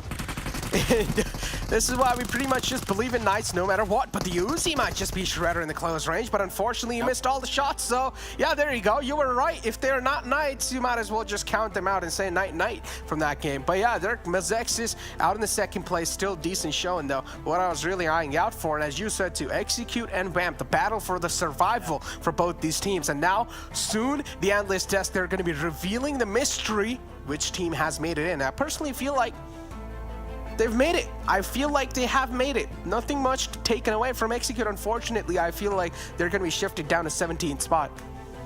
Yeah. Execute had a terrible game. They had one elimination and went out like 9th, 8th, 7th, or something like that, where I think they got 1 to 2 placement points at the very most, right? Vamp went out with 8 elim points and a top 3 finish. So we'll see. We'll see what the analyst has to come with us. But taking a look at the round report, Steve-O with the most eliminations. A lot of Steve-Os on your screen. And we saw the interview with Steve-O the other day too. Great guy. Absolutely love the confidence. And this WallStreetBets team, man, they have turned it around 180 degrees from last year's WallStreetBets. Like, this is a hard hitting team that is not a team to just be, you know, laughed at and just like, you know, shaking a stick at. This is a team that you actually have to consider when you're getting involved in a fight with them. Xenox coming in with 800 damage though, putting up, you know, some cred for the Knights as well. I mean, WallStreetBets is like a prime example of learning from your mistakes, and they've just improved so much coming inside this PMPL in North America. And as you said, all of the fans right here, all the fan base in North America, they're going to have huge expectations from WallStreetBets in the future stages to even deliver even on a stronger note. But with that being said, man, again, I just want to find out how things have been looking like on that 16th place. If the Execute, they're going to be in top 16, or Vamp, they're going to be in top 16, and, well, Execute might just be rolled down to 17. With that being said, the mystery is about to end soon, because now after this short break, it's going to be the analyst desk back again.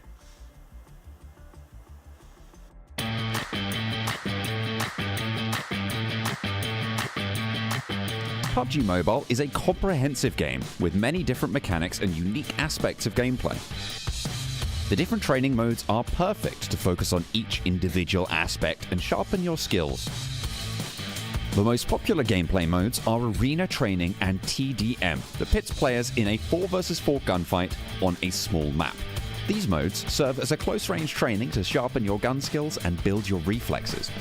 To improve on-point ADSing and recoil control, players can try out the War mode, which launches you in a fairly large space on Erangel map against 19 other enemies.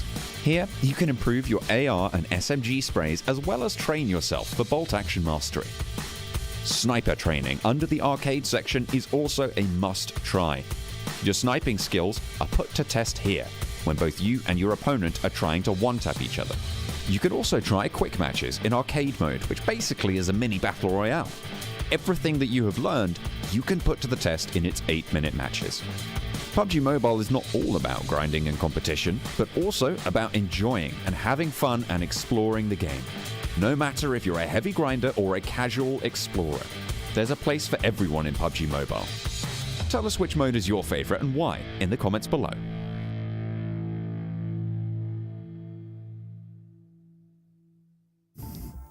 And it all comes down to this. For the final time here today, everybody, I got to give a huge thank you to Monster Energy, our official energy drink partners here. Could that last game have been more chaotic? I mean, this is absolute insanity. Clutch plays at the end. The heel strat coming up huge. 7.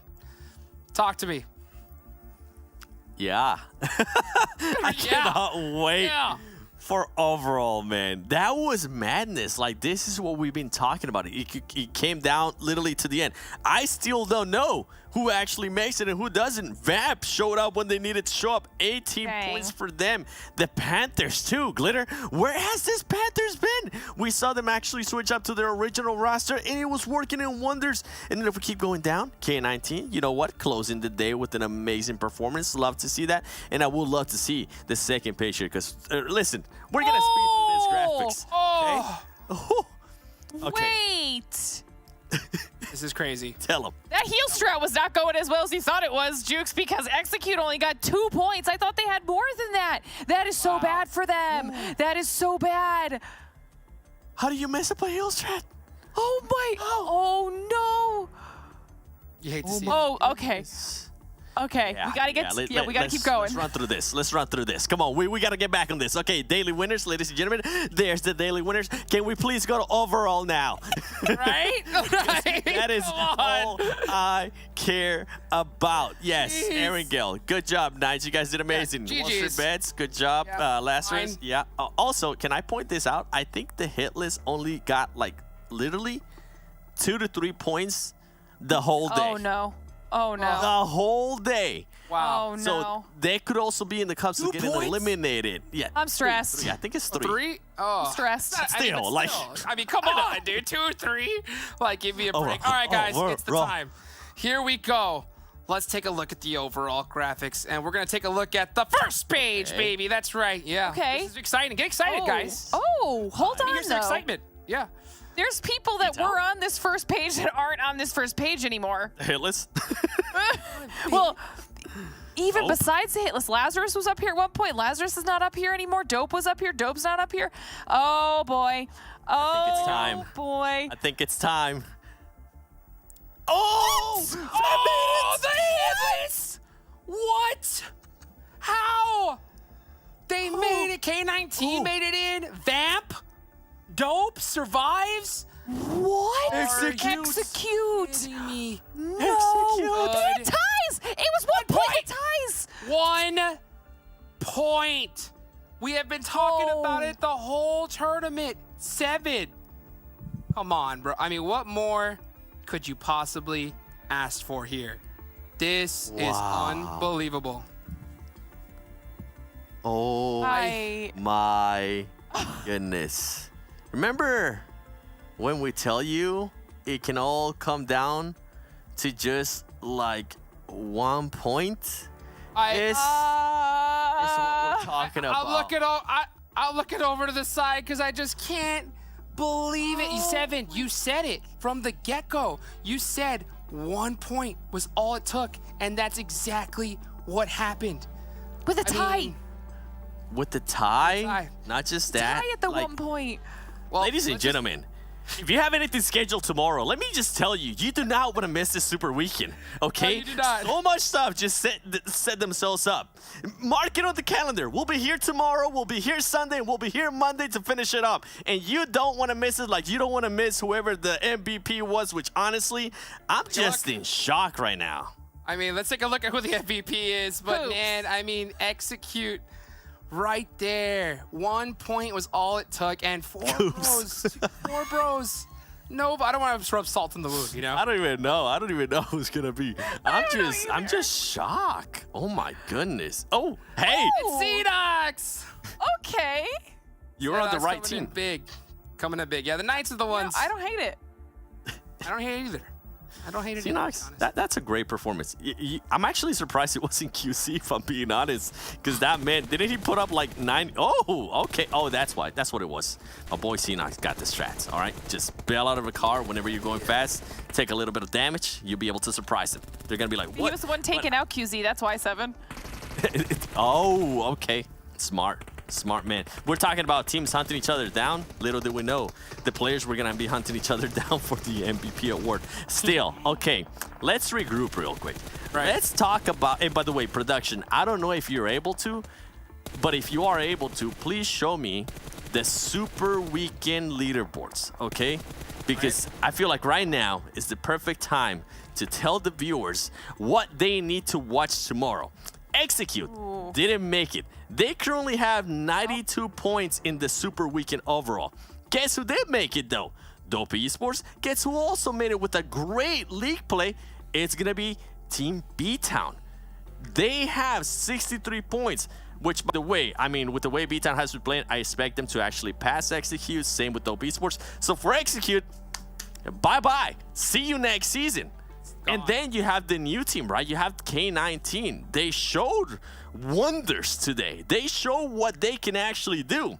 And hitless. Is this the K19? We're not going to talk about the hitless. Is this the K19 that can maybe surprise us? By the way, I don't want to talk about the hitless because they literally got just 3 points in one day, okay? I'm putting it out there for teams that perform today and maybe can carry that momentum. So I'm sorry, the hitless, you're not one of them today.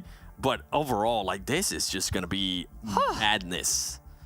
How shocking is it that the hit list made it by 1 point? I mean, that's insanity. It's so crazy. I mean, got to give, of course, a huge shout out to the teams that, that did perform here. I mean, guys, maybe next year we'll see what happens. But at the same time, sucks to suck. I mean, I don't know what to say. I mean, that hurts. I didn't say that. I didn't mean to say that. I meant to say, good try. Good try. Good effort. Come in next year, guys. We believe in you. Seven, Glitter, any final thoughts? I'm just saying, if Execute have my boy Sute in that roster, you best believe they're gonna make it in. Dang. I'm ready for tomorrow. All right. Yep. We got that premium gas over here. First day of the Super Weekend. K19 is going to be their first one. So many storylines, so much going on. Make sure you're following all the socials, us as well, and we will see you guys tomorrow. That's all for us today. I'm Hot Jukes. See you later.